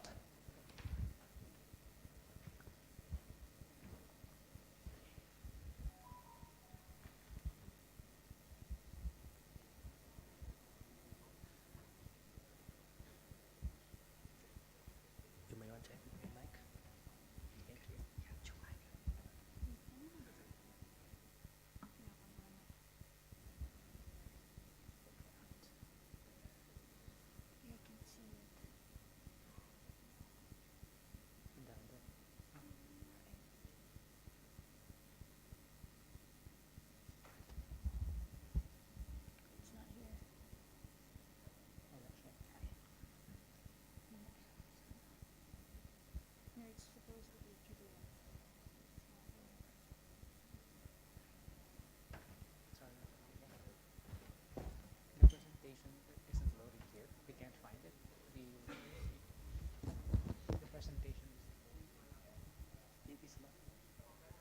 So do you have any USB key?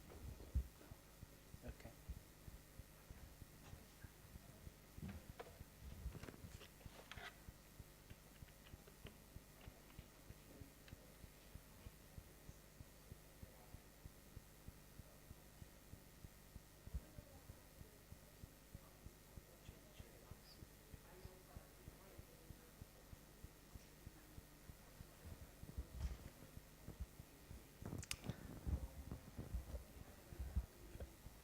Okay, please go ahead.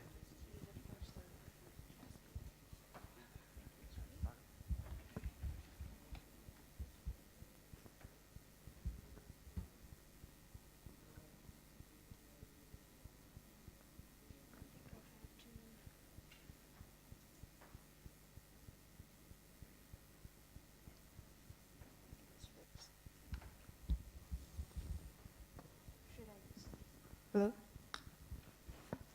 So good afternoon, everyone. I'm Danica Lacaloca, and on behalf of my colleagues from the Regional Climate Systems and Geomatics for Environment and Development Laboratories of the Manila Observatory, I'll be sharing our research entitled Climate Information to Support Shift to Renewable Energy in the Philippines, which is a culmination of our work under the Access to Sustainable Energy Program, Clean Energy Living Laboratories Project, or ASIPSOS project, which is funded by the European Union. So to begin with, it's not moving.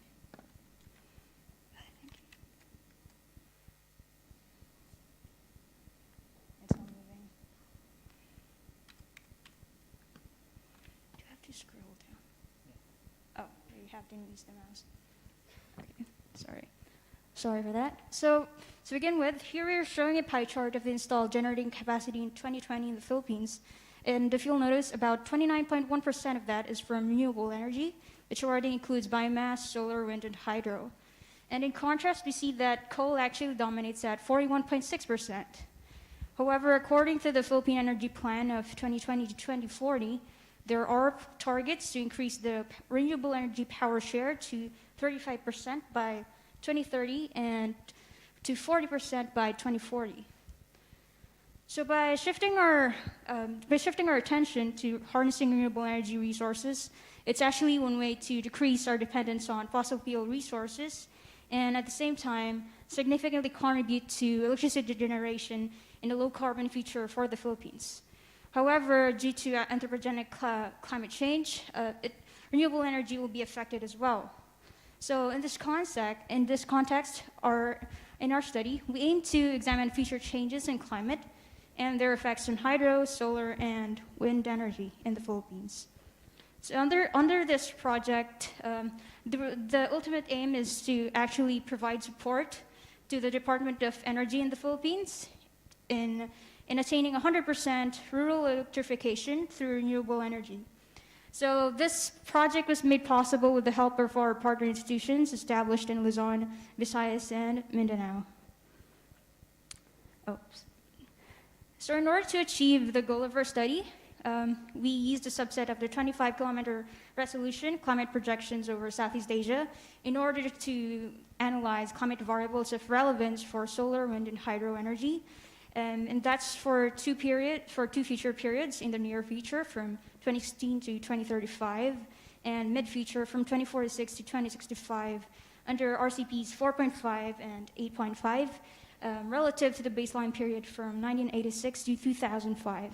So actually prior to proceeding with our general methodology, we also did some model evaluation of the baseline period in order to assess the model skill in representing the present climate. And so after having done that, we proceeded with conducting a bias adjustment of our climate model outputs using quantile delta mapping method by Cannon et al. 2015. So in this methodology, it aims to reduce model biases, but at the same time, preserve the model changes. So more information about this methodology will be discussed tomorrow under session 3. So after having bias adjustment, we also did some, again, model evaluation in order to assess the remaining biases even after bias correction and to also determine how well the bias correction method was able to reduce the biases. And after having done that, we then proceeded to investigating future changes of climate variables of relevance for solar, wind, and hydro energy. And given these changes in the climate variables, we then determined how it would impact or try to quantify how it impact future resource potentials, specifically for photovoltaic output, wind power density, and hydropower output for run-of-river output. And just to add another layer, we also included for model agreement on any significant biases and significant changes in relevant climate variables and for future resource potential. So first, for the results for solar, one of the climate variables of relevance is temperature. And we can see here that there's a consistent model agreement on the significant increase in temperature, especially in the mid-future period under both scenarios. And for another one is surface solar radiation. And overall, we do see that there's an ensemble model. The ensemble model do indicate that there's a slight increase in surface solar radiation in the future, although it's still minimal, the changes are. And also there's a lack of stippling, which indicates a lack of model agreement on significant changes in surface solar radiation. So nevertheless, these changes do indicate for future potential of photovoltaic output that there's a slight increase in photovoltaic output potential, except for Mindanao in the near future period under RCP 4.5. And some notable areas with potential are Palawan, Mindoro, and Western Visayas, wherein we observed consistent increase in potential photovoltaic output. And in terms of trying to quantify how projected changes in photovoltaic output attribute to temperature and surface solar radiation changes, we did a graph of it, and essentially we did find out that it's mostly due to surface solar radiation changes that contribute to the potential photovoltaic output, except under near future, under RCP 4.5. So the second results that we do have is for wind energy, and we've then looked into for climate variable of relevance, 80-meter mean wind speed. And just to give a backgrounder, we see for the baseline period that in offshore areas and coastal areas, there's a strong wind speed over there, and which is also quite consistent with our existing wind farms and wind energy projects, which is on the left-hand side of the map. And in terms of trying to quantify how it would change in the future for both periods and under both scenarios, you do see minimal changes, although we do observe that there is an increase in the Luzon area, especially in the mid-feature period, and a contrasting decrease over the Mindanao area, especially under mid-feature period as well. Oh, I always forget. So in terms of how they would impact future wind power densities, we do see here that, again, there's minimal changes overall, but in areas that we did observe increase in wind speed, we also see an observable increase in wind power density. And similarly for areas with a decreasing wind speed, we also see a corresponding decrease in wind power density as well. So for hydropower output for Run-of River, we looked into rainfall changes, and from here we do see that for the northwestern portion of the Philippines, there's a consistent increase in rainfall. In contrast, in other areas, we do see a drying, especially significant drying in the mid-feature period under both scenarios, which is also supported by a model agreement on the significant drying.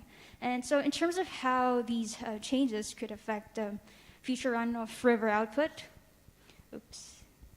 here we see that for similar results that in northwestern portion of the Philippines where we observed an increase in rainfall, there's also an observable increase in river output, so it's up to approximately 14%. And in areas whereas we saw a decrease in rainfall, we also saw a decrease in run-of-river output as well, which is estimatedly about 40% in the mid-feature period under RCP 8.5 scenario. So given these changes in our resource potentials for solar wind, and hydro energy, we will now then try to discuss how these outputs were further used in the project using various GIS methods, which will be presented by my colleague Elise. Hello, good afternoon. My name is Elise, and I'll be presenting the second half of this presentation. So in our collaboration with the Geomatics for Environment and Development Lab of the Manila Observatory, a renewable energy decision support system was developed, and under this framework, the resource potential for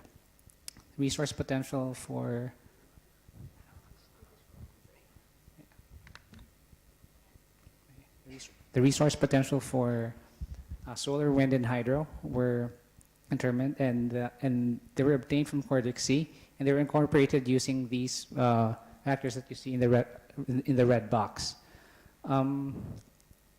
We also performed a site suitability assessment, and to further narrow down which sites could be deemed as suitable. And we did this by looking at things like the technical and physical aspects that may be encountered at a particular site, along with the constraints that could be found related to the environment, and by also accounting for things like socioeconomic variables for RE type. So this is an example of a site suitability assessment map for wind renewable energy.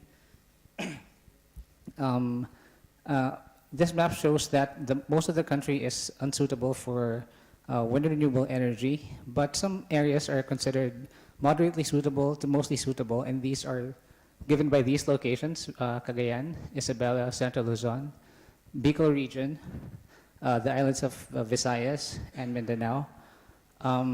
These areas are characterized by, well, terrain-wise, they're characterized by gentle slopes. They're closer to transmission lines, and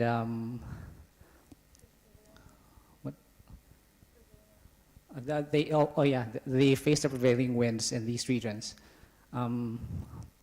Next. So to factor in the risk associated with these, the map that I just showed did not yet factor in the risks associated with those sites that I mentioned. And so to do this, we combine the hazards, exposure, and the vulnerabilities to generate the risk maps for the entire country. These are crucial for renewable energy development and for disaster risk reduction and management. So again, going back to renewable energy, we see that the risk to wind energy facilities and systems to typhoon are given by the middle map is characterized by a lower risk going towards the south of the country. And when it comes to flood, most of the Philippines is low to very low risk for flood, although there are some areas in deep purple characterized by high risk, and these are located in mountainous areas. So given these risk maps, the suitable sites are found in Cagayan Valley, southwestern Nueva Ecija, and Mindanao. These risk maps and site suitability maps were handed over to the DOE, Department of Energy in the Philippines, and they, together with the renewable energy sector, can use this to make informed decisions about the feasibility of developing RE at a particular site. For solar, the risks, the country is characterized by generally a moderate risk, a moderate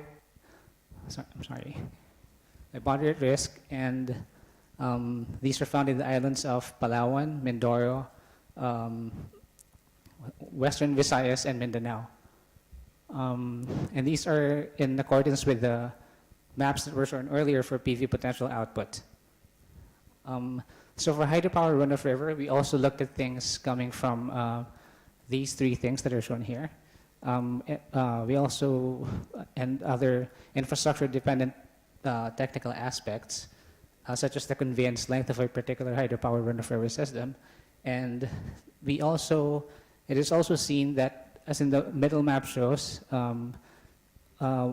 there's the presence of armed conflict, which generally tends to get less pronounced as one goes up north.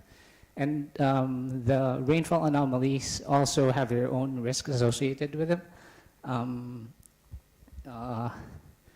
These maps were produced by the lab that we partnered with, and they are in accordance with the results that we showed earlier for hydropower. These are the most suitable sites that were found are in Cagayan Valley, Isabela, southwestern Nueva Ecija, and Iloilo and Capiz.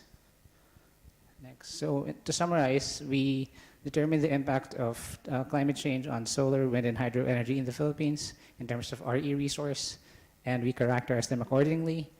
Using the outputs of resource potential as candidate sites, suitable sites were further identified by considering the factors and constraints that come with them. We also determined the risks stemming from a variety of factors.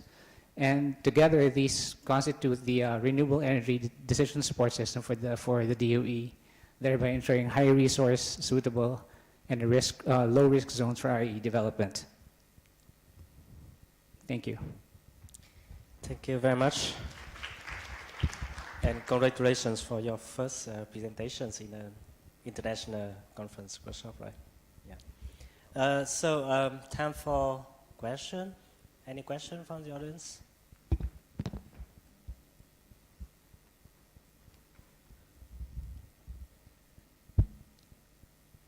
Question? Okay, for Fred.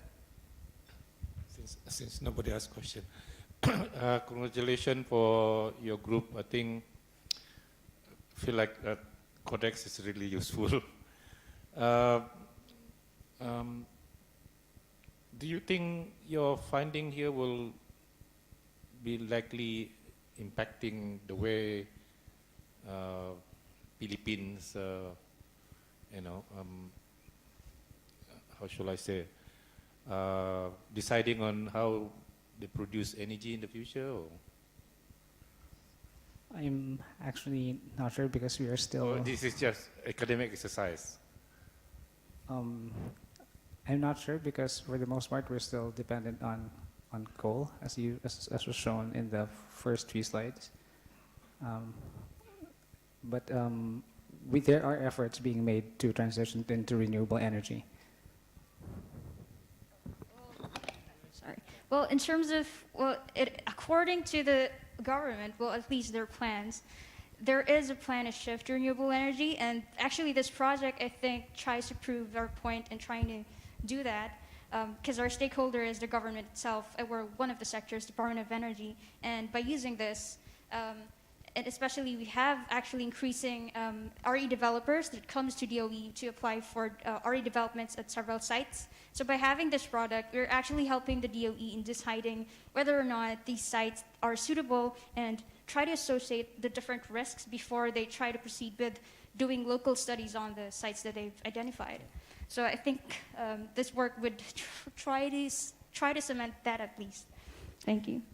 From online participant, I can see that Dr. Irene Lake, you want to raise a question, right? Dr. Irene, are you here? Okay, please go ahead. Yes, I'm here. Thank you. And this may be a question that is obsolete because I came in very late into this just a few minutes ago, but I was surprised to see your estimation of the flooding risk, that it was so low. And I then wonder, are you taking into account both, rain, rivers, and sea level rise, or is this merely from the hydropower point of view, so to say? So in generating the flood risks, this was done mostly by the lab that we partnered with, and I'm not sure. Was sea level rise factored in? Yes, for the GE part, they did a separate study for this, for trying to count risk depending on hazard exposure and vulnerabilities. And they do have different criteria that are under consideration for floods. And we're not exactly sure how they did quantify considering those criteria under flood. So unfortunately, as of now, I'm unable to answer concretely how they did try to characterize flood for that one. I'd just like to add, they did do some weighting associated with the different risks that were described in this presentation, and I'm just not entirely clear on how the weighting was done. Yeah. Okay. It was just that I was surprised that the risk seemed so low regarding the small island situation. So this is why. Okay, thank you. Thank you very much. We are running behind schedule. Thank you very much to two presenters. Next, I would like to invite Dr. Irene Leke. In the program, it was written Dr. Zerson, but Dr. Zerson kindly accepted to present after Dr. Irene. So, Dr. Irene Leke, can you present now? Yes, okay. I can do that. Thank you. So we are happy to welcome, the writer of CORDEX, IPOC Sweden, and thank you for your presentations. You are going to have 12 minutes for presentation, and we will keep 3 minutes for question and answer, okay?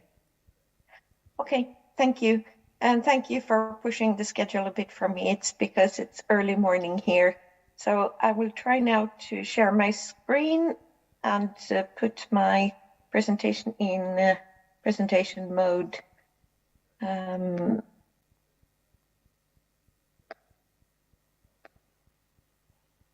you see it in presentation mode now? Yes, we can see it. Yeah, perfect. Okay, thank you. Okay, so I will be speaking a little bit about CORDEX, and you all probably know a whole lot already, so I'm not sure if I might say something that is already, so to say, well-known facts.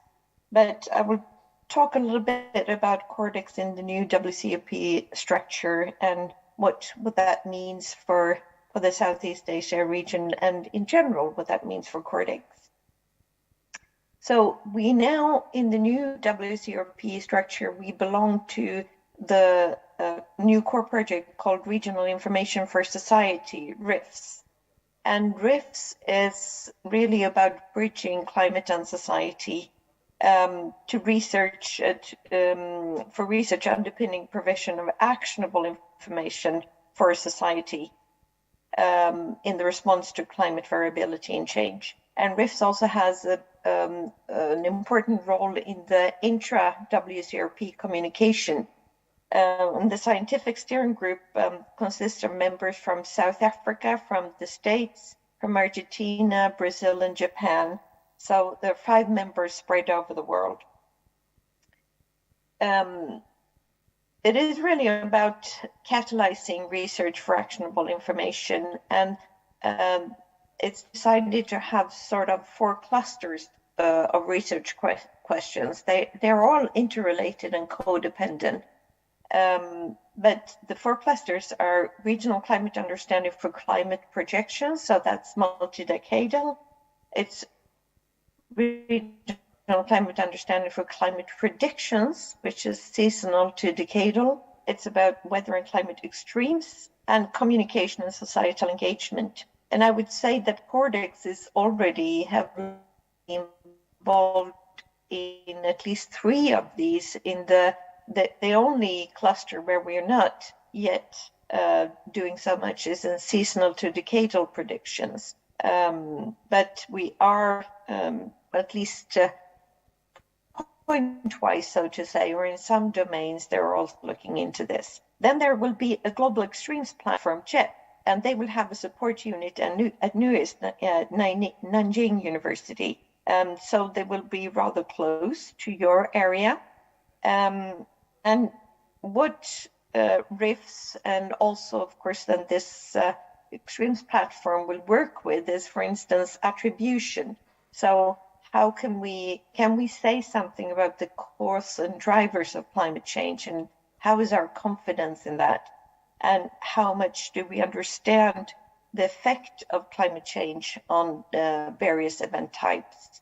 And this is not an image to try to quantify anything. This is just to try to illustrate to work with attribution. In RIFs, the dialogue with users and stakeholders and decision makers is also very important. It's a big part of RIFs and also of CORDEX, and has been for a long time. And so this is just to illustrate that we need to find new ways to speak to our users, to involve them, to engage them from start, and to present the message that we have in an understandable way that is also actionable and usable. And you all know already the importance of climate change information and global collaboration, but and I'm sure there will be presentations, and have been, where you show how expensive and deadly the warmer climate is. It costs money, it costs health, it costs lives, and we need to understand the impact on all various sectors. And we just saw examples for the energy sector, for instance, and it's about crops, and it's about wildfires and health, and it's about also how we collaborate globally as air and water don't stay within borders, and as we are dependent on trade flows to function. And if, for instance, there's drought in Brazil, then I might not get my morning coffee, and that would be not a disaster, but it would be unpleasant.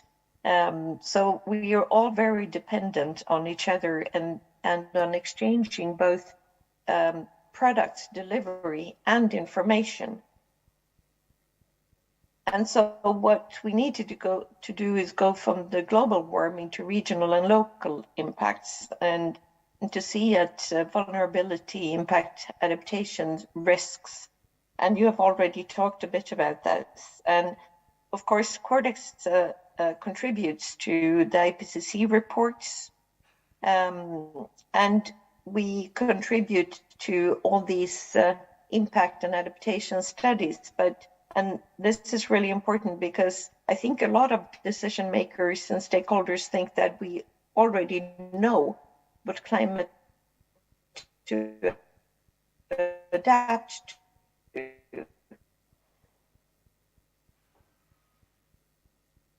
And we have ideas of what information needed, and where we need to go from data to information, to knowledge and wisdom, but we need to start with the data and then arrive at messages that are relevant and usable for planning and adaptation. But this needs to be backed by clear and robust scientific analysis. So the dialogue is extremely important.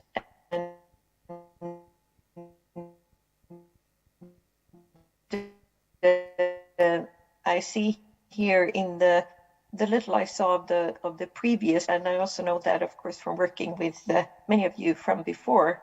And to say then a bit about CORDEX position in this, we are very well placed to work with both the RIFS questions that are global, because we are a global collaboration, but we focus on the regional and local climate phenomena and variabilities. And we are trying to be coordinated and to have standards for the information and knowledge. And we work a lot with knowledge transfer and capacity development, capacity transfer. And our goal is, of course, to underpin informed decisions. So we're really a platform or a facilitator for coordination and cooperation. And I should say that these little men here in the map, they of course don't represent all the CORDEX contacts that we have, but these are science advisory team members and points of contact. And some of you point of contacts, and Fred, of course, is a science advisory team member that is in place today. So we work with the chain from global to local, from data to knowledge, and we work with various models. We go from the global climate models and downscale them, and there are many global climate models, as you know, and then we come down to the regional climate models that are the standard 12 to 25 kilometers in CORDEX, and we also have the empirical statistical downscaling, and now we're trying to work much more with combining these methods. And I know that this is something that you also work with in your area, to do both the dynamical downscaling and the statistical comprehensive material for the users. And then we have the very high resolution models, convection permitting models that are more on the local scale and really come down to urban heat islands, for instance, and to where a lot of the decision making takes place. And this is just to show you that we now have the stages both for regarding CMIP6, downscaling of CMIP6. This is collected at this GitHub, and so you can access this from cordex.org, where you can have a full list of simulations and summary by domains, etc. So take a look there and to see what is planned for your region. And there we have the input from CORDEX C, what is ongoing and what is coming. And so this is just an example of what you could do if you come down to a really local scale.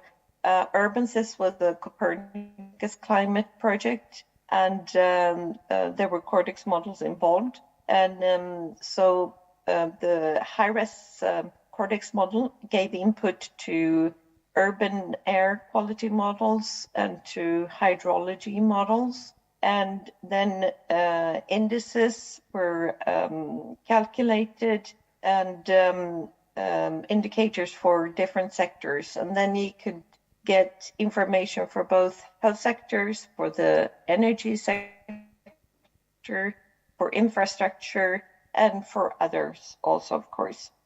And for your area, this is an image I learned from a presentation that Mayor's Future Earth made last year, where for instance, for the Mekong River Basin or Central Asia, dryland, or other areas where you look at the water energy food nexus, you need also to have this kind of information that comes from CORDEX to look at water supply and hydropower that we just saw an example of, and also for land use planning, and of course for a lot of for the agricultural section, for all kinds of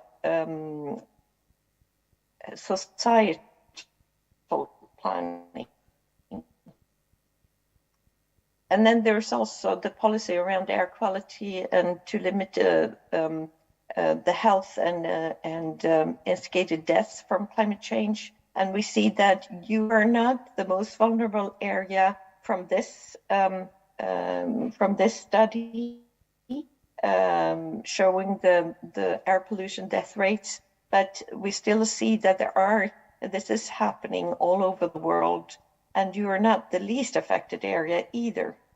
And then there are so many different examples of studies where CORDEX results have been used, and where we are doing all this that is in the new WCRP structure, where there's both dialogue and cooperation with society. And I know that Bruce Hewitson, he now talks about society in science instead of science for society, which may be a different mindset. But what we can see is, besides air pollution that I just talked about, there is also other waterborne diseases. There are diseases spread by mosquitoes or other insects. And also we've seen that, for instance, longer monsoons and wetter and warmer climate, it leads to depression and anxiety also. So there is not only physical diseases and problems, but also psychological effects of this. And so there are lots of impacts and things to consider with the climate change. And I think we are well prepared we have resources to give good input, and underlay. And one of the things that are done in CORDEX. Sorry? One more minute if you. Oh, sorry. Then I'll go on quickly here. We have the flagship pilot studies in CORDEX that are down to the very local level and supposed to be end-to-end perspective to give actionable climate information. And one of our flagship pilot studies is on the Himalayas and Third Pole region. And we also work, as I said, a lot with CapDev activities. And this is just to show some of the different meetings and workshops we've had. We also need to work with the last step, the communication with the policy, which can be climate adaptation games. It can be things like the climateinformation.org portal with indices, etc. And we come to this kind of reports, assessment reports. And then this is what it might look like with and without knowledge when you plan sewage systems, for instance. And then just a few words about the future as well.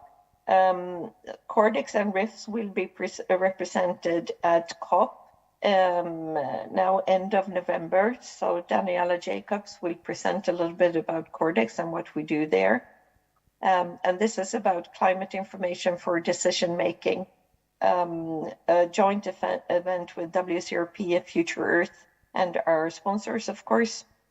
And then next year, we will have the large WCRP, the large CORDEX conference, which will be in Trieste and Pune. So there's this local hub not so far from you in Pune. And I hope a lot of you will join us there. And we will focus more on, it should say CORDEX there, in society and vice versa, more than that than on the normal, let's say, scientific analysis. So there will be World Cafe sessions, workshops, and there will be a lot about assessing climate impact and how we should use the climate science to guide adaptation policies, and also about decision support systems that we also saw examples of earlier. And so we will continue working with tools, with polity, with applications, assessment, impacts, and with capacity exchange and training. And we all need to work together with application-inspired and disciplinary science, and with the human dimension, of course. So, thank you. Thank you very much, That's Irene, all. for very rich, information you gave us. Any question from floor?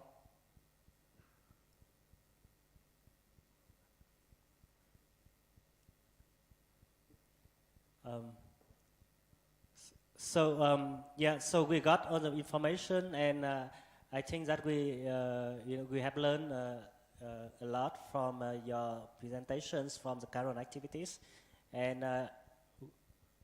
there's a question from Frederick Shaishan. Can you please unmute and speak, our online participant? Thank you so much for such a presentation on CORDEX. Now, what I'm asking, I saw referring us to the GTAB. I don't know whether we can access the CORDEX. I don't know whether we can be able to access the CORDEX, maybe software or maybe platform in that matter for. If I want to maybe do some scenarios. Okay. I'm not sure if your question is that you would like to run scenarios on your own. Is that what you're asking? Yes. Just like maybe using this seasonal focusing tool, maybe another downscaling climate monitoring tool. Downscaling climate focusing tool. There are some you can use in doing maybe seasonal focus and something like that. So I don't know whether with that link, if I go through the GTAB, I can be able to download the software and maybe do some scenarios. Is it possible? No, to be honest, no, we don't have software there. These are for the actual simulations, to download already made simulations. But if you go to ISENIS or to ESGF, or if you go to Copernicus Climate Data Store, there are some tools so that you can, so to say, play around a little bit with the information. And we are also discussing with CMIP and the CMIP office and ESA and Met Office if we can somehow work more with the ESM BALT tool to make it more suitable also for the regional modeling and for so that people can do more on their own with that. But I must say that we need to work more with these tools so that people can do more on their own. We get a lot of questions actually on this. So the problem is not that there isn't tools, but perhaps it's hard to know what to use, and also if we could somehow find resources to work more with it for the CORDEX purposes. I don't know if that answered your questions, but Here also, Prof. Fred want to give some comment. Well, a comment. But can I have a question, Frederick?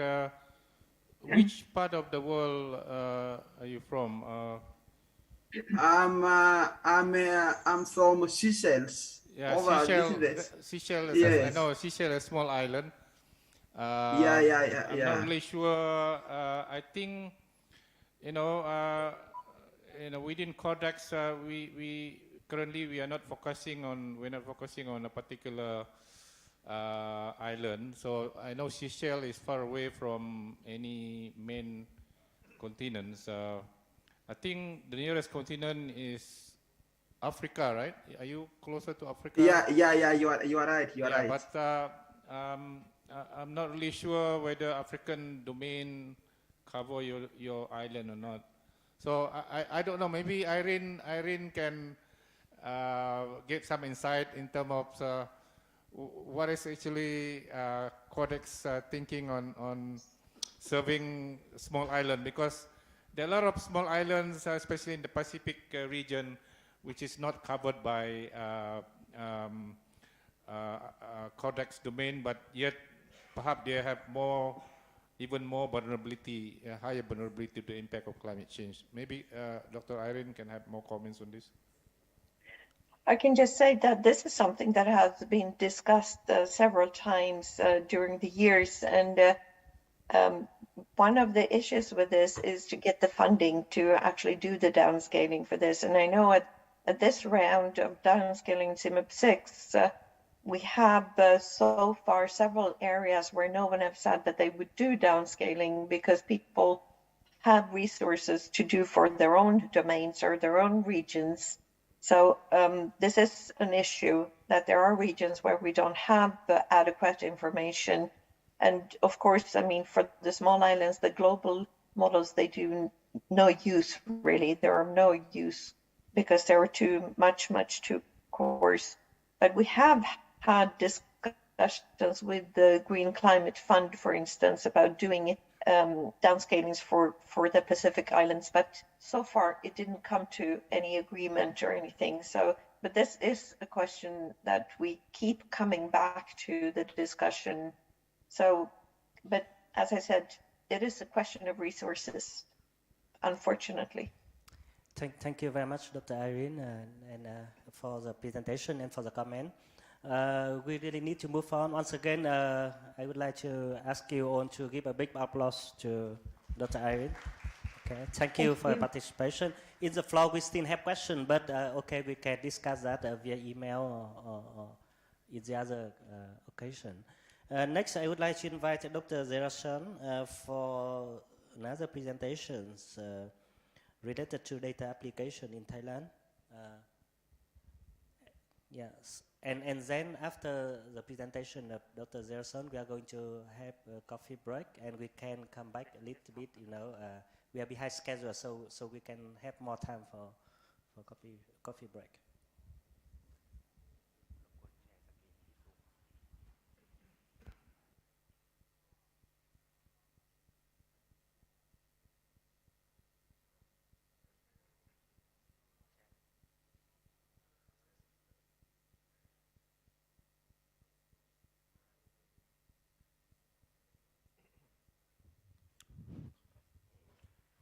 Hi, good afternoon again. Actually, I like our colleagues to present this, but they are unavailable today and they go somewhere, so I represent our team. Sorry.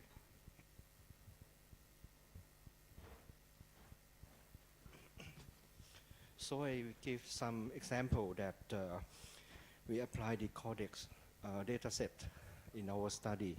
I think there are a few of projects that apply our data set in Thailand, but I will give you the example that we have done so far in our university. First project that we got the funding from the NRCT is a kind of collaboration project with Tsinghua University, China. And this project, okay, can you read it? Okay, let it be like that. I think it's a matter of font. We apply the 25 kilometers from our second phase, 3 GCM and 2 RCP, to force the water evaluation and planning model, or WIP model, to study the impact of climate change on water management.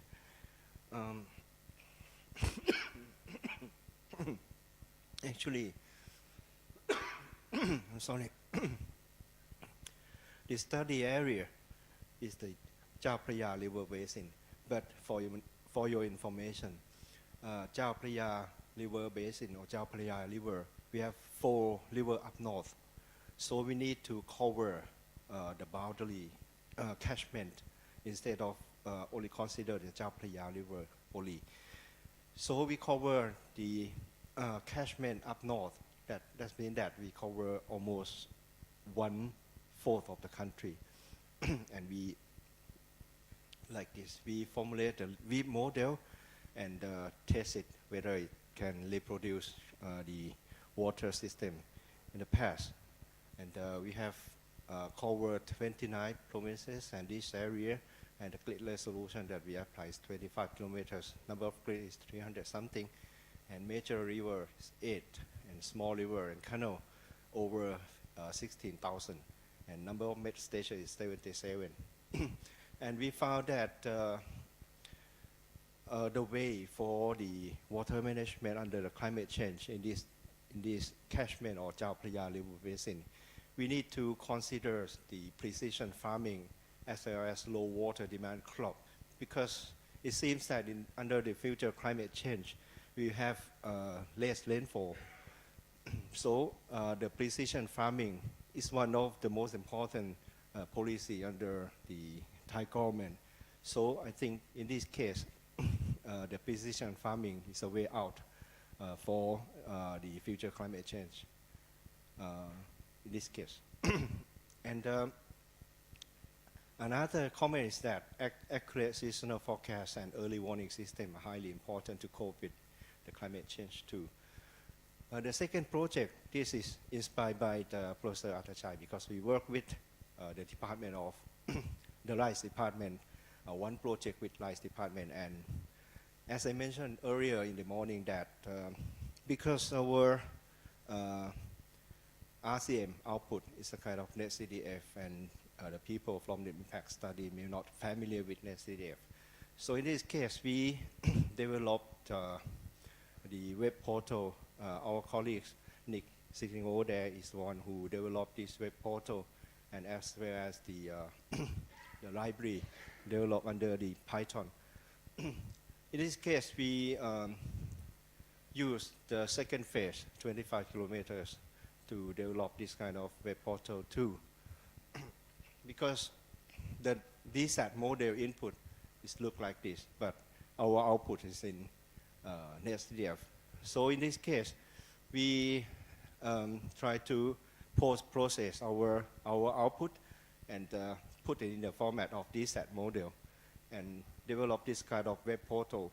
So the impacts community researchers can visit our website and download the data set directly.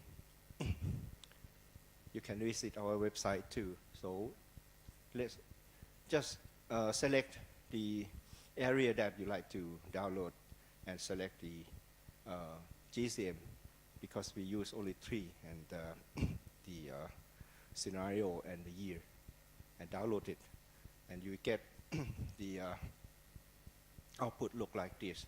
And this is the training workshop that you have done so far with the Rice Department.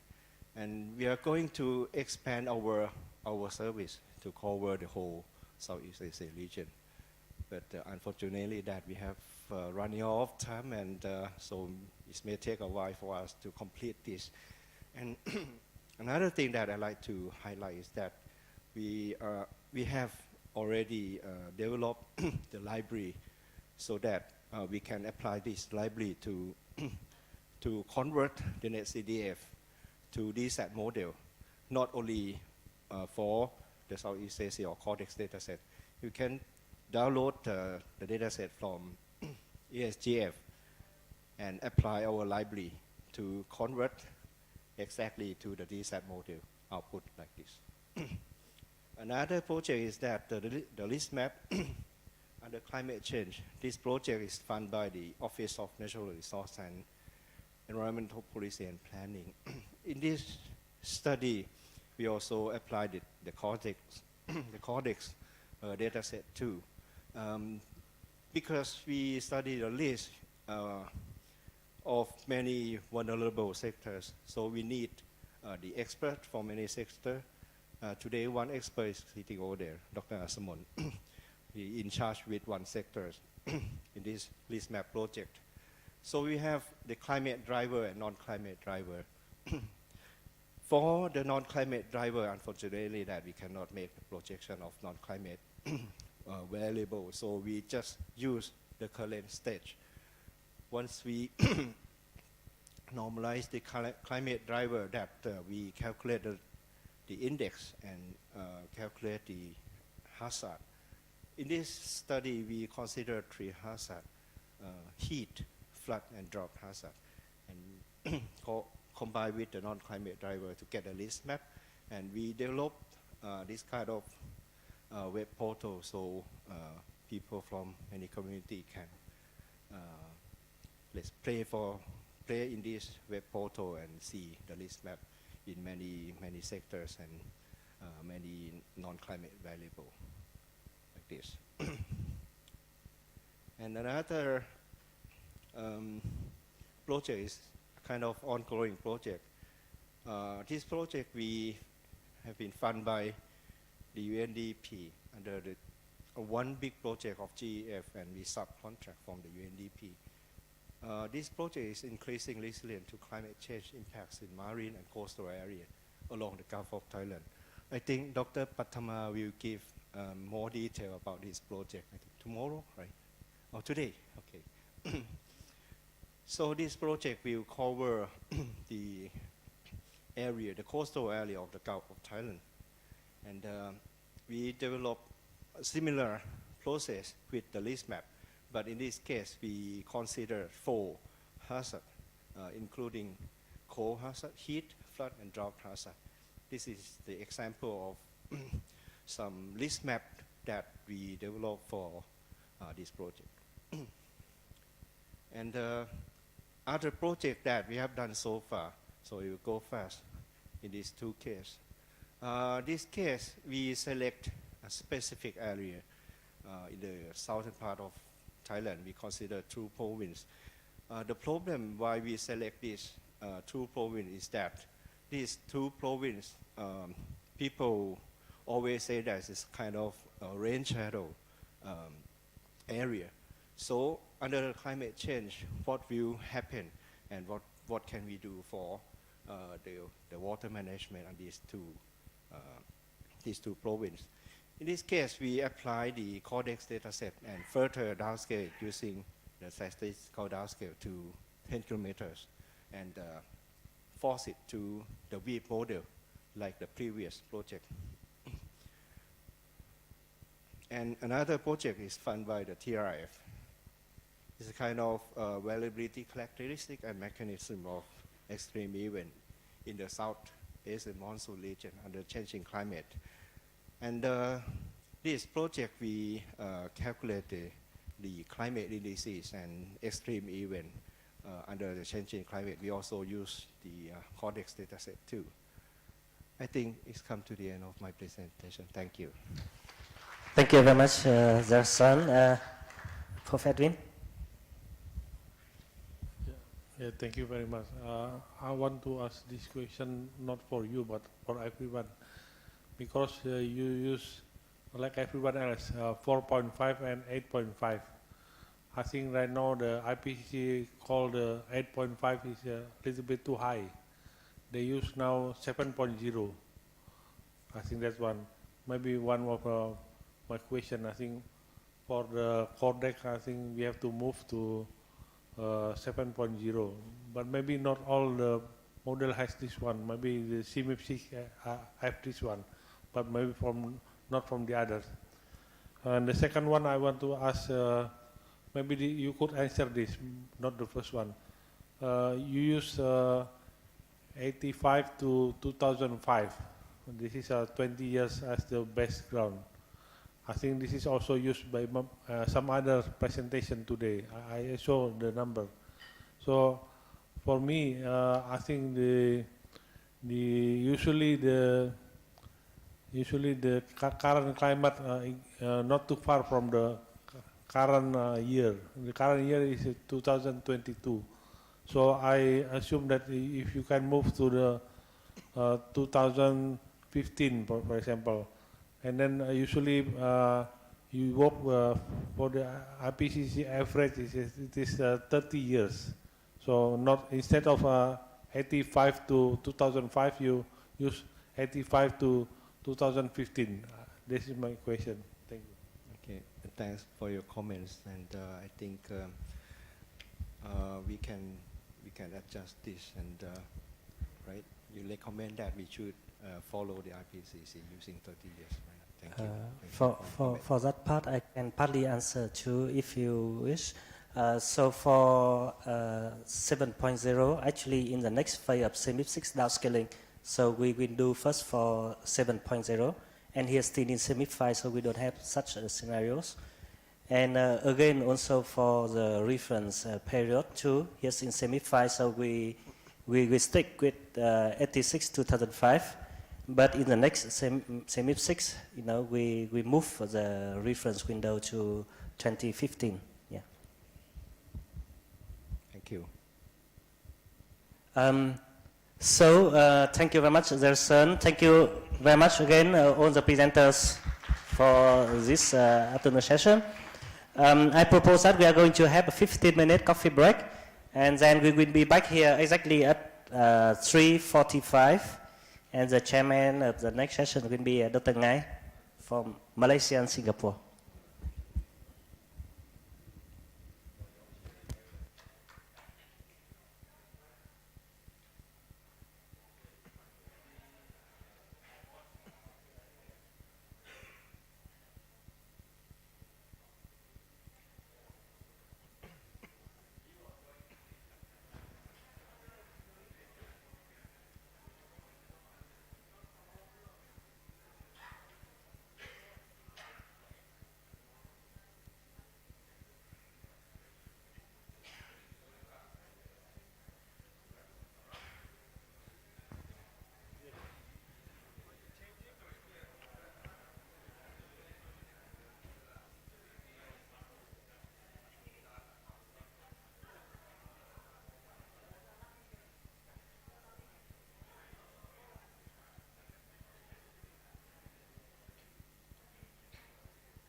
Thank you, Iran. Yeah, thank you for your participation, and wish to see you again soon. Thank you very much, and thanks for inviting me. Hope you have a good workshop. Bye-bye. Bye-bye. Thank you.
ก็พูดต่อไปใช่ไหมต้องรออยู่ดีได้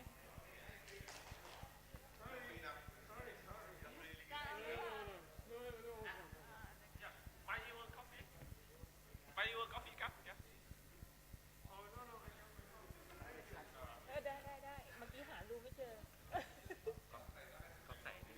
ใส่โฟลเดอร์อยู่ตรงนี้เดี๋ยวผมต้องเปลี่ยนโฟลเดอร์ของเปลี่ยนไฟล์เพราะอันนั้นมันลืมตำแหน่งมันจริงในเว็บใช่ไหมเพราะว่า user ก็สมมติเป็นผมเลือกกิจ10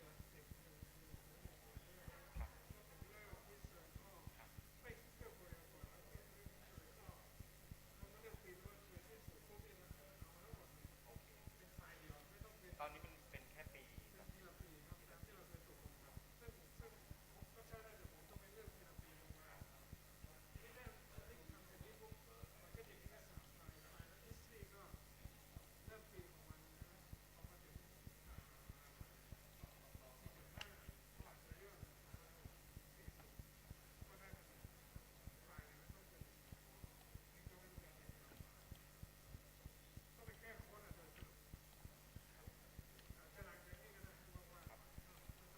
แต่ว่าเป็นเหมือนที่เราเห็นชื่อไฟล์ก็จะเป็นตรงนี้แหละครับก็คือปิดสีโฟลเดอร์เป็นชื่อเป็นแล้วถ้าปีเริ่มต้นเป็น19ก็เสร็จแล้วก็นับจำนวนปีที่เข้ามาประมาณ2นับจำนวนปีสมมติเขาบอกว่าเอา1970เป็น2005เราก็นับจำนวนปีครับซึ่งมันก็24 25 ปีครับหมายถึงว่าแล้วข้างในก็ยังเป็นเหมือนเดิมข้างในก็เป็นเหมือนเดิมให้มันเรียงต่อ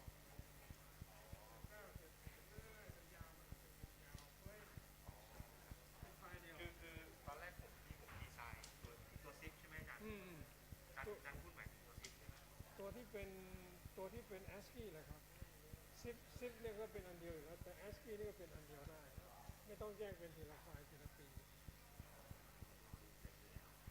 เดี๋ยวผมอธิบายเดี๋ยวผม copy ให้เดี๋ยวผมจะลืมอาจารย์จะเปลี่ยนไฟล์นี่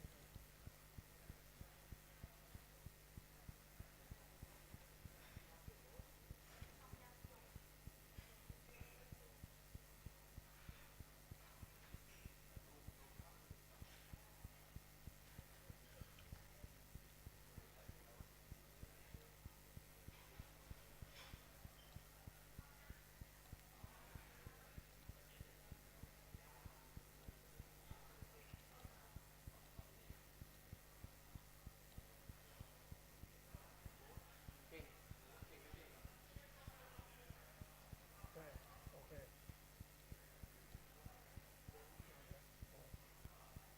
ผมตัวเองอยู่นี่ใช่ไหมผมมันเริ่มต้นได้อันนี้สไลด์ไม่ใช่ต้องอันนี้ใช่นะอาจารย์ดูนี่ต้องมีตัวนี้ด้วยเนาะ expert อยู่นะตัวนี้ด้วยเพราะว่าอาจารย์มีตำแหน่งเป็น expert ที่อยู่นานด้วยจ้างเหมือนผมเคยทำมีแซดไปให้หรือเปล่าประมาณ9 กิจใช่9เลยนะประมาณ9 กิจหรือเปล่าที่อาจารย์เคยทำที่ทางยูนานใช่อยู่นานเขาก็ถามถึงนี่ผมแต่จริงๆนี่อาจารย์อยากตีพิมพ์ก่อนซึ่งวันนี้อาจารย์จิรศักดิ์ก็นำเสนอแล้วหลังจากนี้ปุ๊บเนี่ยถ้าเราทำร่วมกันสักไม่กี่มาอาจารย์คิดว่าเราเขียนเสร็จแล้วส่งเพราะเขาต้องเป็นการเงินเผื่อเราไป Open Access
Hello. Oh, sorry. Hello, my name is Ngai Xiaode. I'm from Malaysia and going to Singapore next week. I love Malaysia and Singapore. Thank you. So welcome back. We were going to continue the next session, and we're going to invite Prof. Edwin from, BRIN Indonesia. So Prof, please.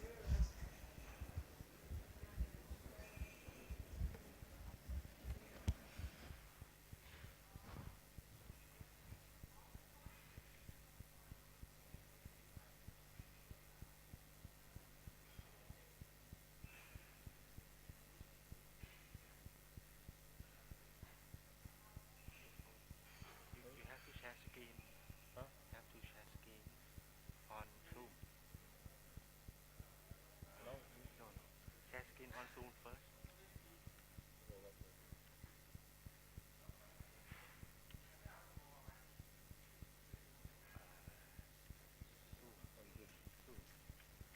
Yes. Share screen.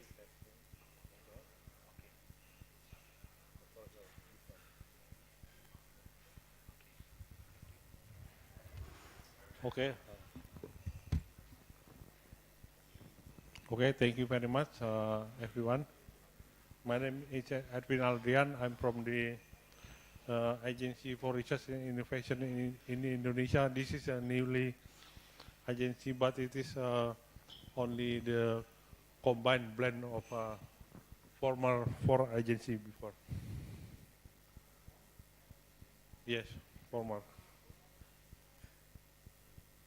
I don't know why.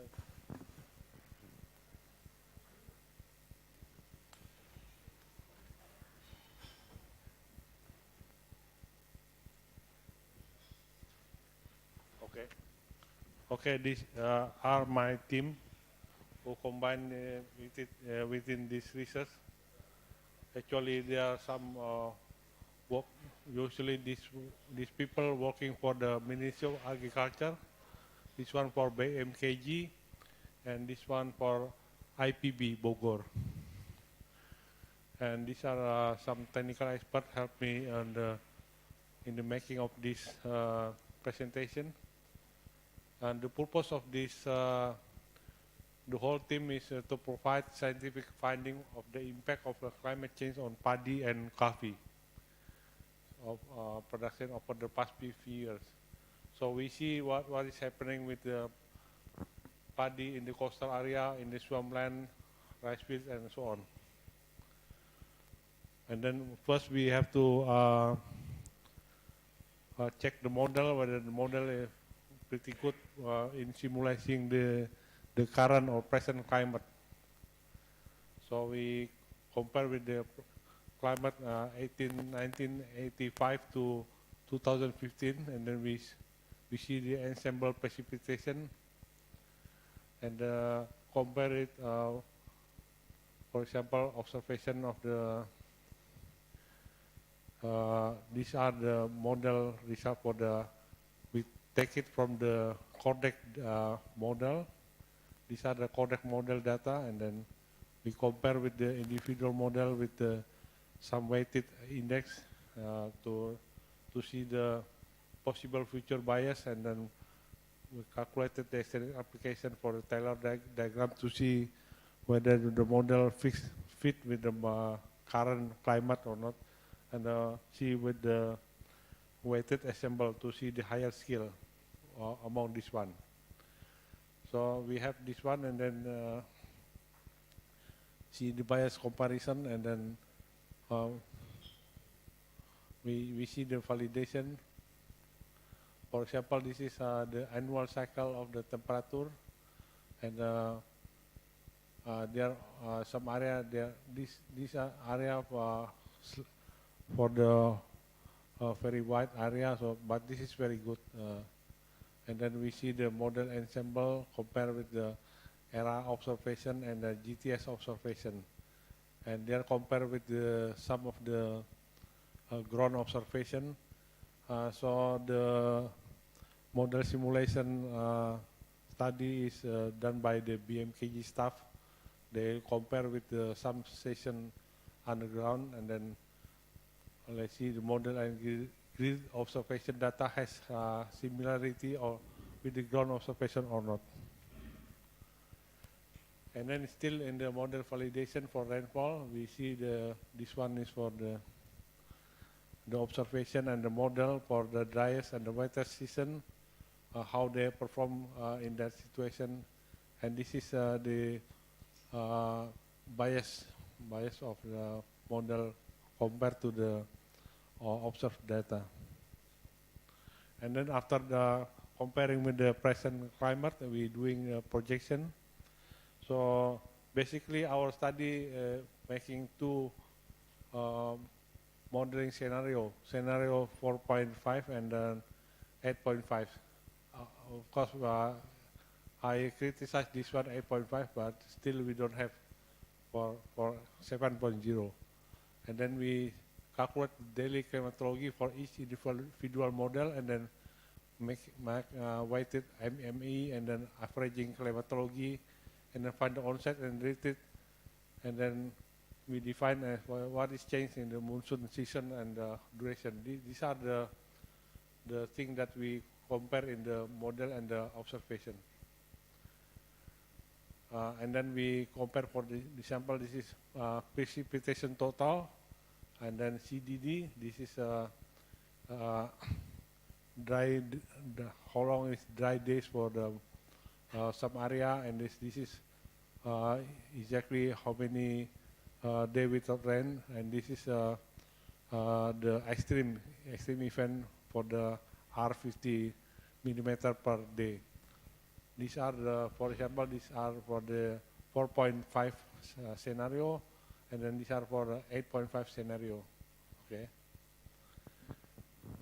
And then from this, we're doing the crop model for the optimum days, and then for rice, and then this is for coffee. For example, this is Arabica coffee, and then we take the sample for each province, and then we see these are 35 provinces, and then we see about the temperature and precipitation, how much they are different, and then so on, and then how much they are different for the two scenarios. And then crop-related index for critical days, and then we see for the rice, this is scenario 8.5, and then for example 8.5 for Robusta. And then we take example for the each of the province, and then we see what happened in the province for the 8.5 scenario. And then we see the preparation for other groups, and then see the parameter. For example, these other parameter, the maximum temperature, minimum temperature, and so on like this.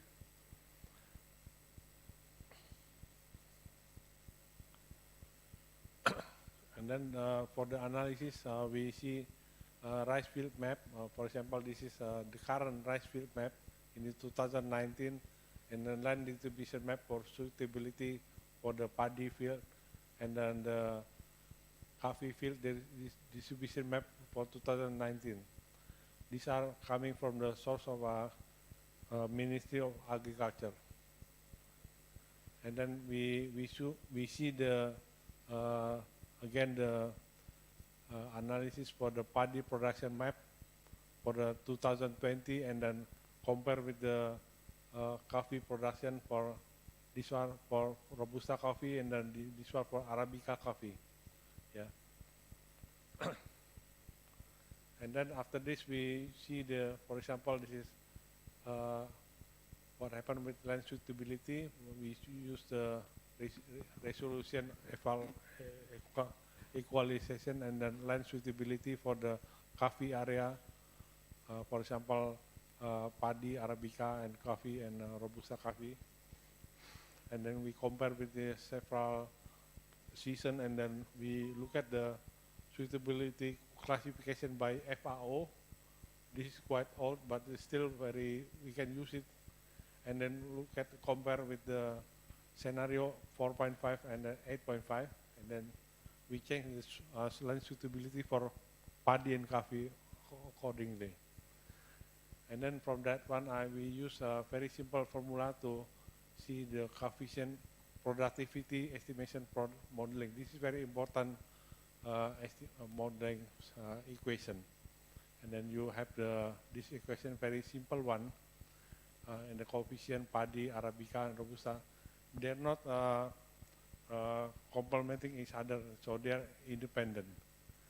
So, but we come up with three of this equation, and then, for example, for rice, these are the, sorry,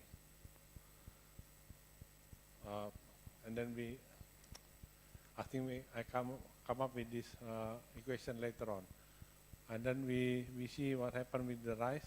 For example, this is the impact of the climate change for rice, and then we see what happened with the rice if the coastal area rice production has the sea level rise increased by 1 meter and 2 meter.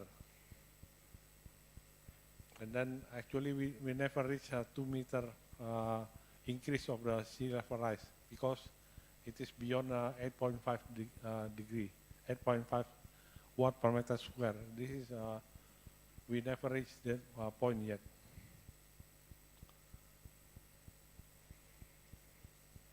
And then the other one is rise in swamp area.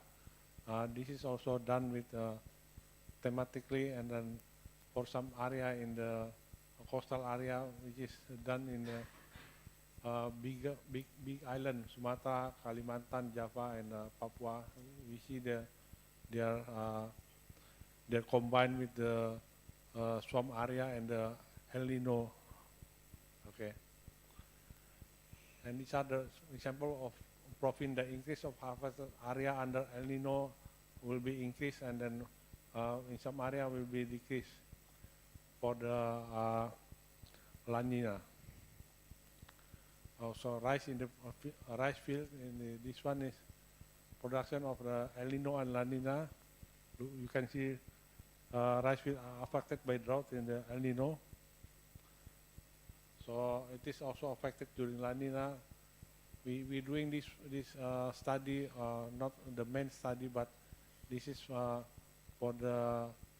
for example, how the climate change impact on the rice field due to the extreme El Nino or La Nina. And then we do the same thing also for the coffee production in some area. For Robusta during El Nino and La Nina, we see what happened with that. But this is only the intermediate study. What we want to do is to find the productivity. Okay, go back to the productivity. Climate model analysis of productivity estimate. For example, paddy, this one, we can have the productivity of the paddy production.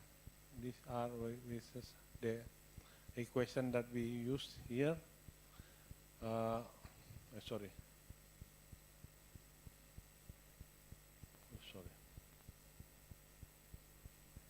And this one for coffee productivity, we have the formula for the productivity for paddy and coffee, and then we see for this one for the Arabica coffee. And then we do the same thing for the whole province. And then we do the same thing also for 4.5 and 8.5 for for the current climate, near and far away climate, 2018. And then we see from this we have the study of the coastal area, the swamp area, and for the El Nino La Nina production. So we have here then. Actually, we have some study of the how about the sea level rise, what happened with sea level rise, and so what happened with ENSO, and then productivity of the Robusta and Arabica coffee also declined and so on, according to the formula that we do for all the province and all the two scenario. And then analysis of temperature suitability of various crop for rice and coffee bean, and then we can see in general that for under 8.5, and there is major significant changes compared to lesser scenario 4.5. So 4.5 it is less severe scenario. The change of productivity of the two important commodity for paddy and coffee bean influence the economy aspect of the such of price import and export, and then the rice also will be increased by 33 and then 55% with scenario 4.5 and 8.5. So, and then and then the scenario also decrease for the far away projection, right? 2050 then in 2100. Export year also decrease ranging from 2% to 35%, with consequently increase in the demand of import reaching 117 under the 8.5 scenario. This maybe not the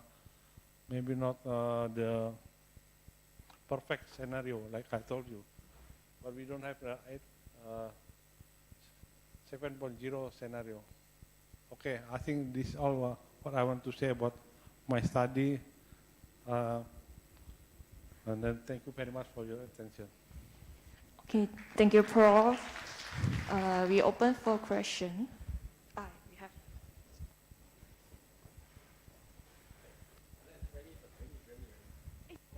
Sorry. Thank you, Professor. Very interesting talk.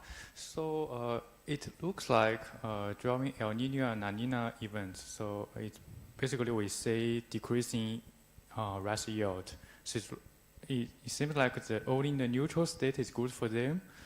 And I think following on that question is during RCP 8.5 and RCP 4.5, we would likely to see an increase in the intensity and frequency of El Nino in the future. So would you expect to see more influence from them on the yield?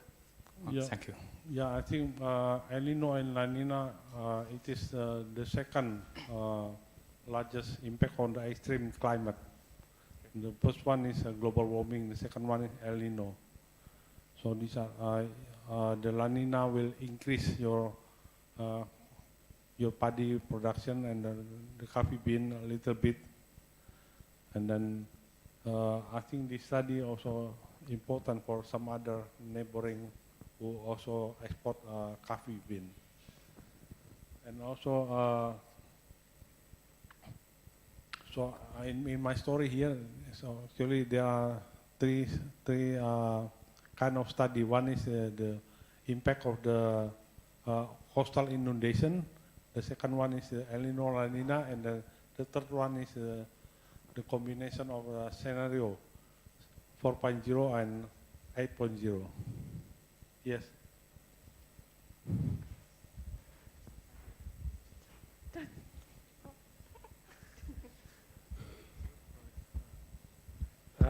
Maybe after me, Juning. Prof. Evin, of course, El Nino and La Nina would have impact on paddy and coffee, even in the current climate. But in the future, the way we do, the way we evaluate changes, we average 30 years. And then, and whenever we average these 30 years, we actually eliminate any interannual signal. So and then what you get is some kind of pure climate change signal.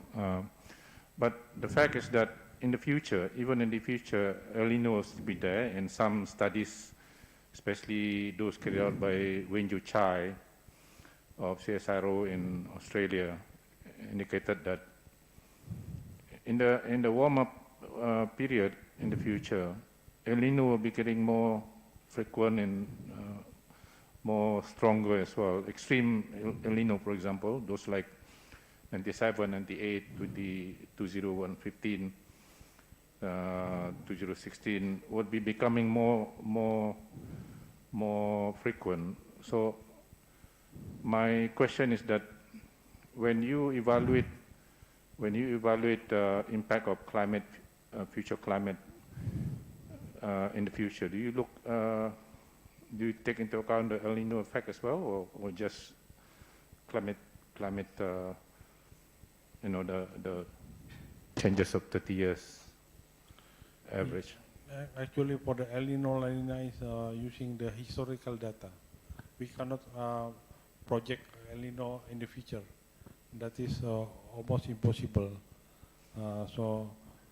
Well, I tend to disagree with that. I mean, otherwise, people like Wen Yu Chai would not be able to come up with a conclusion that El Nino becoming more stronger in the future.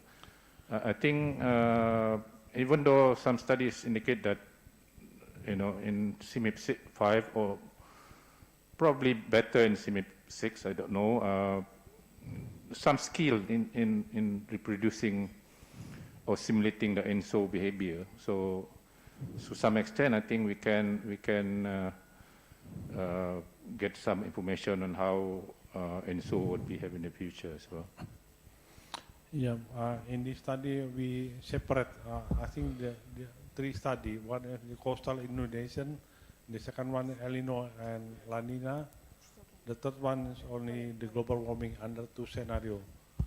So we also make the study independently.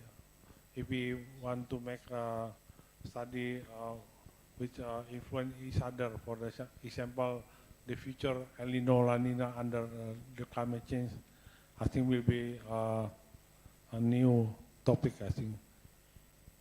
I understand that this is only, the basic idea is to show that what happened with the 8.5 and 4.5 watt per meter square climate scenario, and also how much the productivity loss because of the El Nino, La Nina, and also the global warming scenario.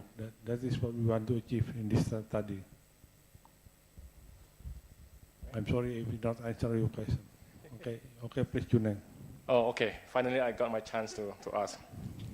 All right, quick one. I always have an issue with, you know, in the context of global impact of climate change to crops, by using, you know, some kind of regressions model. Obviously, the predictable variables that you take into account do not incorporate, you know, factors such as the increase in the carbon dioxide, right?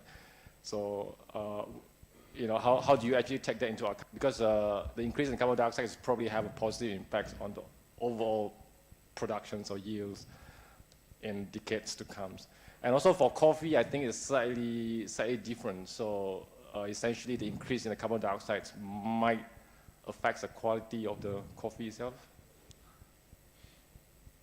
Yeah, I think the increase of carbon dioxide is only representing by the which scenario, 4.5 or 8.5. And then, so the El Nino is a different topic.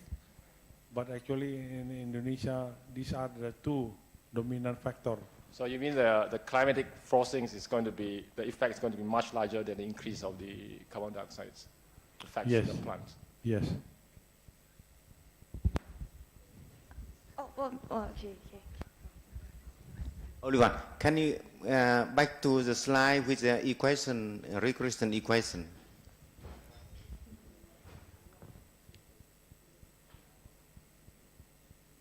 Yes, maybe here.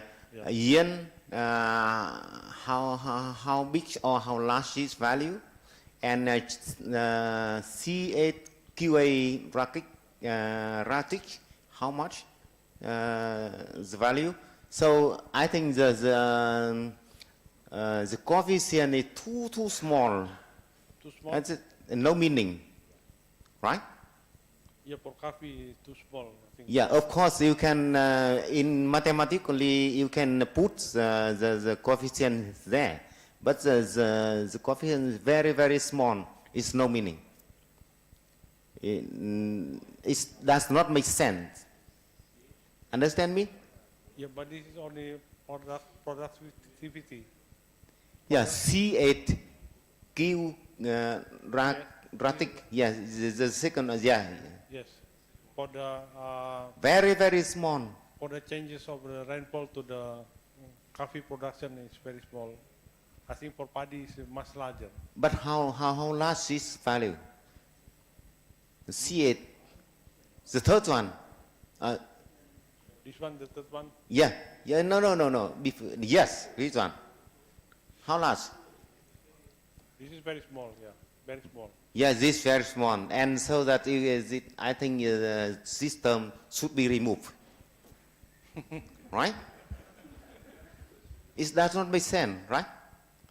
Yeah, maybe for this kind of coffee, very small. And also maybe the last one. This is Arabica, this is also small. Yeah, the second one also small. So the own of the term with the coefficient too small, you should remove it. Or remove the small one, okay.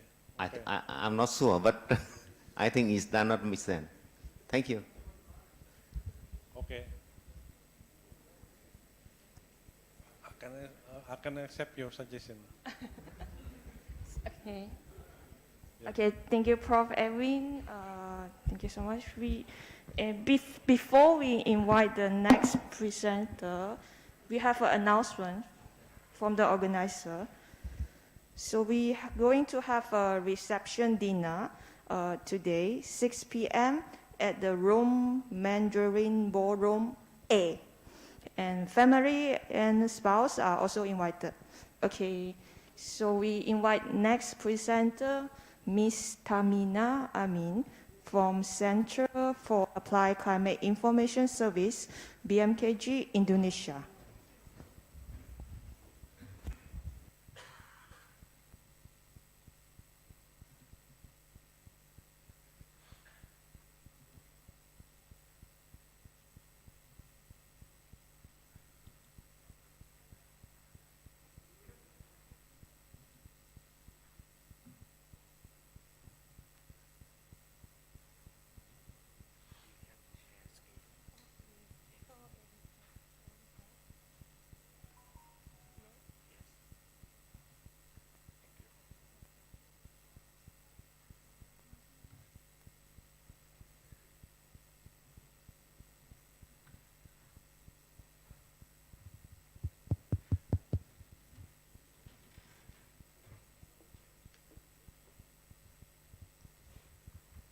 Hello everyone, good evening.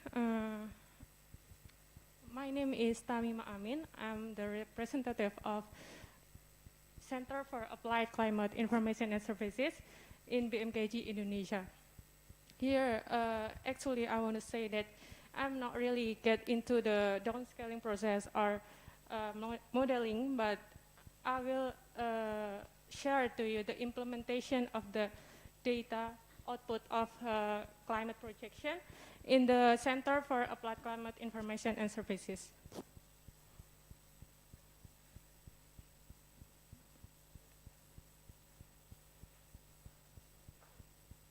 So for this case study, we have developed the climate projection for the agriculture sectors, which is drought that happened in Bali province. For the drought itself, it is very frequently happened in Indonesia, and it can cause the big impact to the agriculture productivity and crop failure, and also the national food security. So to support the government policy to tackle the climate change, BMKG itself has activities named Climate Field School around the 34 provinces in Indonesia, and it conducted every year. The climate school itself has big goals to disseminate the climate condition and awareness of climate change to the farmers, local governance, and also the agriculture institutions. And here we have conducted with RCP 4.5 data that it is very in line with Indonesia government target in commit NDC report of climate change action. We use a water availability analysis that has the main benefit for the decision of plant variety and irrigation, and also the crops calendar.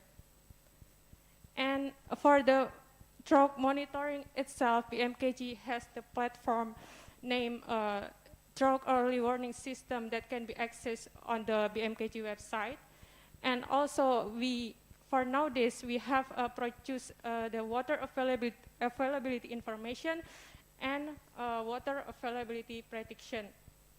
So, knowing the rising of the carbon dioxide in Indonesia that has recorded by BMKG, we in the Center for Applied Climate Information and Services not limited our information for only the information of analysis and the prediction, but also we want to improve our climate services in climate projection. We have renewable energy assessment information that can be potential for the climate projection in the future, and then the extreme events such as floods and also droughts, and then health. It is the information about dengue.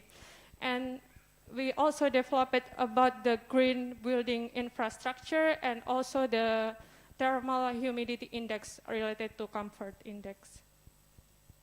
For this case, we use the data from the RCP 4.5 scenario by MIRAC 5, and then observation data from BMKG station in the 23 rainfall station in Bali. And we generate the monthly temperature and also the monthly precipitation. The monthly temperature used for the calculate evapotranspiration, and the monthly precipitation used to classify the climate type of the region. And for the methods, the first one we do the correction of the data model, and the second we classify about the precipitation data based on the all-demand climate type. And also the next step is we calculate the water availability using turn-white matter method that is generated from evapotranspiration data and also precipitation data. And for the last, we do identify drought vulnerability by using the weighting based on BMKG drought criteria that can be seen in the bottom right, and also for the formula of the water availability by turn-white matter can be seen in the bottom left. So here the result that we have conducted, for the rainy season happened in Bali, as the Bali is monsoonal type for the climate. It happened around November until March, and for the rainy season that Bali has no more significant for the change over the periods.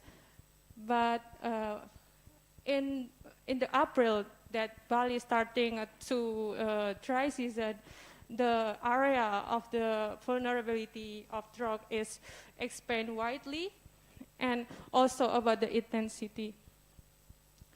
And we start about the dry season, that we can see the over the years, over the periods, the vulnerability also increase, the intensity and the area expand widely. This is also the dry season that happened until maybe October, and in the rainy season, I think it's not really significant for the drought impact to the Bali. So the conclusion is, I think we can conclude that when it's rainy season in Bali, the whole Bali area is mostly safe from drought, and the drought tend to happen when it in the dry season. That it is makes sense that in the future climate projection explain that in the dry season the amount of the rainfall is a way to be fewer, and for the second is in some months that the intensity of experiencing drought will be very vulnerable category, that it is increased on the both periods, and so does the area. But it is not significant since we use the RCP 4.5 scenario, that it still has efforts to do some climate action. And this information is very beneficial and useful for the Indonesia governments, or also for the society, that we can prepare the mitigation and adaptation early.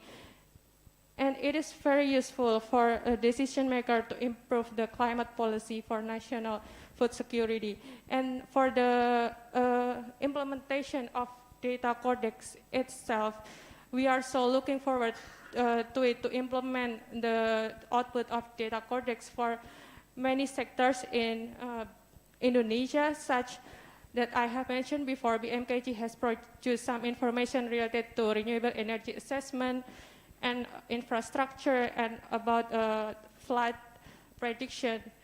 So I think it is the data, CORDEX data is very important to improve our climate services to the stakeholders or to the users. So that's all my presentation. Thank you for your attention. Thank you so much, Amin. So, yeah.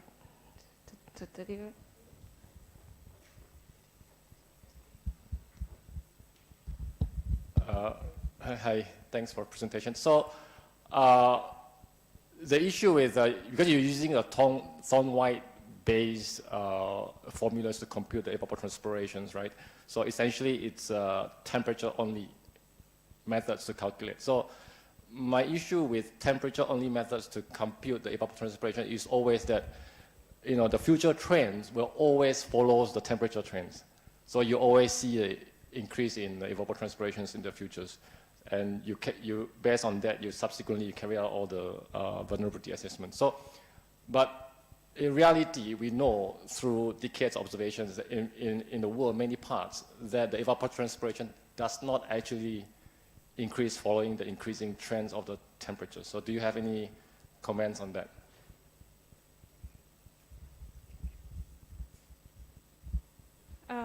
Thank you for the question. So I think for the evapotranspiration, in the reality is not affected by temperature only, but maybe also the wind speed, and also the radiation of the region for the specific region. So maybe that's why the evapotranspiration is not in line with the trend to the temperature. Okay, thank you. Any questions? Okay, thank you so much, Ami. So we move to the next. Thank you. We move to the next presentation. It's by Prof. Phang and Ms. Puong. Phang only maybe from BNU Hanoi University of Science, Hanoi, Vietnam.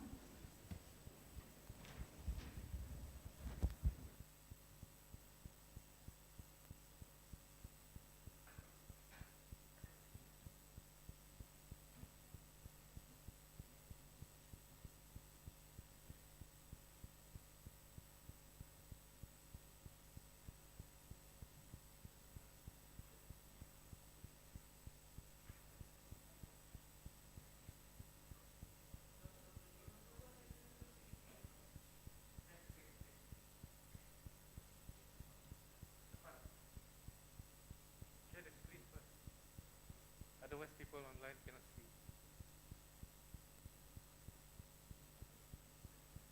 You're not listening to me. It's okay.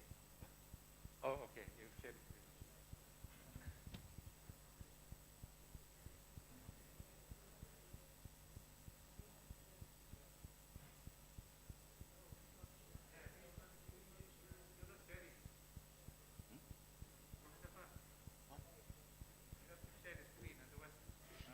Online participant cannot see.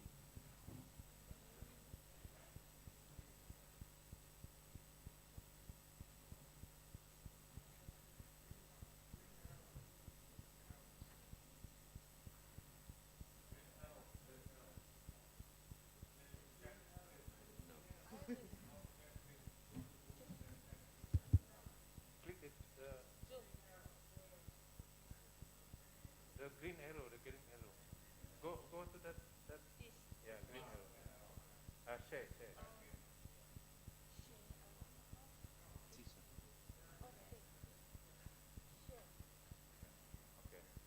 Can you move the thing down a little bit?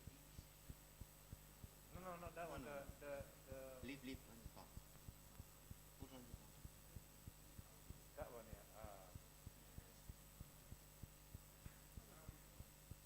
Put on the top.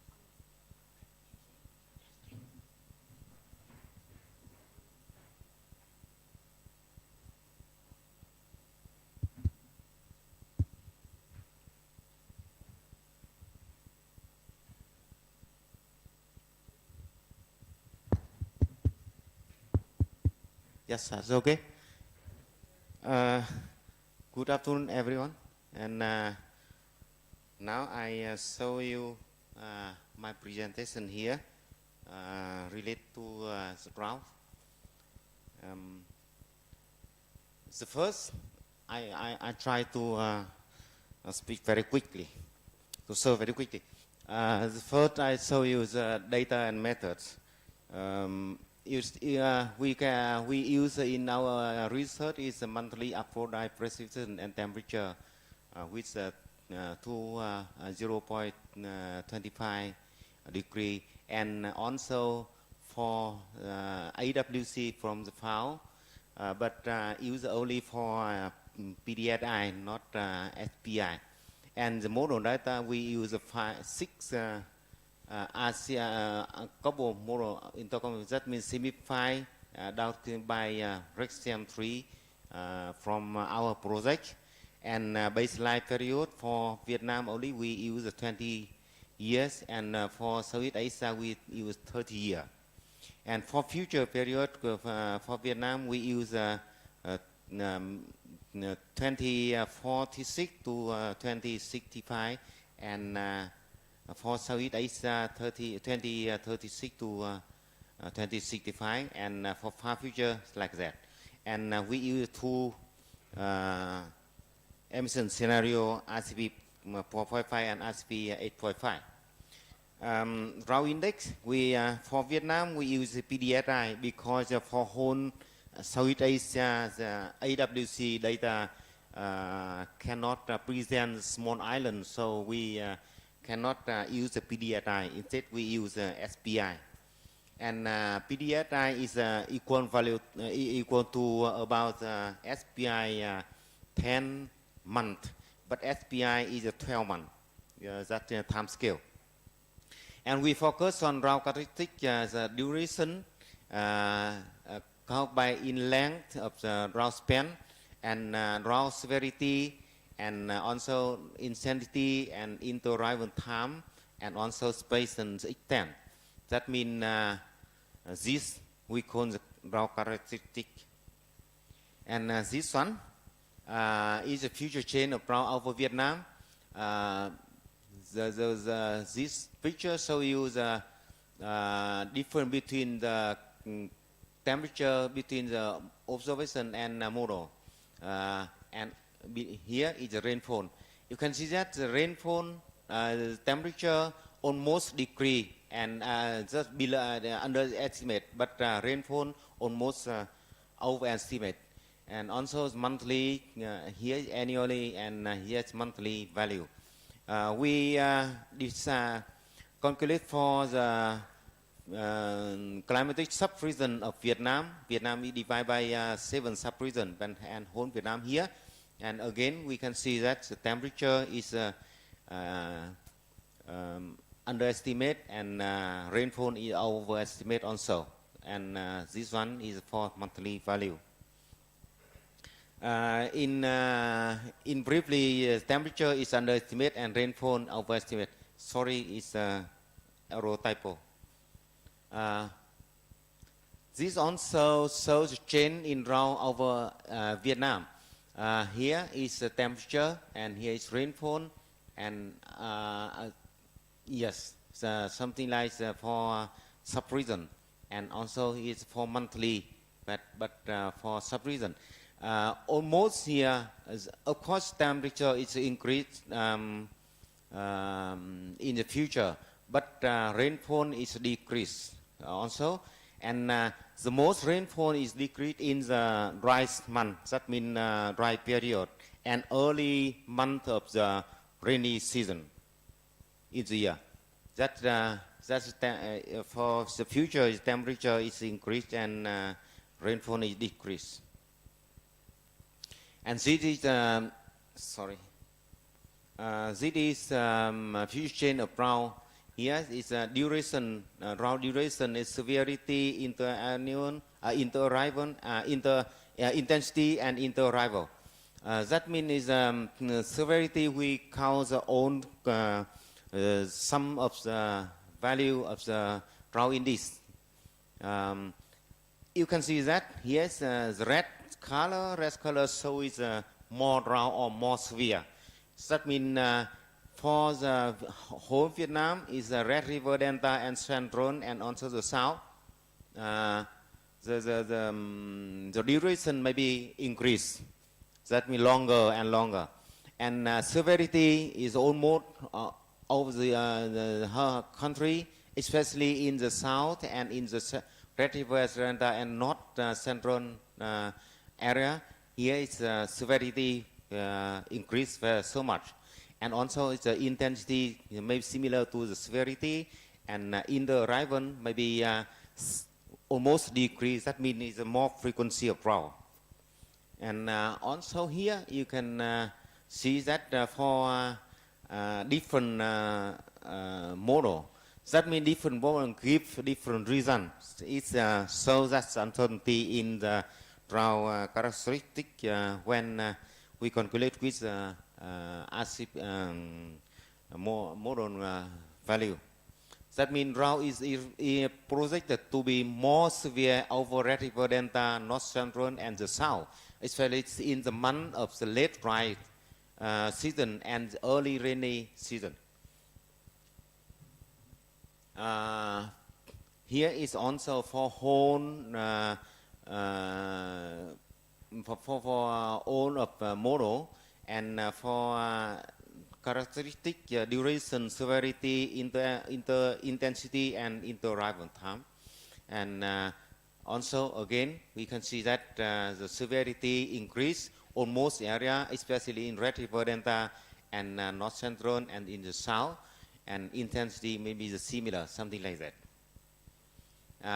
That means different model maybe shows a different reason, meaning that there is large uncertainty in the projected change in drought characteristic.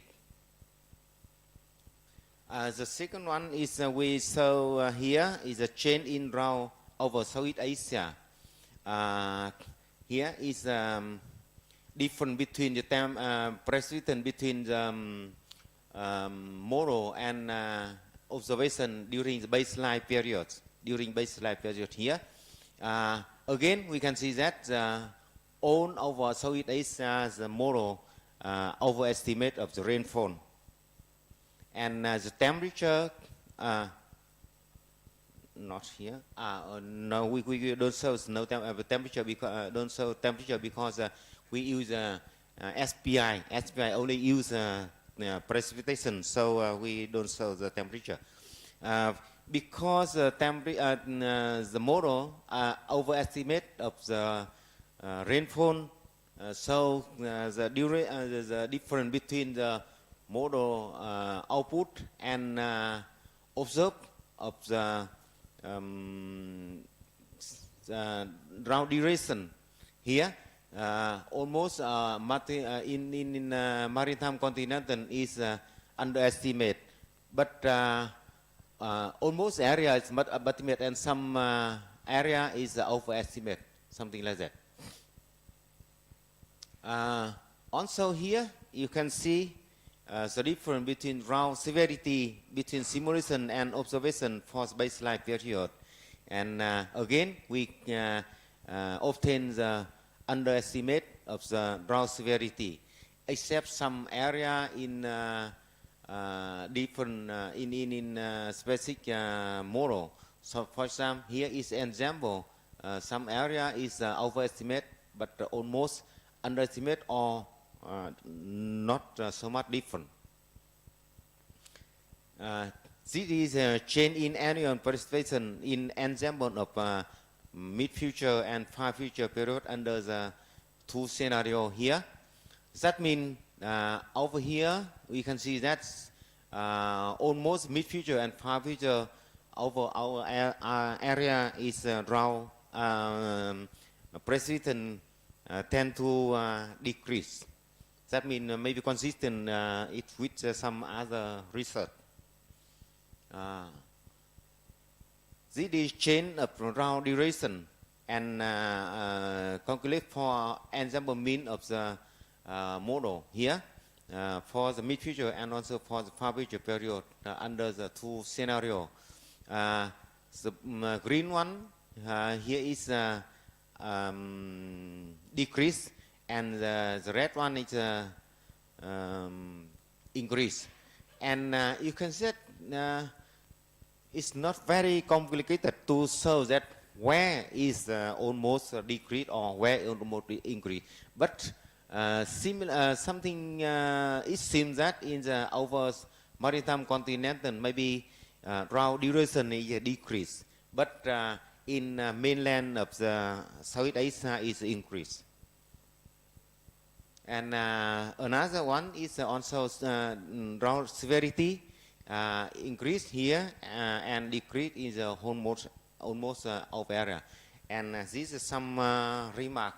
That means all of the ASEAN is underestimate precipitation, but overestimate underestimate temperature, but underestimate precipitation.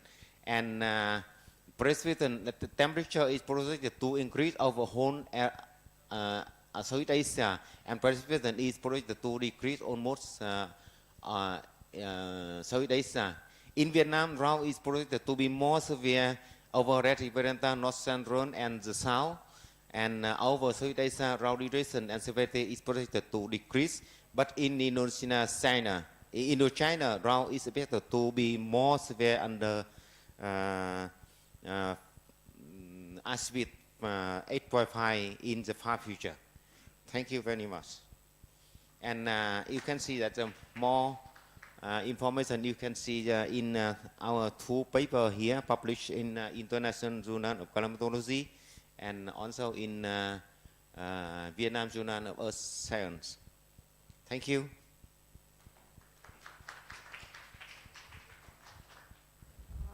Next questions. Sorry, question, please. Thank you, Professor Fan. I have two questions. One, you did not consider the frequency of drought. You look at the duration. So, question is why? I mean, is it number of frequency is not important? Second, you know, in previous presentation, both from my presentation as well as from Dr. Dodo presentation, indicated that you know, maritime continent, especially Indonesia, you know, going to be drier. If you look at CDD, also increasing. CDD, consecutive dry days, which you can look at, you know, kind of indicator for drought as well. But if you look at your result on the drought, duration decreases severity decreases. Seems to be opposite. Okay. The first one, frequency. Actually, we present, we count and present in the paper, but not so here, because it's quite long. And I think it's RAW and CDD is different. RAW and CDD different. CDD is consecutive dry day. Dry day, that means below 0.1 millimeter per day. So and then around here we focus on the for SPI with 12 months. That means up to 12 months. And PDSI may be similar, but about equal to the 12 months of the SPI. The next paper, I think, not the next paper. We have also calculated the drought indices, but not for SPI 12. We do it SPI 6. Everything seems to be increasing. Frequency increasing, the duration increases, severity increases. So I don't know. Huh? Increasing. Yeah, everything is increasing. So well, wait for that presentation, our student. Okay, we will check again. Thank you. Okay, thank you for your presentation. So it's very interesting that I see that we have confirmed that dry get more dry in the future. So I just wonder, may I miss something? This trend is consistent entire year or in some season, because it could be different mechanism to lead to such change. So dry get more drier. If I wonder if there is change in the monsoon onset. Change in monsoon, the onset of monsoon. I just want to know why we have such a change in the future physically. Thank you. Yeah, thank you very much. Actually, we did not focus on the monsoon season and monsoon change, but in drought we found that drought wind increase. That means more duration in more longer duration in and more severe in dry season and early month of the rainy season. That means for Vietnam, for example, from the November to April and maybe up to the July, the dry may be increased in severity. That is very more dangerous, because early month of rainy season, if dry, we can lose the water balance in rainy season. Okay, then we have to move on. Thank you for your presentation. Thank you very much. Thank you so much. So next we're going to invite Mr. Abdul Azim Amiruddin from University Kebangsaan Malaysia.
Assalamualaikum and a very good evening, everyone.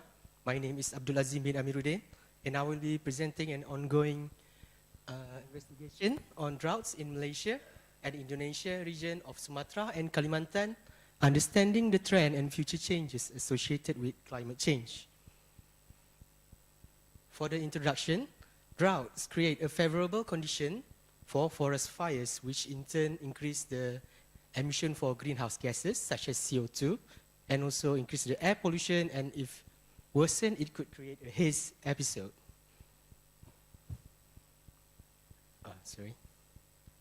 So, globally and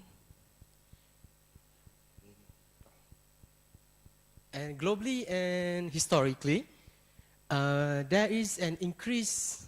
There is a sudden increase in global temperature during around 1975 until 1980. We call this the climate shift. So this is important because it could change the way events such as ENSO and IOD influence our local climate. So that's historically. And looking at the future, according to IPCC, wet and dry extreme expected to increase. And also, from CORDEX C, the projected change in consecutive dry days, CDD, for worst case scenario, CDD have tendency for drying condition for maritime continent, especially in the Indonesian region. Next, what about drought? So for part one, we are going to see the drought characteristic for the last 70 years in Malaysia and Indonesian region of Kalimantan and Sumatra, long-term trends, large-scale modulation, and changes after the climate shift in late 70s and early 80s. And the second part is the future droughts in Malaysia, Sumatra, and Kelantan. So the data methods that we are going to use are the 5-kilometer precipitation data, the 25-kilometer screw precipitation, Tmax, Tmin, and Tmin, and also other various indices such as Nino 3.4, IOD, which is Indian Ocean Dipole, and El Nino EMI, El Nino Modoki Index. And the drought index that we're going to use are the SPI and SPI. For the drought characteristic, we are going to calculate the frequency, duration, severity, and the peak. The drought analysis is going to see the trends, temporal, spatial variation, and large-scale modulation, including EOF analysis during the climate shift, which is the before and after the climate shift, which is around 1979. So for the future droughts, we are going to use SPI. To observe data are going to be the ensemble GPCC and CRU with the 25-kilometer CORDEX C simulation in RCP 4.5 and 8.5 with the baseline period and early, mid, and late century. So for the result discussion, for part one, drought characteristic SPI index, we're going to see the frequency. There's a high frequency in Peninsular Malaysia and the south of Borneo and Sumatra. And looking at the peak, there's an increase in peak in the central of Sumatra. And then next we're going to see the trend. Both the duration and severity, they have the same pattern, but for the peak, it have an increasing trend around the south of Borneo. For the correlation between drought and other events, we are splitting it into three. The first one is the full historical period. The second one is before, and the third one is after the climate shift. So for the Nino 3.4, we see that for the whole historical period and after the climate shift, it have a correlation, but not for EMI index. And for IOD, actually for all three, it have a correlation with droughts. So next, we are going to see the drought characteristic. We minus the after and before 1980 in percentage. So we could see that in frequency, it decreased over Western Peninsular Malaysia, West Borneo, and parts of Sumatra, but increased in Southern Borneo and Central Sumatra. For For duration and severity, it increased in areas where frequency decreased. Meanwhile, for peak, slightly decreased in Peninsular Malaysia and Sarawak, but increased mostly in Sumatra and Kalimantan. Next, we are going to see the dominant modes of SPI 6 EOF. For both the whole time slice for historical and before the climate shift, the Eastern Central El Nino Modoki, and IOD were able to be captured in the first three modes. But after the climate shift, only Eastern Central El Nino and IOD were able to be captured. And part 2 is we are going to see the baseline period and the future changes. For the baseline period, we're going to see first the frequency and duration between the models and the observation. The bias, the models tend to overestimate drought frequencies over some areas, including Sumatra and Borneo, especially Eastern Borneo, but perform well over Peninsular Malaysia. Similar for duration, but underestimate instead.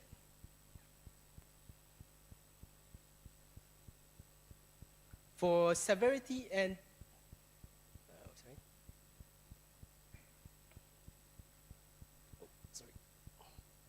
For severity and peak of observed, simulated, and biased, the model tended to underestimate severity over some areas, over Sumatra and Borneo, especially Eastern Borneo, but perform well over Peninsular Malaysia. And overall, for peak, it have a good performance. And we're going to see the projected change for all drought characteristics in frequency, duration, severity, and intensity. It is projected to increase under RCP 8.5 and also increase in under RCP 4.5. And for now, that is that. For in summary, the climate shift in late 70s and early 80s changed the characteristic of droughts in Malaysia and Indonesia, region of Kalimantan and Sumatra, with only southern Kalimantan experiencing significant trends in drought intensity. Basically, Eastern Central El Nino Modoki, and IOD co-modulated droughts in the region for the entire 1949 until 2020 and early period of 1949 until 1978, which is before the climate shift. So the effect of El Nino Modoki tends to be minimal after the climate shift. All drought characteristics are projected to increase in future periods, particularly by the end of 21st century under both RCP 8.5 and 4.5. Thank you. Thank you, Azim, and we open for questions. Thank you for a very nice presentation. I just want to know if you know the reason for the climate shift that you were discussing earlier. Sorry if I missed that.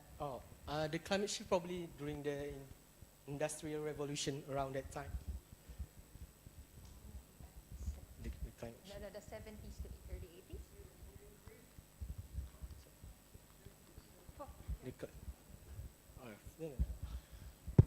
I'm just trying to help my students here. To be fair, actually, the person who carried out the analysis, myself and the other students, but that student has been, we brought her to Vietnam. So unfair to other students if we bring her again to Bangkok. So we brought someone else. But Azim is not doing this work. He's doing some other thing. Oh, okay. If you Google climate shifts, you can find a number of papers describing this climate shift. And quite sure the reason, but I think this is really associated with global warming, where when it comes to temperature, sharp changes of increase of global mean temperature in the late 1970s or early 1980s. So here we pick up 1979, where we have 30 years before and 30 years after, and then we look at the changes in drought during these two periods. And of course, when it comes to ENSO, there are a number of papers describing that the behavior of ENSO changes between these two periods as well, which during the latter part, tendency for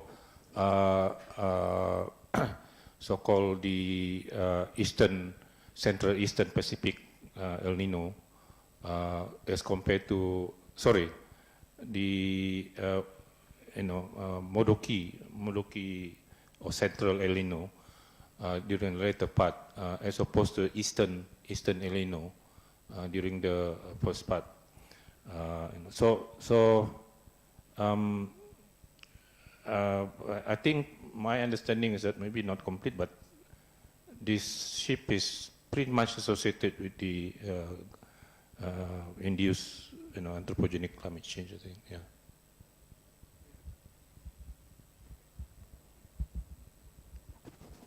Any more questions? I think I need to. Sorry. Before that, you also maybe Professor Fan come back to our discussion earlier about the, you calculated decreases, but we calculated increases. So I'm not sure which one is correct. so I'm not. I mean, of course, your region is much. Huh? Few reasons. Oh, you mean this?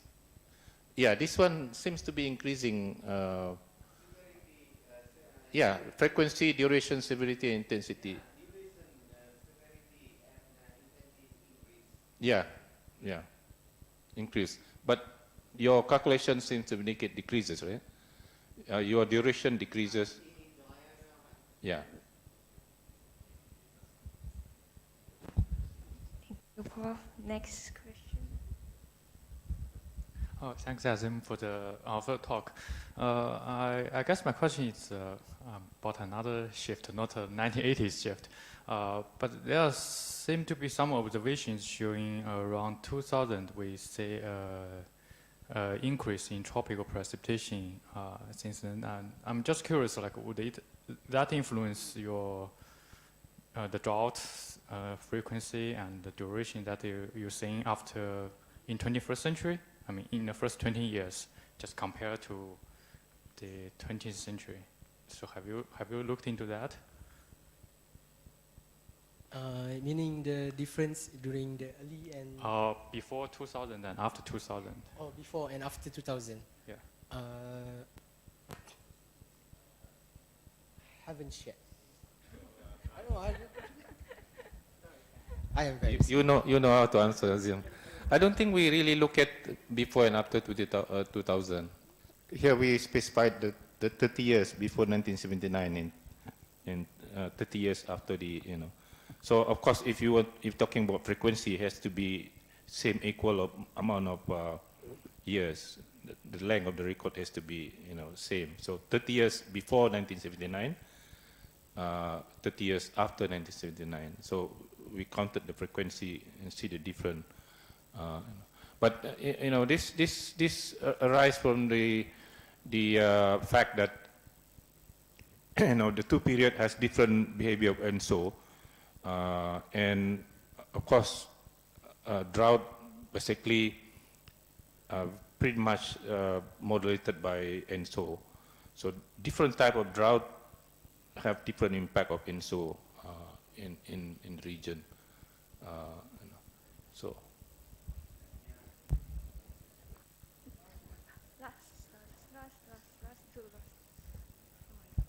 Thank you. Can you go back to the slide with the climate shift, with the temperature increase from the? Yeah. Well, my question is not related to drought, but you see, data set that are provided by IU Core is actually started from 1970, I think. Yeah, most of the analysis. This is very interesting because it's coincide with my observation in Chiang Mai. When I moved to Chiang Mai in 1990s, late 1980s, we already see the about 1.2 increase of temperature. My question is it possible to get data set? Let me see now. I know, this is observation. Yes, this is observation, yeah, I know. I know, observation, yeah. My question is that, is it possible to have historical model, a data set from historical record a little bit before 1960, so that we could compare the model, well, data set from the model, how would that affect the crop growth model? Because the reason we're asking is that we don't see much of the yield increase since 1980s already. My thinking is that because of the increased temperature, therefore we don't see much of the yield increase in the crop, except we go into GMO. Yeah, that could handle, temperature increase, yeah. My question is that, because data set right now available from 1970 only, I mean from the model, from the climate model, is it possible to go a little bit, 10 years earlier, let's say 1960? Let me answer this, but I don't think I can. You're talking about model data set, right? Certainly not CORDEX. CORDEX usually start 75. But if you refer to some GCMs, I think they can have much earlier, simulation. Am I right? Huh? I don't remember. Probably. So checking this on the ESGF, I think is a good idea, if you were interested. Thank you. Back to the scenarios, please. Next to the scenarios. Yes, this one. All will increase under SCP 8.5 and 4.5. Which one supposed to be suffer compared to these scenarios? Which one? Which one to more severe between SCP 8.5 or yeah? Or if. Sorry, 8.5. Answer is 8.5. Yeah, 8.5.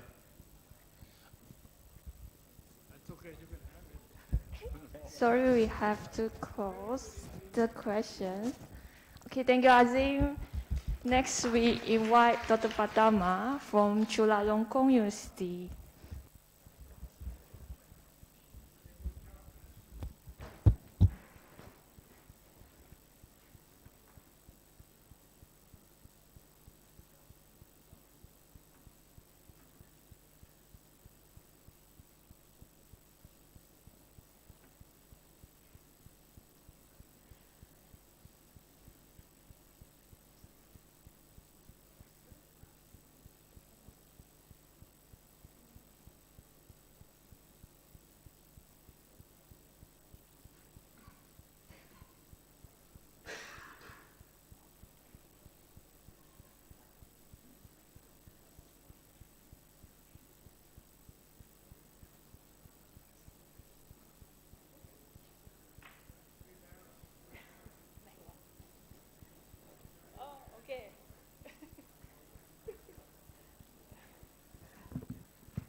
Okay.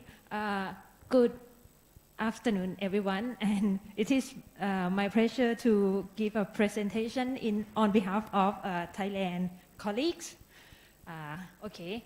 So you have seen some work presented by Jirason earlier, but for this one, we apply the CORDEX C data to assess the risk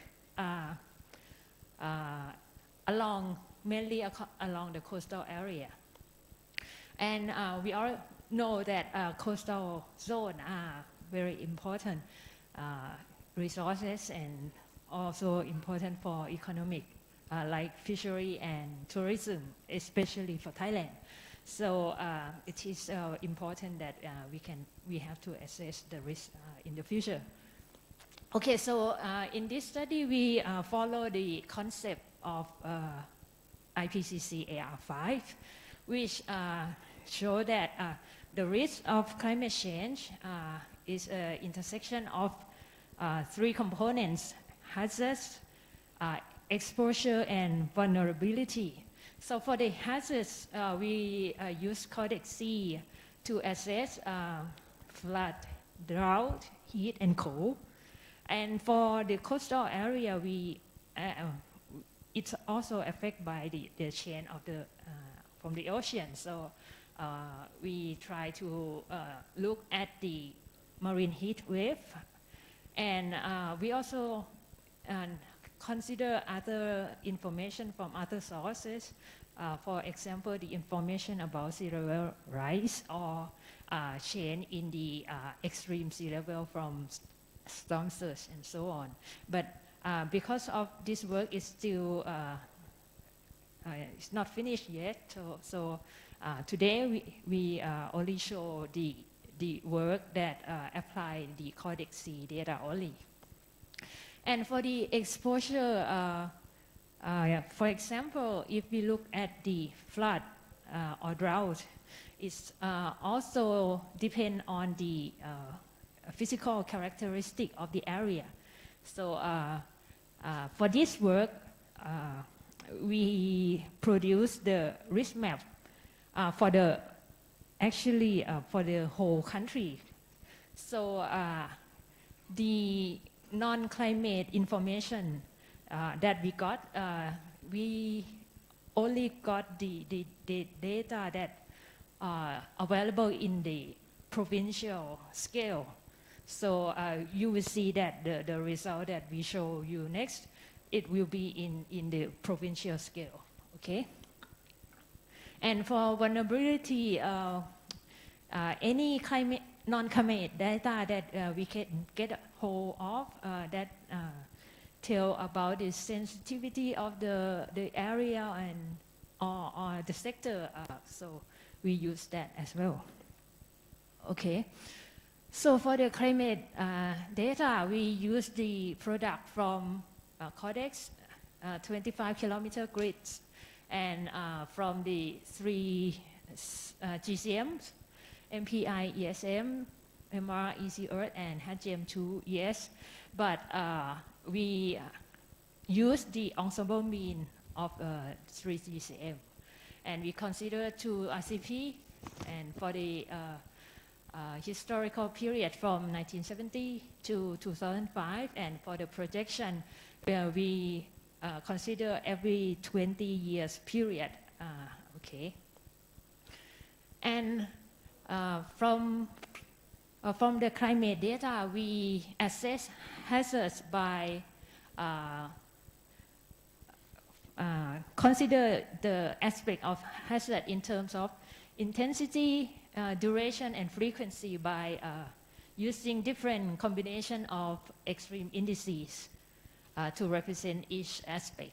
And we do this by using the maximum minimum normalization. And okay.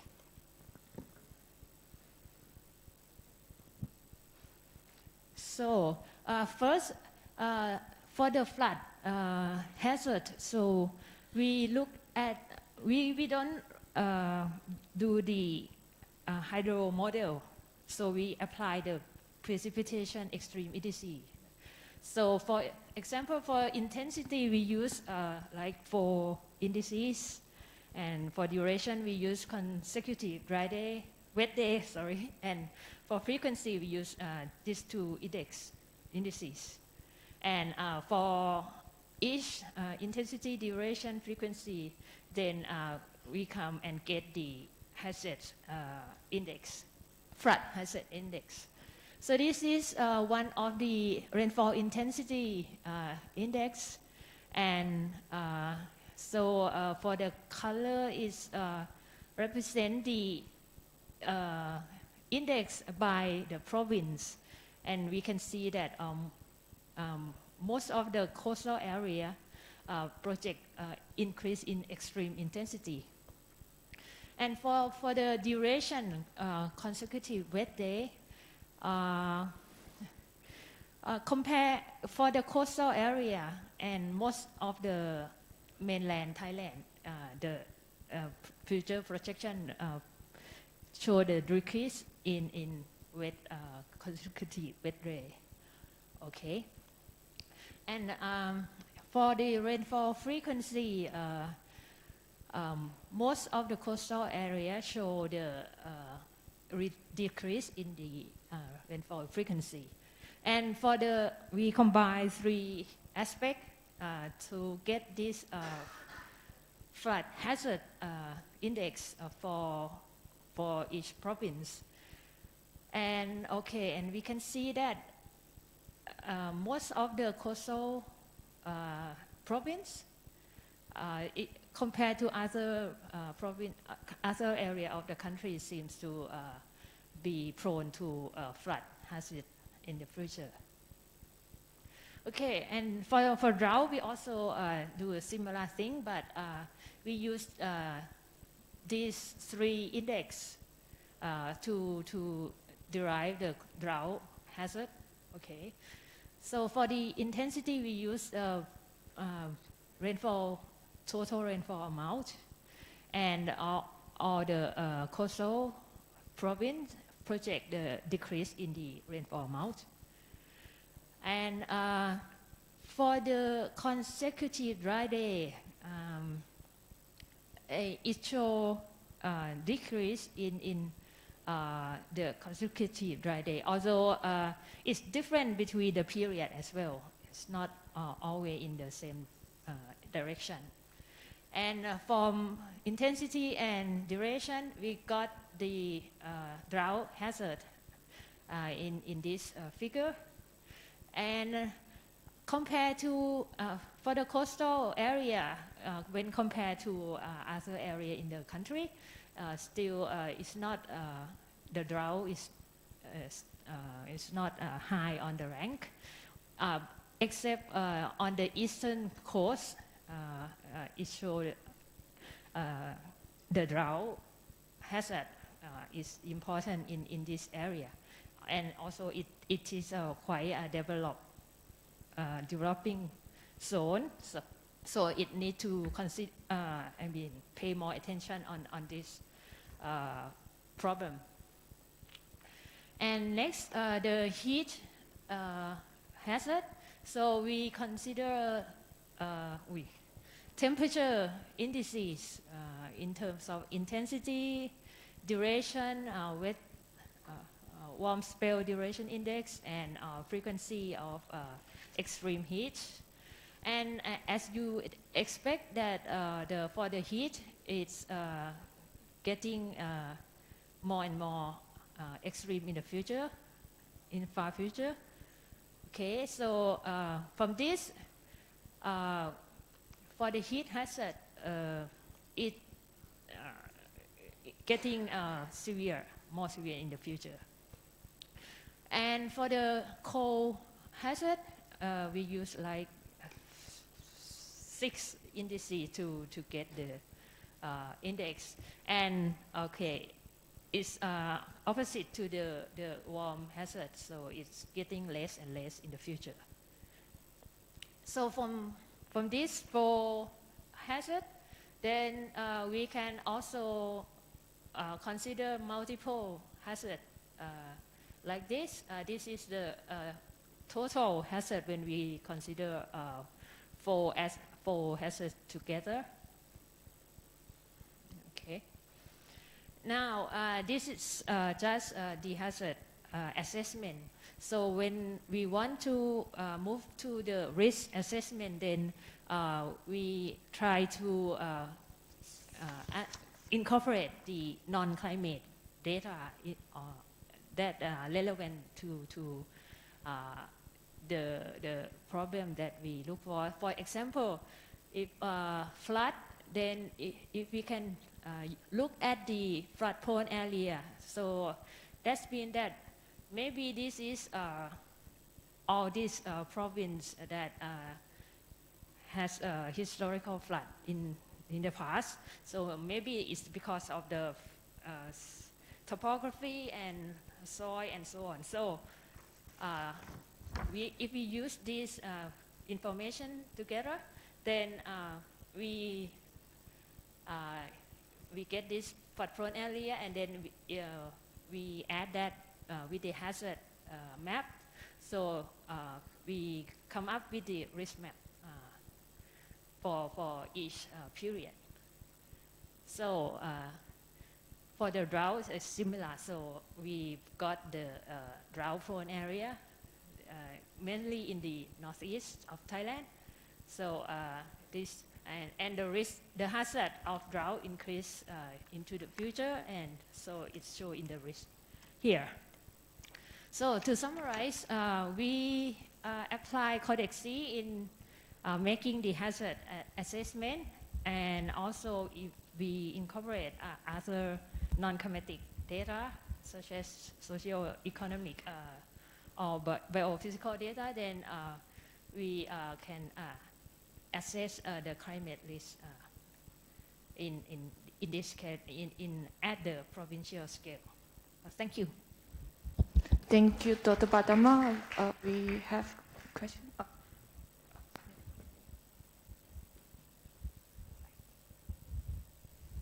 Thank you. I'm not so sure whether the unit of analysis is provincial province, right? So, okay. So it seems to me that some of the index is probably maybe different behavior than provincial boundary. What do you think about that? For example, drought maybe depends on also topography, including the flood. So provincial boundary as a unit of analysis may not, but I agree with you that provincial boundary may have some implication on actionable policy. I'm not so sure. How do you think about that? Yeah, I think because of this work we done for government agency, so we analyze the data at the available grid. So for climate at really 25 kilometer, and but for like other non-climate data, we even though we get verified data, then at the end we have to like make it at the quite large scale. Yeah.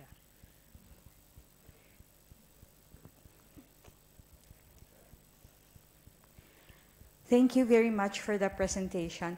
I'm a non-climate scientist, so excuse my question if it does not make real sense, but I'm a practitioner and we've been working with the coastal areas and doing similar attempts.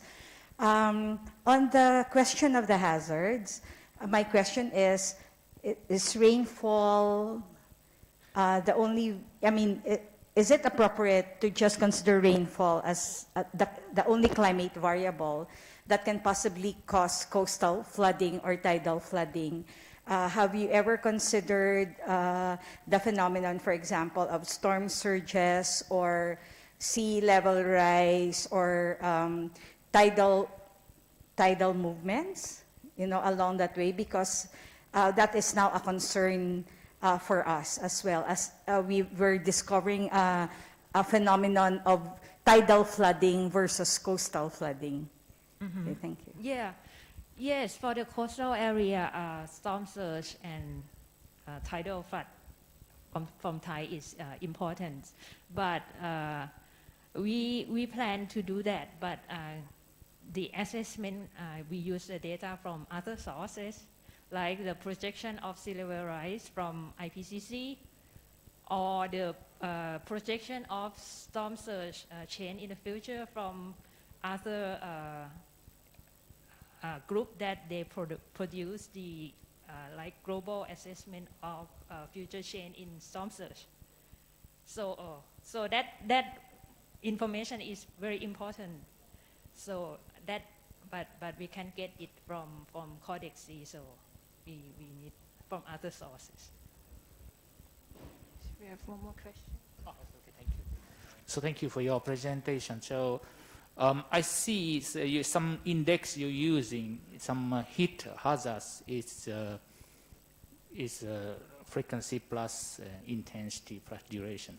I just wonder, because these index have different dimension or different unit, so why we can do such thing? I just wonder what I learned, what is the thing behind such way. Oh, okay. So before we like add it together, we have to normalize each index first.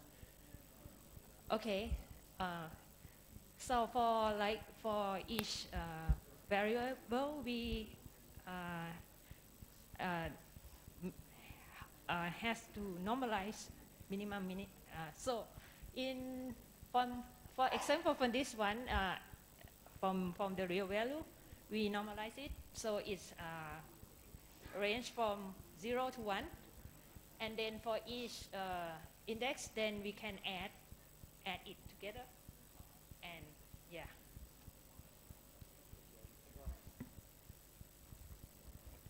Okay, thank you so much, Dr. Fatama. Thank you. Then we go to the last presentation by Miss Angela from University of Tsukuba.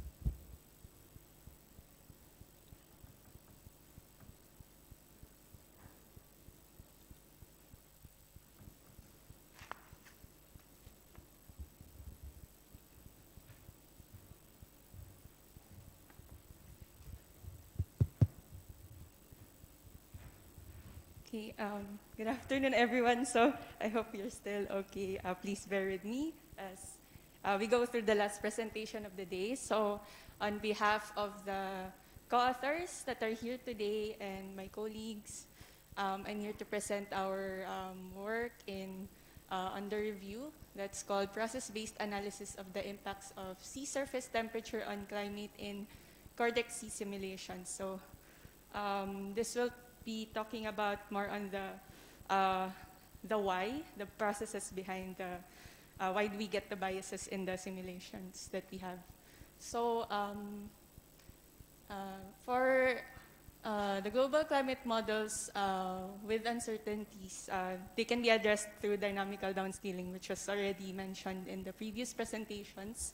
And our recent paper showed that several of these global models have cold SST biases, but the models with better sea surface temperature representation also have better simulations regarding their climate. So based on our previous findings, but despite of the improvements in the downscaling, we still have these inherent biases in the model, especially rainfall, that are present during southwest and northeast monsoon seasons. So for the Philippines, we have the northeast monsoon season, which is from December to February, and southwest monsoon season, which is from June to August in this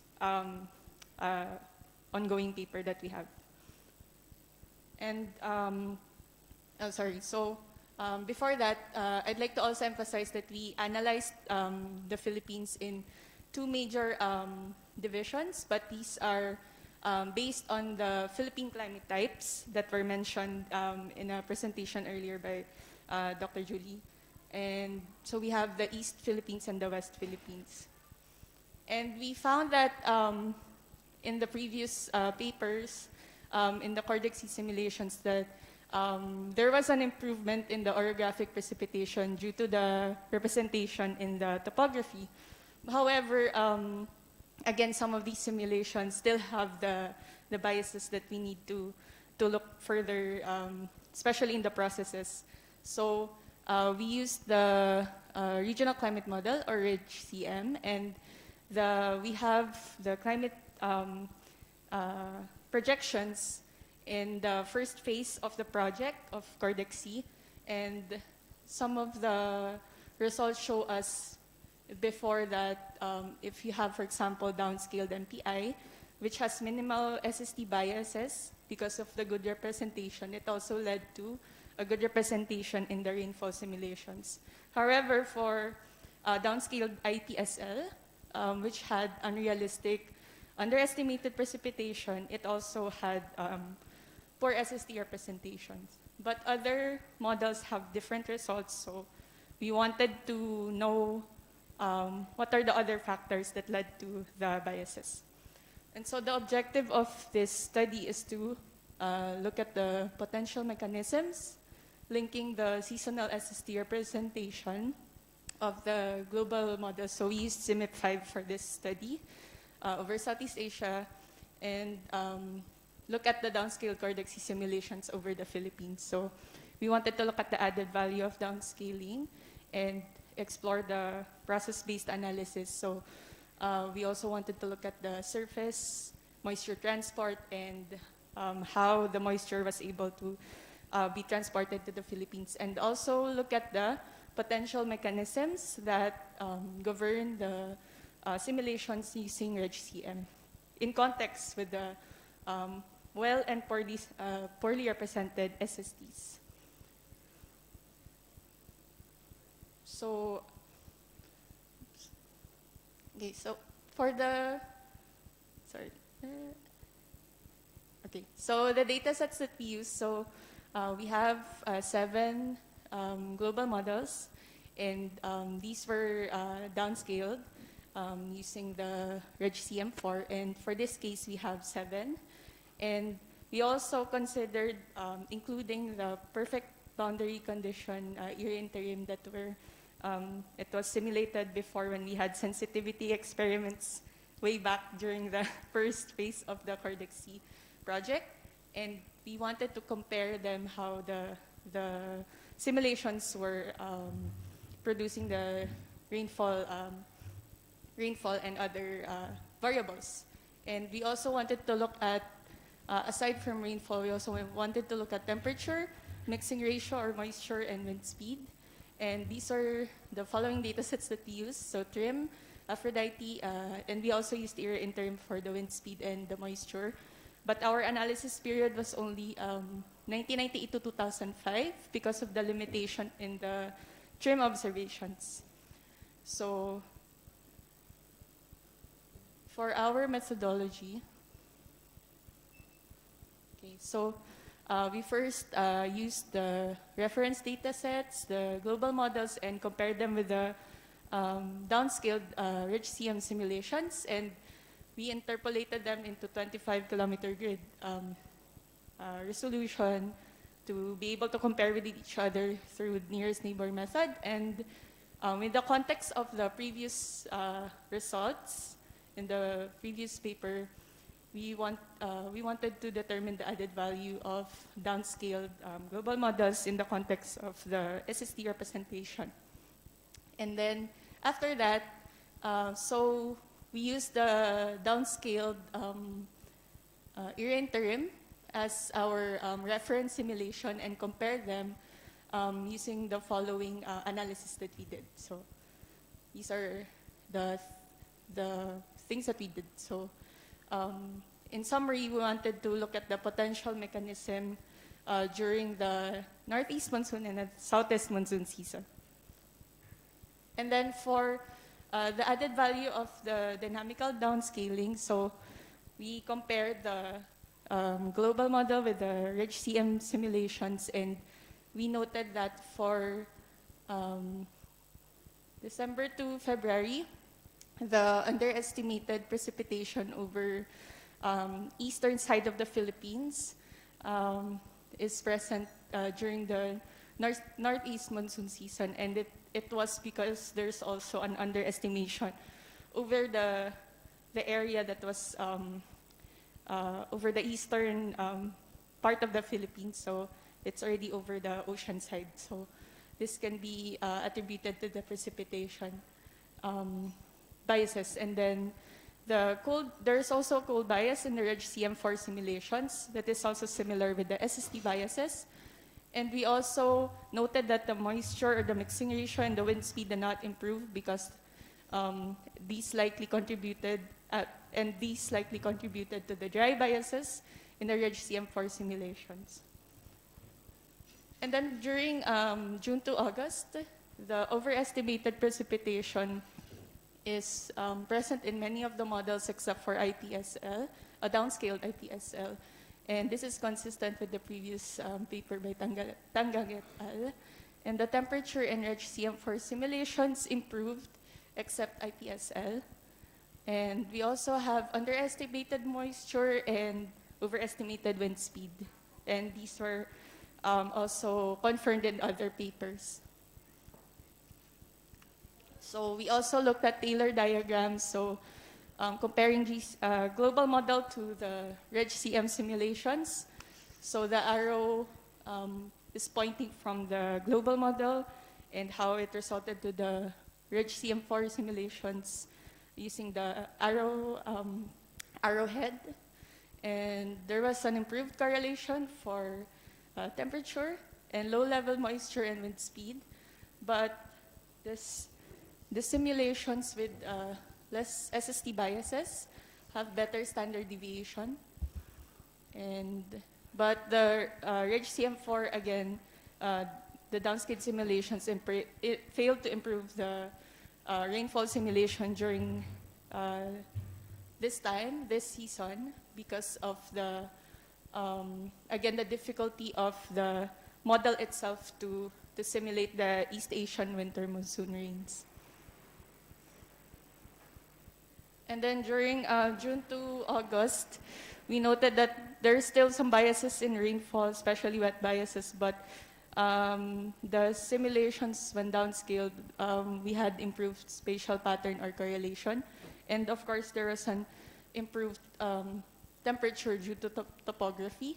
But for the rest of the simulation, it was not well established for the other variables. So we also looked at the surface balances and using the energy and water balance. And we noted the RegCM4 simulations overestimated the net downward shortwave energy flux, and it is consistent with other papers. And the dominant surface flux is latent heat flux, and so that led us to look also into the water balance, since that was important. Okay, so I'll go through a bit faster now. So just an example, the IPSL highlighted here shows that there is a problem with the simulation because it is different from the RegCM simulation, and that's what we also noted here. But for JJA, we noted that the models with the better SST representations also have better representation of the energy and water balances.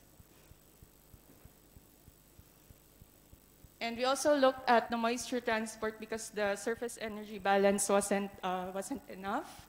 And so what we did was to look into the vertical integrated moisture flux convergence, and we noted that the better simulations, such as downscaled MPI, were more similar to the reference simulation. And we noted that the wind streamline patterns are also important in simulating the moisture transport. And so we also looked at the transect for the vertical profile, so we can look at the other processes. And we noted that during December to February, there's, for the model with the good SST representation had less biases compared to the model with the poor representation. And it's also similar during JJA. And we also looked at the lower tropospheric stability that took the equivalent potential temperature to look at the vertical movement of the convection. And we noted that the downscaled MPI was able to capture more or less the reference simulation. And then the downscaled IPSL was not able to capture it well. And so for our potential mechanism, we noted that during DJF, we have underestimated SST temperature and moisture at the lower level with a stable environment. So it was not enough to produce rainfall. That's why rainfall was underestimated. While during JJA, you have overestimated SST and low-level temperature and winds, but you have an unstable environment that also led to overestimated moisture convergence, which also overestimated rainfall. And it also, the RegCM also overcompensated the updrafts, which can be linked to the convection scheme used in the model. So this is the summary. So we looked at the process-based analysis, and we also looked at the added value of downscaling. We also did note that winds are very important in the simulations, and that this paper can help us choose maybe the proper global models so that we can use them for downscaling. So maybe for CMIP6 simulations, we can use this as a step for us to choose and decide which ones to do for our climate projections. So that's all. Thank you. Thank you, Jela. We have question. Time for question. Nice presentation, Jela. Kind of complicated presentation. Yes. my mind doesn't work anymore, and it's almost like dinner time. But you keep mentioning SST is a big factor here, right? Yes. I just want to ask your opinion.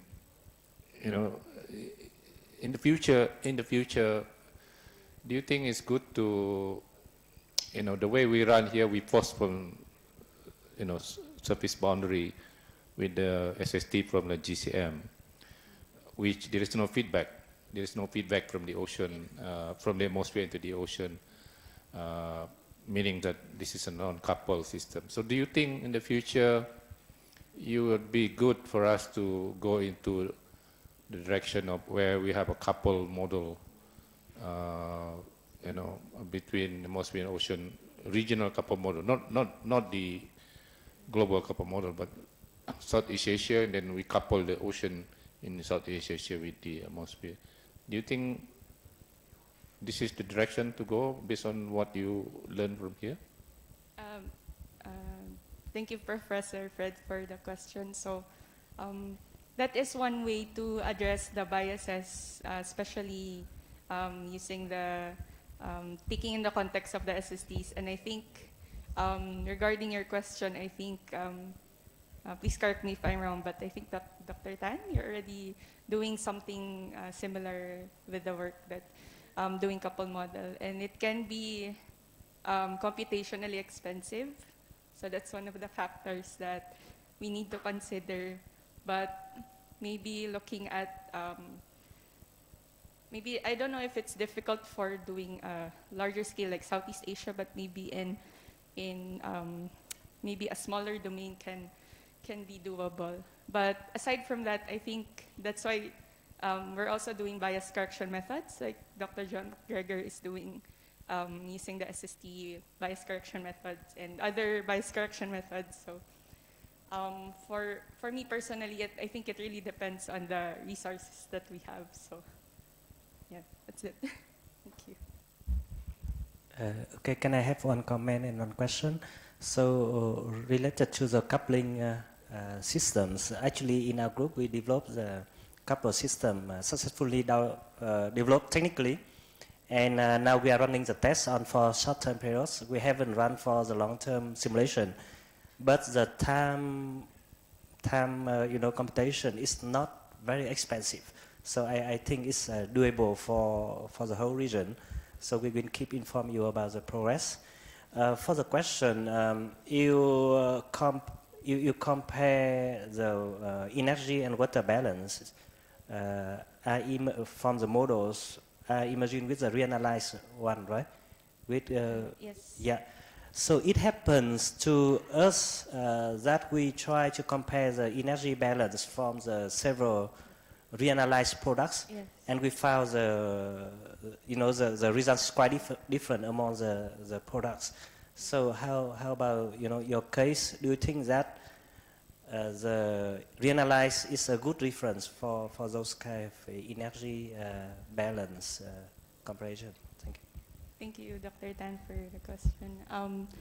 I think that maybe for the Philippines, what's available for us is reanalysis data set to have the whole, have a gridded product. But if there are, I think there are very few observation instruments. There are instruments that measure the fluxes, but they are very rare and they only use usually a very short period of time, especially for maybe intensive observation studies. So for us, what's available at the moment for this paper are the reanalysis data sets. But hopefully we can hopefully have more observation data sets for the fluxes. Thank you. Thank you, Jella. So, Prof, again, anyone? No. Just a short comment. I'm very encouraged with what Dr. Tan mentioned about not that expensive, the couple run. In fact, if we can do this, that would be very good because remember under CORDEX, we just focus on the atmospheric part in climate over land. But the fact is, out there, they are concerned on the coastal area, in the shallow coastal ocean, that many, especially the marine ecosystem, can be very much affected. And there is not much product. I mean, GCM is perhaps coastal as well. So if we can run the models in a coupled manner and come up with a product for the ocean as well to address blue carbon, corals, seagrasses, mangrove and so on. I think that will be very good.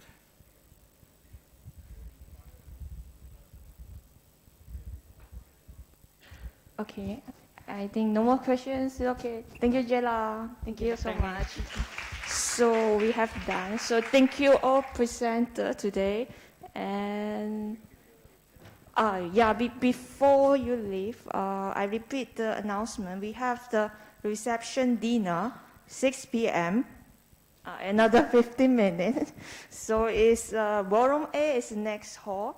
So family and spouse are also invited. So we see you later, 6 p.m. Thank you. Same for, this is for ballroom A, next hall.